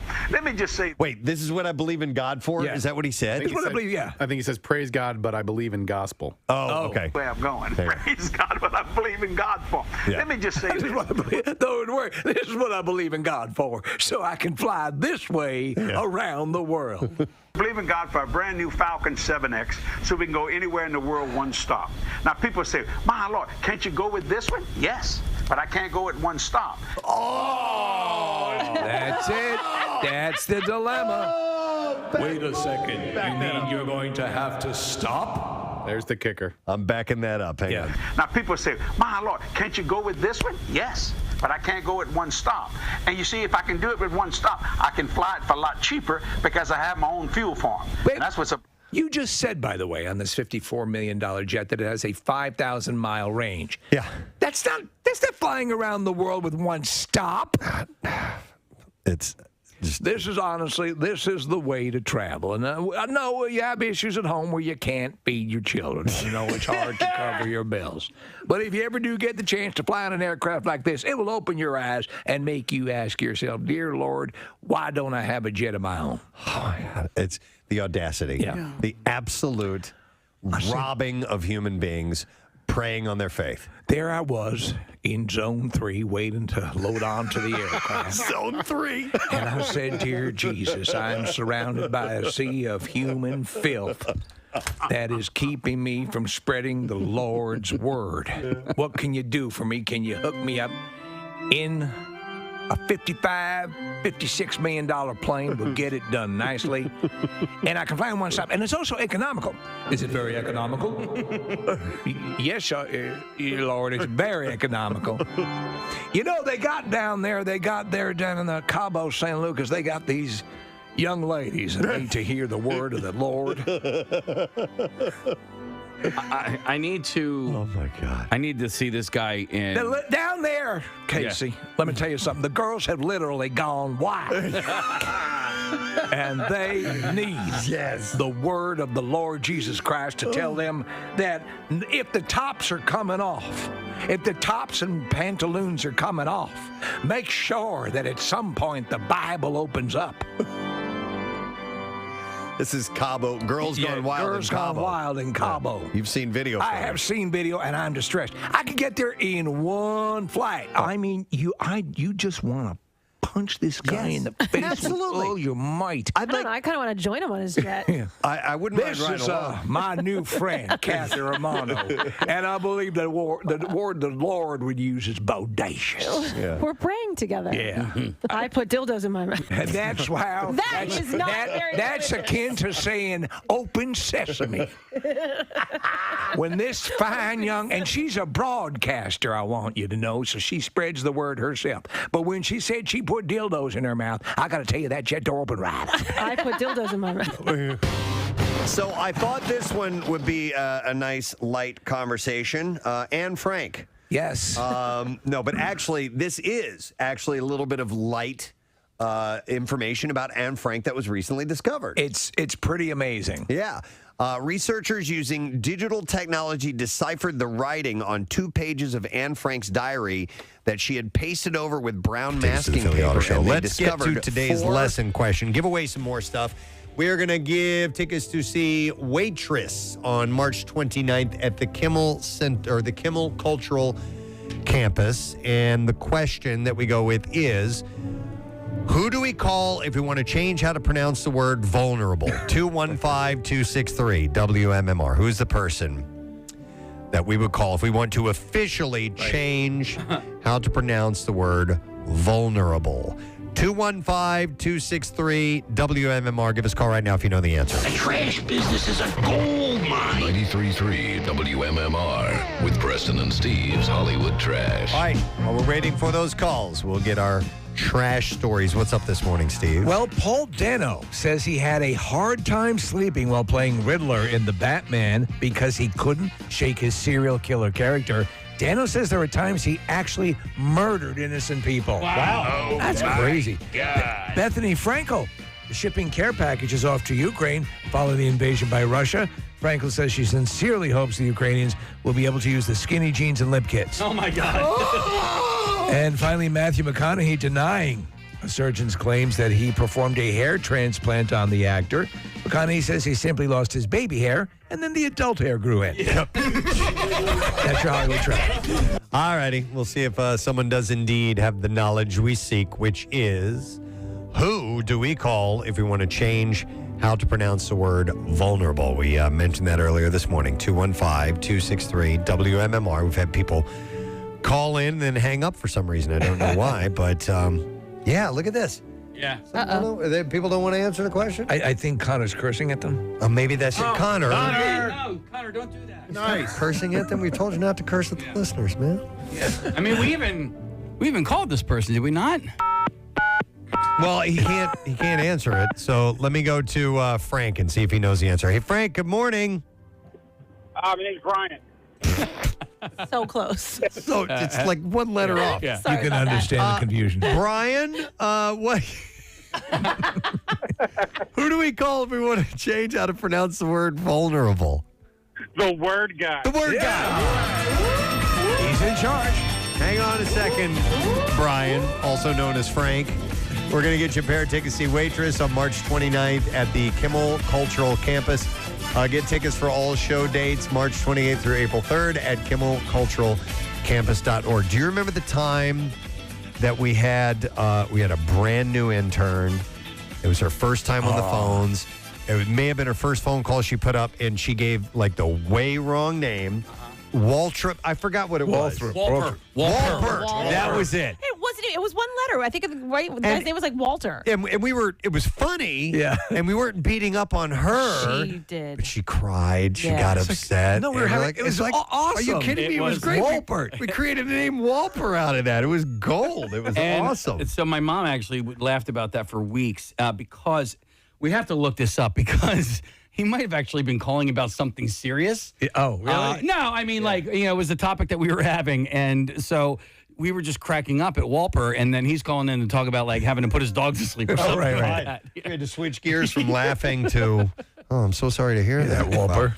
Hey, real quick, we're doing a call-in shout-out? What? Is that? I don't think we ever do these. Hi, Ted, good morning. Good morning. How you doing? Good. Ted, what'd you want, man? Oh, it's our 37th anniversary. I wanted to say happy anniversary to my wife, Jennifer. Is that something we do now? We don't, but we'll accommodate this one. Ted, were you just taking a shot in the dark? Yeah. Why not? Yeah, sure. Why not? All right, happy anniversary, Ted. Here's a shard on us. Go shard on your wife. Thank you. All right. You know what? We talked earlier about going for it, not being afraid. Yep. And ask. That's what he did. And he just did it. Look at that. Way to go, Walper. All right, let's do music news. Preston and Steve's Music News on 93.3 WMMR. Yeah. All right, brought to you by Family and Company Jewelers. Looking to get engaged? Well, don't miss their Viraggio Trunk Show, March the 10th through the 12th. Family and Company Jewelers, South Jersey's diamond destination. All right, I don't know what a Viraggio trunk show is. Does anybody know? I assume it's a large trunk full of jewelry. Well, Viraggio is the designer, I believe, and a trunk show is, a trunk. Right. Thank you very much. It's about trunks. It's about trunks? It's about It's a trunk show. Trunk show. Do you want to hear Walper real quick? Yes. Oh, we have that? Yeah. That was quick. We interrupt music I'm going news to pause for just this a real moment. quick. For Walper. All right, here we go. More broken ribs. I have, it says Walper. Is your name Walper? Walter. Honestly, wouldn't you at least say Walper? Is this Judge Wapner calling in? You got a nickname now, Walter. Oh my God! You hear what happened to a Walper? That's not even a mistype. I'm looking at the T and the P are like nowhere near each other on the keyboard. Name's Walper. Let me get that straight. Your actual name is Walper. And what happened to you? So what happened to you, Walter? All right. Well, all right. I've broken my hand. Oh, wow. I've fractured all my ribs. Were these fights over your weird name, Walper? I think it's Casey's fault that girl cried because he was really going after her. And I wasn't going after her. It was hilarious. pointing out the typo mistakes and laughing really hard, man. Well, I was laughing. I wasn't berating her. That's like a Bill blame. You were laughing the hardest. Yeah. That's what he said to me one time. He said you were laughing the hardest. Everybody started laughing at something, and Bill went after Kathy. He goes, and she's like, everybody else is laughing. Yeah, but you were laughing hardest. Yeah, he goes, you were laughing the hardest. Okay, all right. boss. Got it. Oh, my goodness. I love that. I do, too. All right. I only have two stories for you, music news. Fairly short music news today. Papa Roach will release their 11th studio album called Ego Trip, and that will be April 8th. And yesterday, they shared a new single called Cut the Line. And Are you sure it's Ego Trip or not Ego Trip? Ego Trip. Okay. And the video is set for release on Friday at 10 a.m. Pacific time on YouTube. Jacoby Shaddix said, now isn't the time for comfort or conformity, but to be inspired and build something new, something better in order to channel something more. They kicked off their North American headline Kill the Noise tour with special guests Hollywood Undead and Bad Wolves last night with a sold-out show in Anaheim. It's their first headlining tour in 3 years. And then one just last little clip, and did we already announce these Greta Van Fleet shows? No. They were announced yesterday. Yeah, Pierre did it. We announced that maybe Pierre was going to have an announcement. Yesterday. Yeah. Okay, yeah. So that was the announcement. All right, so they announced a 42-date North American Dreams in Gold tour. It'll kick off March 10th. They have a few shows in our area, but not right here in the city of Philadelphia that I saw. So they'll be in Hershey on March 30th. April 1st and 2nd in Atlantic City. They're playing the Hard Rock there. Yeah. And then they're also going to be at the PPL Center in Allentown down the road in October. So you got a couple of chances, but a little bit of a drive will probably be involved for you. And then I saw a show in Pittsburgh, and I'm like, come on, man, I didn't see any more PA or New Jersey dates on there. So anyhow, there you go. And that's all I have. It's a short music news. That's fine. Sorry about that, gang. We'll take a break, come back in a second, and we'll wrap it all up when we get back. So stay with us. Preston and Steve on 93.3 WMMR. Some of the stations, we're kind of consolidating our areas, moving from downstairs to upstairs. So they're doing complete remodeling, which means demo has been going on, demolition of the various offices. And when we got wind that they were going to be destroying Bill Weston's office, we said, we had to. You got to let us take a swing or two. Well, my helmet's on the ground, but that's okay. Wendy, I'm not going to hurt you. I'm just going to bash your brains in. This is great. Here's Johnny. That is awesome. Oh my God, look at this. Oh my God. Bill's mailbox. There we go. Give it to him Look at as a that. keepsake. I have the video. By the way, do we ask Bill if he wanted that? No. Okay, all right. Hey, Bill, do you want this? Clear the wall. Oh, nice. She almost fell on her ass. backwards. There's another swing at it. She's trying to go out of Bill's office into the sales department. Feels good, doesn't it? So good. Go get it. Yeah. Kill it, Marissa. Kill it. A lot of rage here, man. Yeah, but it's funny. It's She like, packs it's like, a punch. It's like watching an angry dwarf. Had a request from a friend of ours, RC, from Tattoos by RC. His son, Dalton, celebrates his birthday today. And RC wanted me to mention it. We haven't seen Dalton in a while. I know. He's been around. He used to come around when he was a kid, and we haven't seen him, but he's a man now. Full-grown adult, man. He was a little kid when he came in to visit the show, and I'm wondering, I mean, how long has time 21? passed? I'm guessing he's 21. All right. But Yeah. that's just a guess. I'll have to check my Instagram message that I got from RC and get back to it. But this It'll be my regular Saturday night thing, baby. Oh, yeah. Oh, yeah. No, he can't be that old yet. Well, he's All right, he's I'll at look it least up. 20, at least. Oh, yeah. Yeah, keep playing that clip over and over until I Until get we this, find it. Steve. Oh, yeah. Oh, yeah. Are you looking or are you I'm just looking laughing? it up. I have to go into my phone. Oh my God, let's see. yeah. It says here he turns 20 years old. Oh, There we go. not bad. Booyah! Yeah. Oh, yeah. Yeah, that's it. It's gonna be my regular Saturday night thing, baby. Oh, yeah. So far, this is my favorite part of the There day. we go. It all goes downhill from here. All right, let's see if we can get an answer to the stupid question. A panda, what is their primary food source? Yeah, okay. I'm going to go to Courtney. Hi, Courtney. Hi. Hi, Courtney. What is the panda's primary food source? Is it bamboo? Oh, yeah.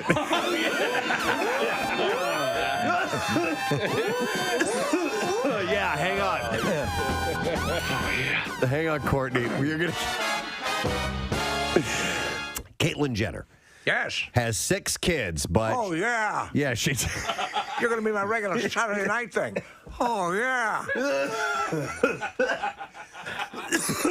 I might not make it through the show today. Caitlin, huh? Thought you'd be bigger. I'm your new cooler. But she Roadhouse with Caitlyn Jenner. Oh my God. Pain don't hurt. No. Except when they cut your balls off. That was pretty uncomfortable. I'll have to say that did sting. That pain hurt? Yeah, that pain sort of hurt. The knife attack at the bar, no, not so much. Cutting my balls off, yeah, that actually pinged a bit. Can you stick to the script there? It pinged a bit. That pain hurt. Okay, sorry. Oh, yeah. Oh, yeah. So the royal wedding was over the weekend. I'm going to touch a little bit on this stuff, and we'll expand a little bit further on it later on. But, of course, it took place on Saturday, and they are officially husband and wife, Prince Harry and Meghan Markle. They became the Duke and Duchess of Sussex at London's Windsor Castle. The ceremony took place at the Gothic St. George's Chapel at noon, but was no ordinary wedding, even by royal standards. So there's an Instagram thing that I follow. It's called Fish Dance Party, and what they do is they'll dub Fish concert music over people dancing. How did I miss this? No, listen. At one point over the weekend, there was a Fish Dance Party Instagram posting of people coming out, and it looked like they were coming out of the royal wedding. And I was like, this can't be. But I think it was legit. I'm fairly certain what I saw. Fish music was playing when they were coming out? Okay. No, but like ridiculous. A selection from Fish. I just need to know if I did indeed see Prince Charles and Camilla Parker Bowles come out dancing out of the chapel or whatever. No, I don't think they were dancing when they walked out. That is not. Dude, wait till Prince Charles and Camilla. They're Casey. great. Casey. I know. Casey. What is it? We're watching this right now. There's Yes. no way in hell the royal family would do something like this. But look at this. They're great lookalikes right there. They are not even remotely looking. That guy looks nothing like Prince Charles. I was looking at her. Oh. You thought this was real? I couldn't tell. It was on my tiny little. What is this from, though?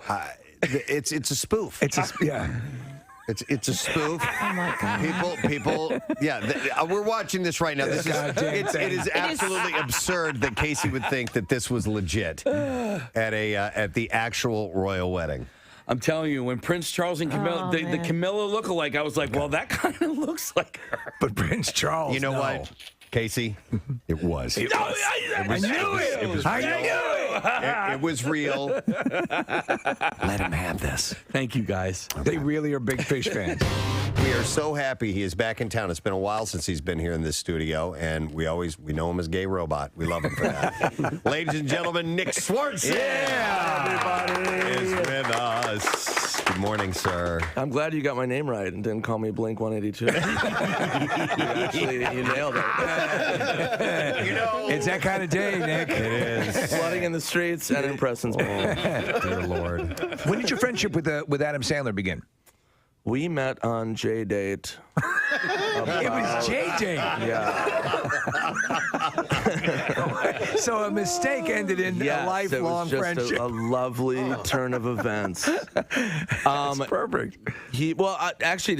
This goes with answering this question. A lot of people don't even know I do stand up. So this generation now, it's funny because That's why I wanted to. they'll come to preface. my Yeah, yeah. show and they're like, "Oh my gosh, you're really good at stand up." Yeah. And I was like, "Yeah, I've been doing it like 22 years, which is insane."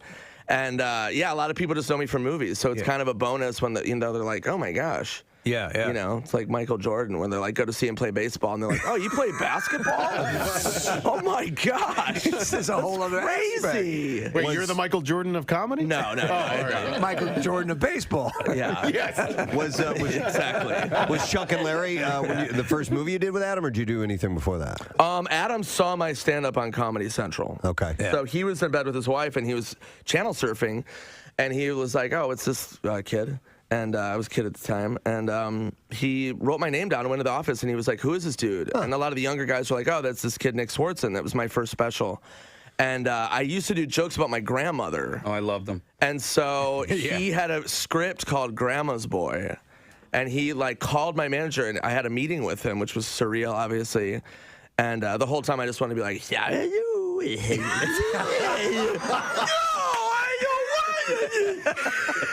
So I didn't do that, and that's why I'm still working with him. But There's a scene in that movie. Michelle Carmen, who's one of our calendars, is the girl who is across the street. Moon balloons. Oh yeah. Yeah, she's from Philly. And she's in one of our calendars. Yes. I remember Sandler called me up and he goes, "Hey man, I'm doing this movie Chuck and Larry with Kevin James," and I was like, "All right, cool." And he goes, "Yeah, it's a part for you," and I go, "Okay, great."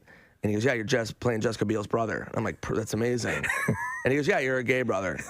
And I was like, "I've been doing a lot of gay stuff." I was on Reno 911 at the time. So I was like 4 or 5 years deep in Reno 911. And he was like, "No, dude, it's not like your character Terry on Reno 911. It's different. It's not that gay."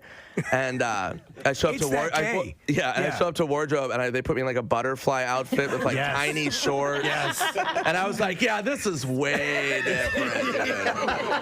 Way different." And then you end up playing in another movie I think is underrated, is Blades of Glory. Oh yeah. And you play the stalker. Yeah. Who comes up with the conceit that gets I saved the movie. Saved the movie, yeah. But that was another gay character. It was gay-ish. It wasn't like bursting into flames. It was just like half my leg was on fire. I wanted to ask about your fascination with bats, because we had seen an interview that you love bats. You want to have pet bats or something like that. What interview is that? I don't know. It says here he loves bats. Wanted to buy a bat farm in a recent interview. Did you That's want to buy? insanity. That's not conversation completely about false. Bats are what would you say to your 12-year-old self? Just it was funny. It was moving. It was inspirational. Just a great interaction with the audience. I mean, it's something you guys do so well anyway. But it was among the best conversations. I mean, I've heard zillions of them, but it's among the best. Just pure show audience interaction I can remember. That's great. What's great about conversations like that is, you think about what you would say, and when you start to hear other people and what they might bring up and what they recall from their time, and you start to think about yourself and those things that you might pass along as well if you could. So it's a cool conversation to have. Oh yeah, great stuff. Thanks, man. The calls were great too. Excellent, excellent. Great. Yeah, everything from serious to funny to challenging to really good stuff. Did it cause you to think about something? Anything that you should have started therapy a lot earlier. Listen, I know you're only 12, but you're going to start therapy in the next 5 years or so. It's like that doctor. That Woody Allen joke. I think it's in Annie Hall or whatever. But the guy says to him, "You've been in therapy for 30 years." He goes, "Yeah, but I'm making progress. My doctor says soon I won't have to wear the lobster bib." Forgot about that. All right, shall we do the letter, sir? Yes. All right, here we go. Preston and Steve on 93.3 WMMR. Now, the Daily Letter. All right, the Preston and Steve Show is brought to you today by The Letter. T as in Tommy. All right, we got 3 of them, 2 more to go. We give away our $500 Joseph Anthony Retreat Spa and Salon gift card. You can check out their Heavenly Soft Pack Float Treatment, luxurious Turkish bath experience, or even Botox at their med spa. Check out their salon where they specialize in hair extensions, just like Marissa had done there. 3 locations, Glen Mills, Springfield, and Center City, or the Center City location is at the Lowe's Hotel. And you can purchase online at josephanthony.com. To what do you have in store for us today, sir? Well, more auto show tickets, which is cool, opens up this weekend. We've got Bon Jovi's birthday to celebrate in a workforce block. Also, Chris Martin's birthday, which we will get to in a workforce block. And Graham Nash begins a 2-night appearance this evening in our area. Tonight, he will be at the Scottish Rite Auditorium. And then Friday at the Keswick Theater. And, I assume you're going, right? Yes, going to both shows. And this will be the first time he's played. He was on his way to the Keswick when COVID happened. Wow. And they canceled the shows. So these are the first shows that he and his band will have done. So it's going to be pretty cool. So he's coming right back where he would have picking played. it up right where That's it cool. stopped. Yeah, nice. And I did a great interview when we talked about this. The CSNY Deja Vu re-release happened, and we talked about all kinds of stuff and what he's been up to. And he's so vibrant and so alive and such a lovely human being. I think a few tickets are remaining for Scottish Rite. And I will check about Keswick, but pretty full houses both evenings. But if you have a chance to go, it's good stuff. Excellent. All right. Well, thank you very much, Pierre. And I would like to thank our sponsors as well. So thank you to Rita's. Rita's Water Ice. Rita's is now open, serving up all your favorite frozen treats. Also by Dunkin', the official coffee of the Preston C Show, and Acme. You can get your free flu shot or COVID-19 booster at their pharmacy, Acme Fresh Foods, local flavors. Tomorrow, I personally am excited because we're going to do a Beatles contest for the Philly Pops Rocks event that's coming up. You don't know what that contest is. And I'm involved somehow or another. We know. You don't. I'm going to participate in it, and I do not know what's in store. So I'm looking forward to that and looking forward to giving you tickets tomorrow. And we'll find some other things that we'll dive into as well. That's it. We're done. Rage on and have a great day, and we'll see you tomorrow.